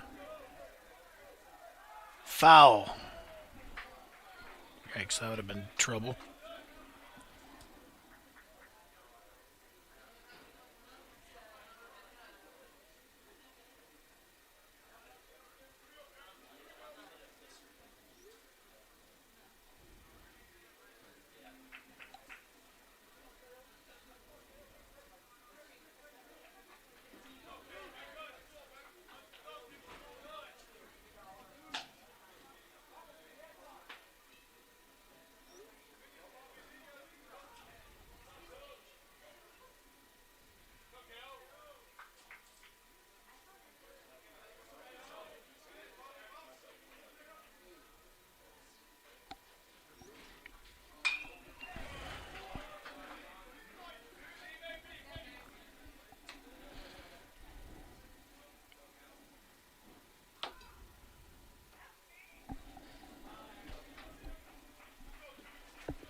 Tied him up inside.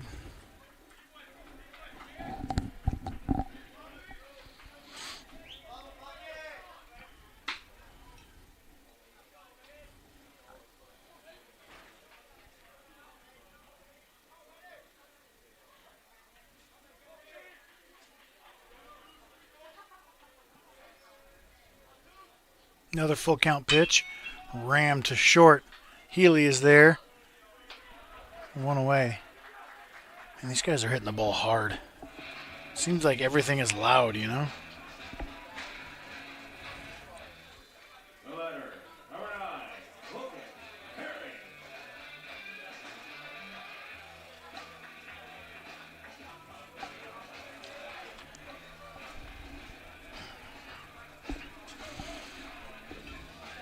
Logan Herring. Logan Herring. He's 1 for 2 with a walk. Grounded out in the 1st, walked in the 4th, singled in the 5th.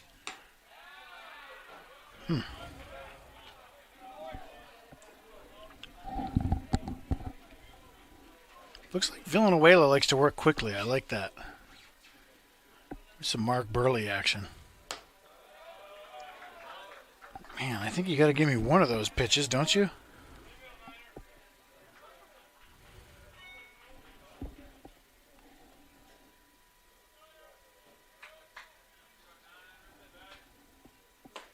Swing and a miss.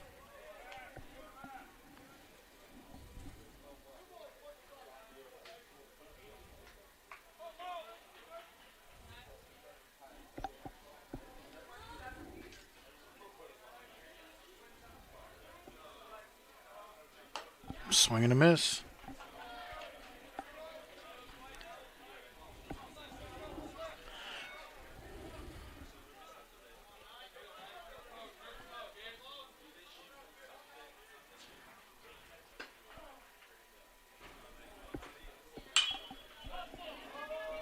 Into left field and deep. Leo back to the wall, and that clears the wall. Logan Herring. Man. Yeah, I just heard in the crowd. I thought that was a pop-up. I sort of agreed, but with this wind and with Logan Herring's power, anything is possible. His 8th of the season.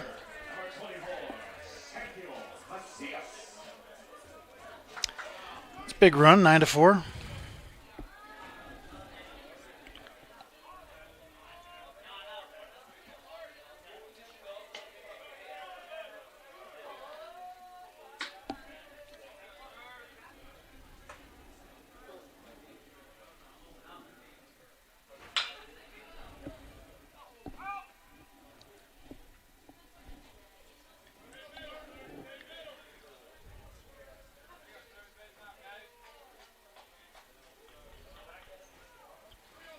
Here's that homer again.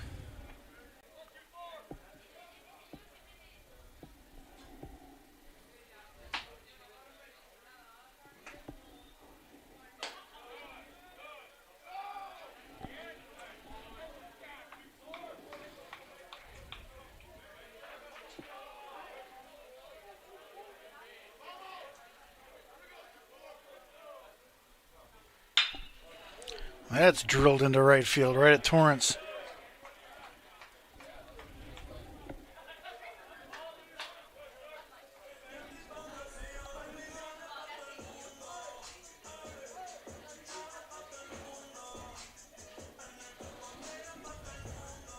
Your attention, please. Changes for CMU. Now batting, number 2, Adrian Martinez. What? This is a new hitter? Number 2?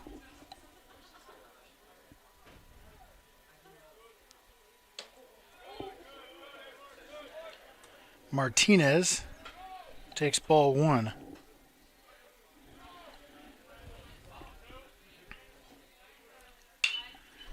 Grounded. Sherwood.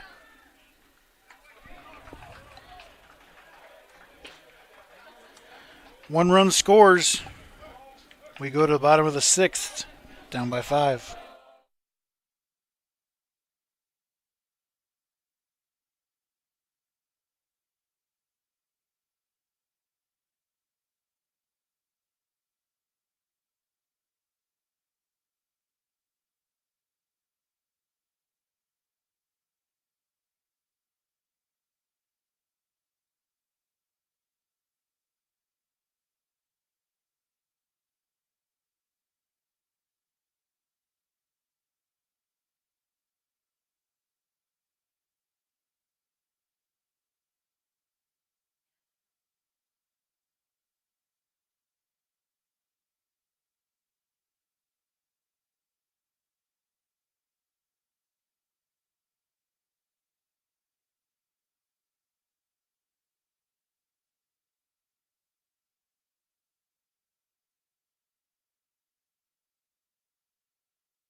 Everybody's having a good time.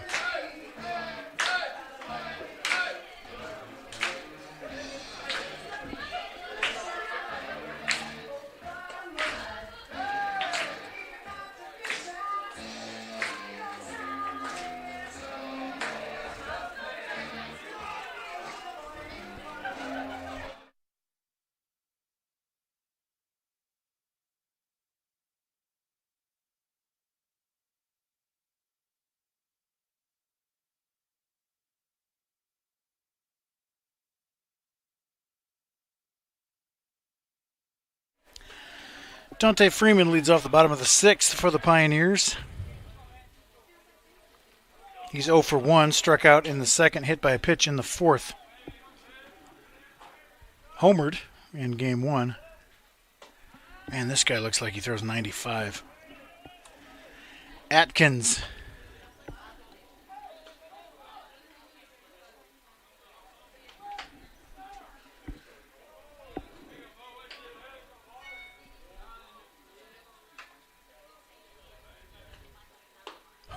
that is some heat.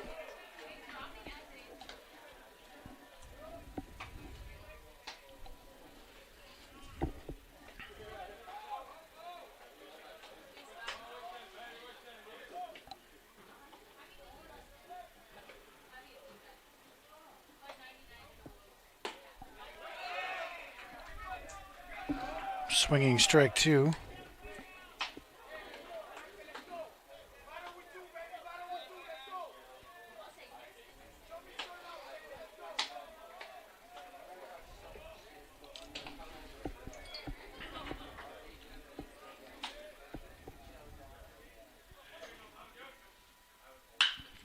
Grounded to third.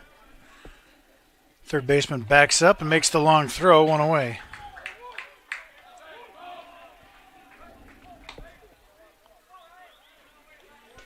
All right, what are these guys' numbers? Atkins. This is his 6th appearance, all in relief. He has a 6.75 ERA. He has a save. He's thrown 4 innings, given up 3 hits, struck out 5, opponents hitting 200 against him. Ryan Leo hammers the first pitch he sees into left center for a single. Can handle velocity, no problem.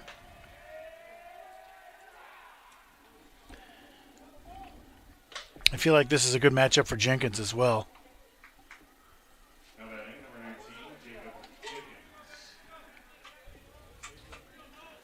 33 is warming up for the Pioneers, and I sadly don't know who that is. Let me look at the other roster sheet. Oh, Nathan Torres. Was he my cameraman yesterday? If so, he was excellent there. I don't know if that was the right guy, though. Fastball misses down.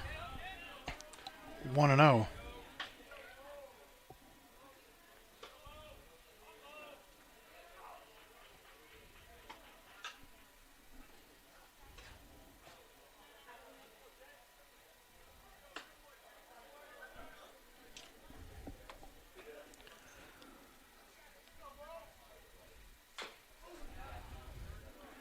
I got a piece of Jenkins on the foul ball. It's 1-1.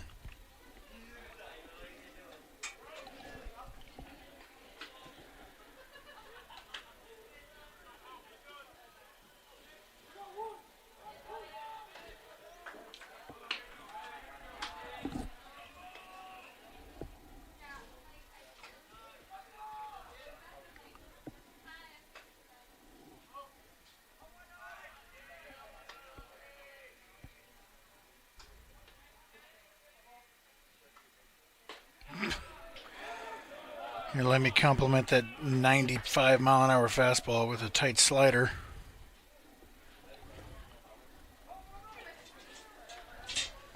These are the types of arms CMU has in their pen that they don't use that much.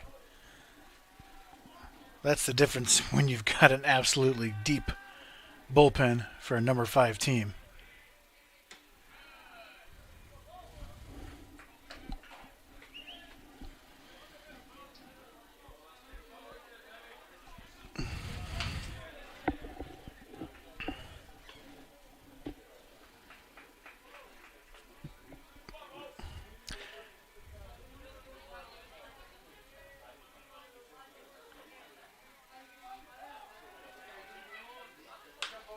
Popped up on the infield.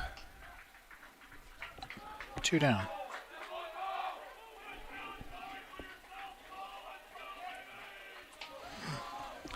Randy Fernandez, this will be a fun matchup. Homered in the 3rd, walked in the 5th. Homered in game 1, homered in game 2 Saturday. And he's facing a guy who's bringing the heat. So, super hot hitter. Super hot velocity. Fun matchup.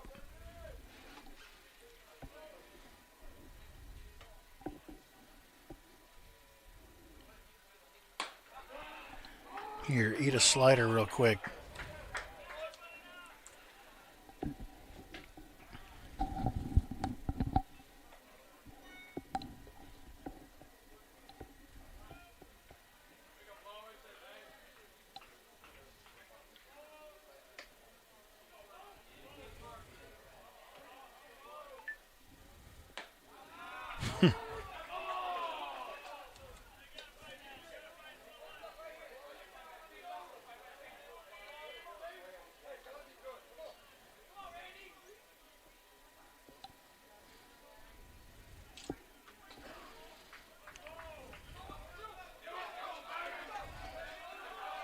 Fernandez is like, let's bring the heat, man. You're up by 5.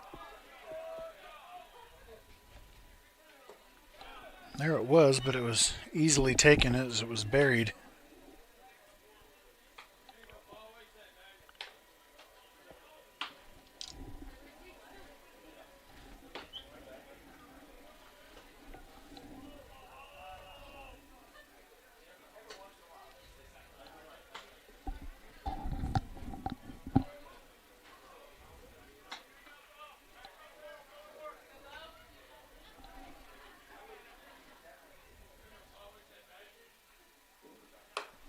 Heater misses up 2-2. After a couple of missed fastballs, you can, if I'm Randy Fernandez, I'm sitting on slider and hopefully he can hang one. But when you sit on slider and get 93, not a good recipe.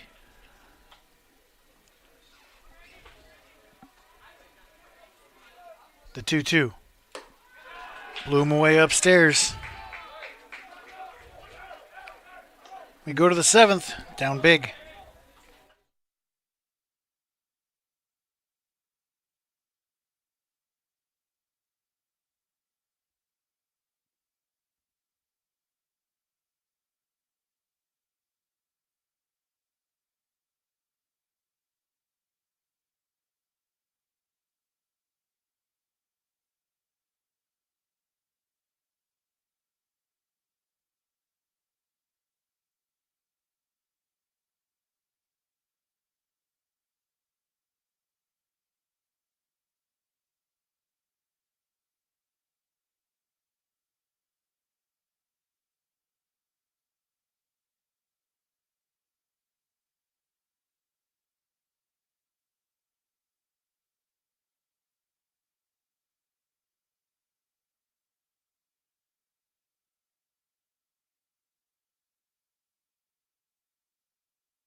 Leading off the top of the 7th, number 32, Logan McDonald. Logan McDonald leads off the top of the 7th for the Eagles. On the mound for the Pioneers is Nathan Torres. He has no ERA. He has gotten 2 outs this year. He struck somebody out, walked a guy. Didn't give up any hits. So he's had 2/3 of an inning. Slider strike.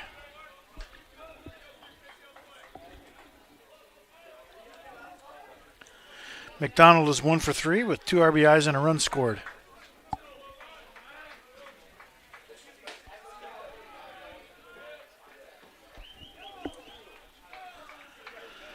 Except for the 5th inning of this game, which still almost qualifies.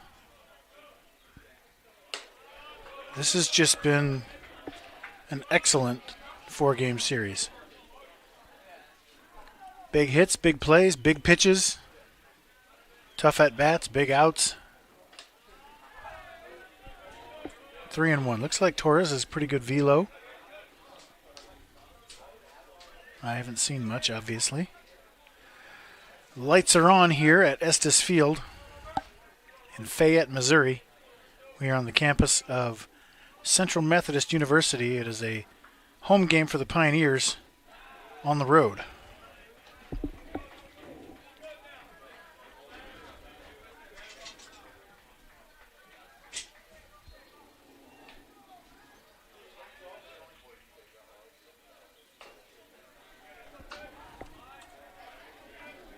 Fouled at the plate.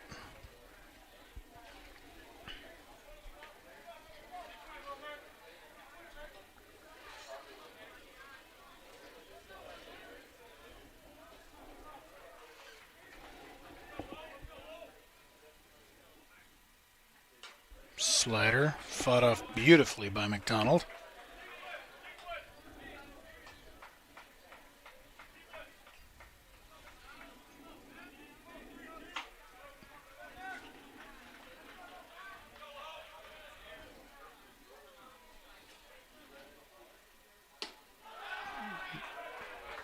Just misses inside. McDonald works a leadoff walk.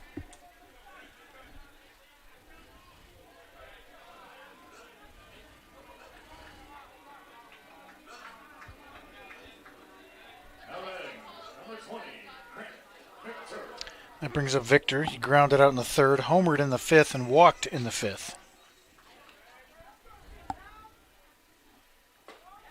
Slider strike one.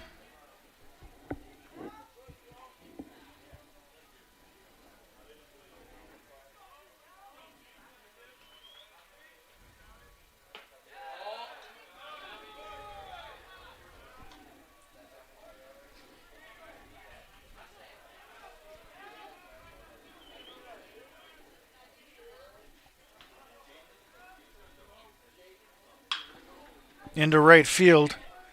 Torrance on the move. It drops fair into the corner.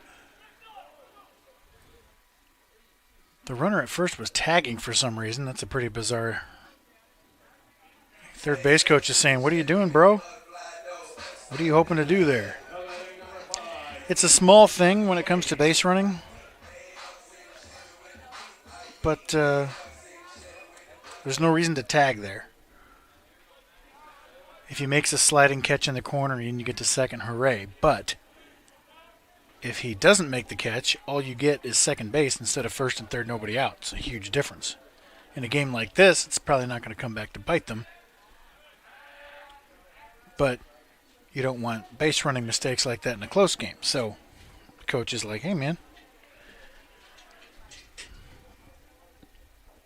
if you're fast enough to tag on that play, then you're probably fast enough to steal second if we really need to." So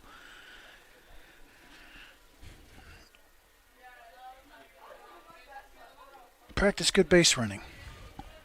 He should be on third.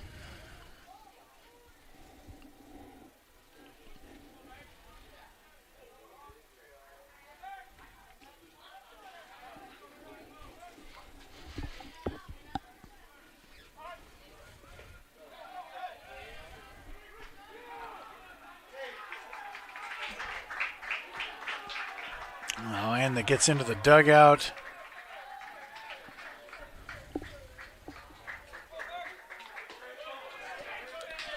All right, I got to score this. Bear with me. It was a ball, and then it was the runner advances to third on a stolen base, basically, and then advances home on an E6 because it bounced. It wasn't a horrible throw, but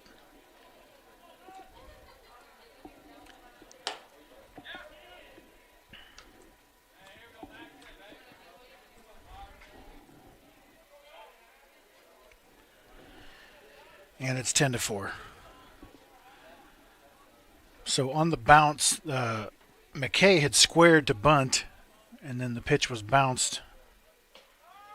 Now they're crossed up. Torres and Sandoval need to figure out their signs.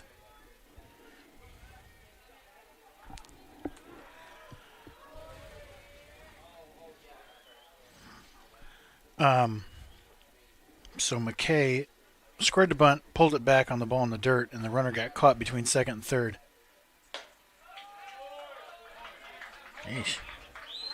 Sandoval fired to second. Healy tried to make the quick pivot, fired to third. It was going to be late. I think it may have hit the runner. The scoreboard has just gone out. It's back. We're back. Our Pats' heads are falling off. Ball 4, and I'm going to give a pass ball on that.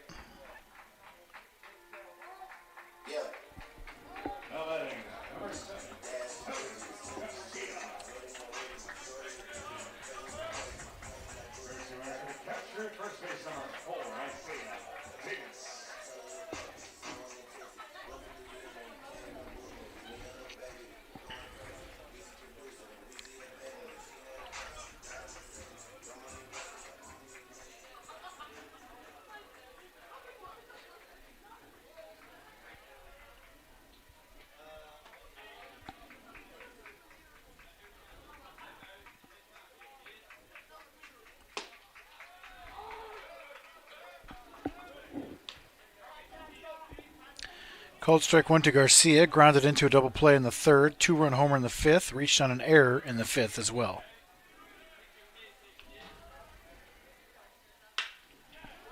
Into right field, Torrance. Get him. Yeah, he did. Boom. Double play.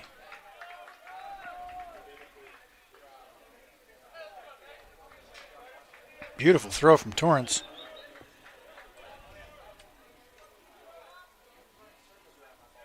Now batting, number 1, Deshaun Cole.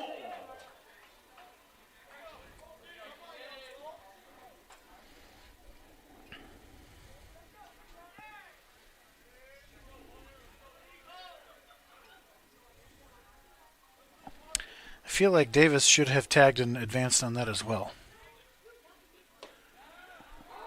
Why not? Make Relihan cut it, ensure this run scores,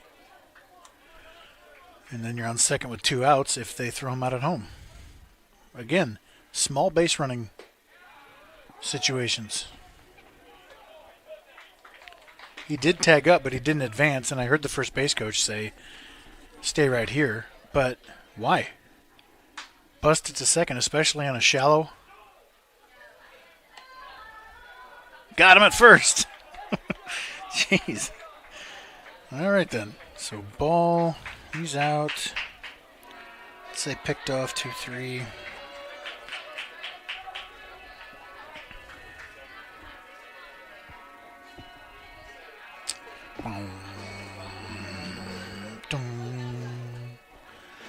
Dum, dum, dum.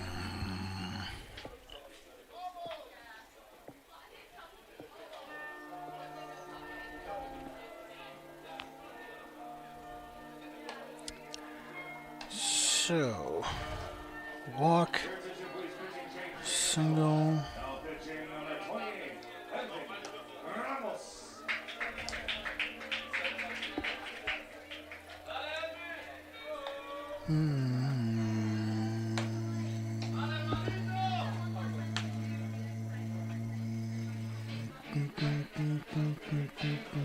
Look, what? It's a really good song. I don't care.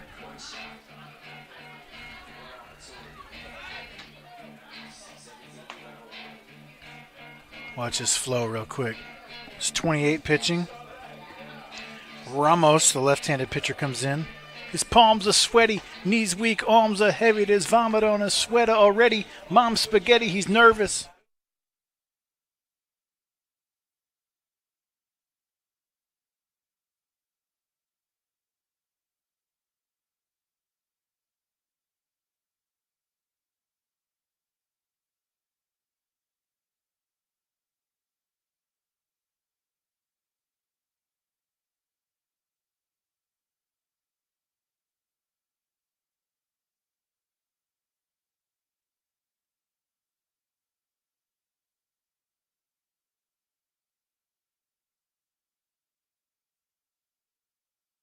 Hope you don't. You better.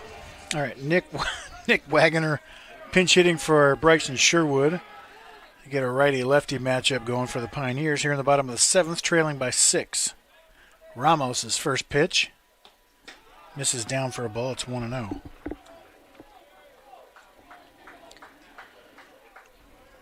Ramos has a 2.70 ERA. He's 1-0. This is his 6th appearance. He has 1 start. In 10 innings, 8 hits, 11 strikeouts, and opponents hitting .211 against him. Another pitcher with awesome numbers at the end of their bullpen in a 6-run game. Must be nice. Grounded to second. Cole is there. 1 away.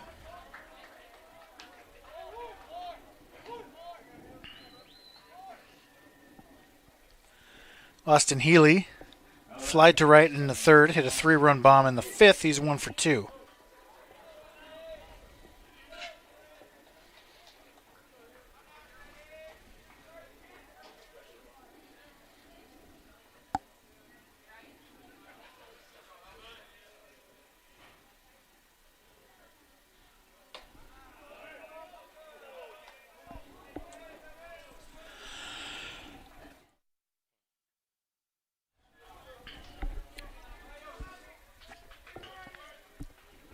The 1-0.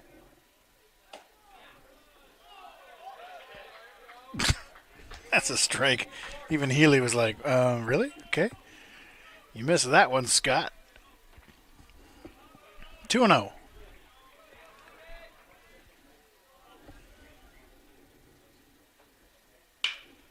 Into center field. Not deep. Otero wants it and takes it 2 down.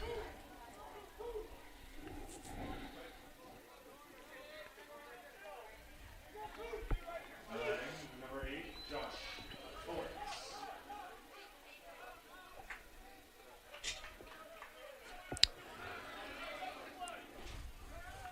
Unless the Pioneers go crazy here, Brister will get the win. Castro the loss. And a bizarre 5th inning was the difference in this one. Torrance is 1 for 3. Takes ball 1. Grounded out to short in the first. Grounded out to third in the third. And singled into left center in the 5th.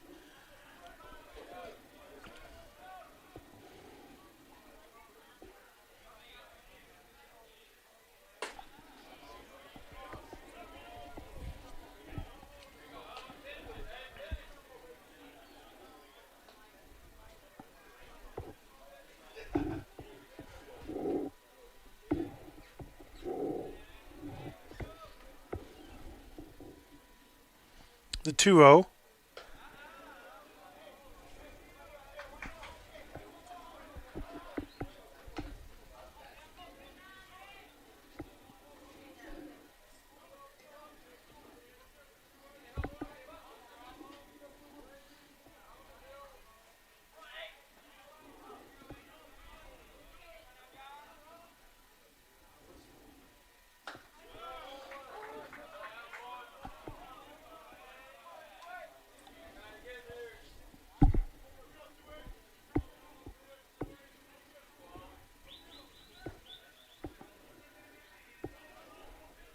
The 3-1.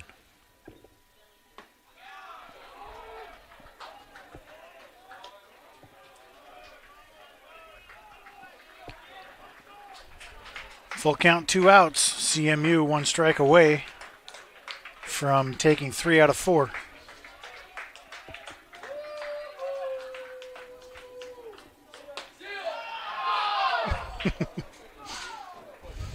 Scott says no, not yet. Still umping this game, and that was off the plate. Now Relihan is like, dang, I gotta face this guy. He's either listen. He's either, dang, I gotta face this guy. I'm struggling right now. I'm 0 for 3. Or he's like, sweet, I get to face this guy and go 1 for 4. I was kind of a negative type hitter in that regard. If I didn't feel it, if I was struggling, I was like, it's okay if I don't get another AB. But I was kind of mediocre is the right word. I was never hitting 450 deep into a season.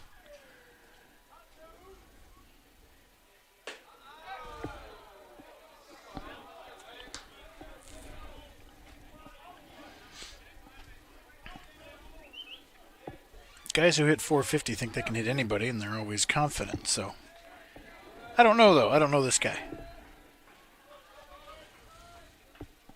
Seems like the type who would want the challenge. 2-0.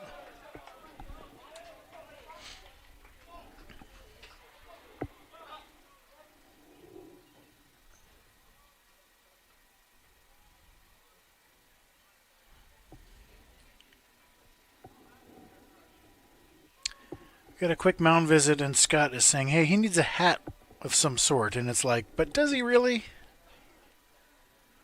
Why would he need a hat or a helmet? I don't think he does. Yes, it doesn't look as professional, but is it a rule or something? Does the pitching coach have to have a hat on, or whoever that was?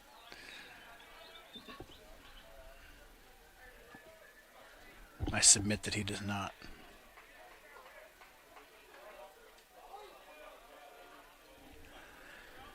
Two 2-0, 2 down.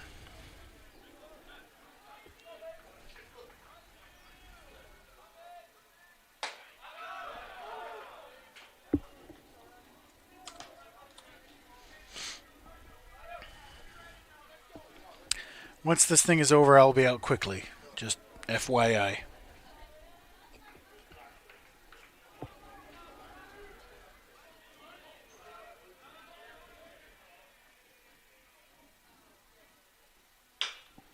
Chopped foul. 1 strike away is CMU once again.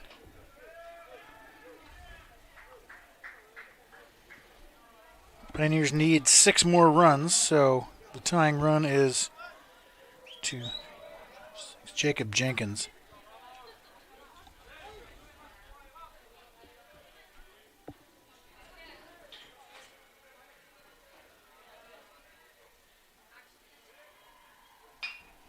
Check swing, stays alive.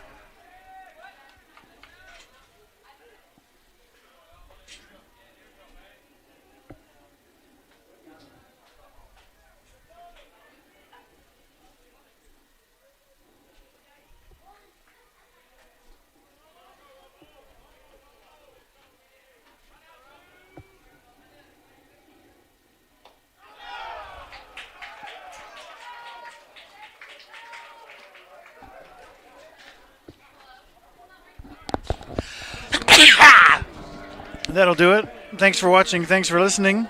Love you.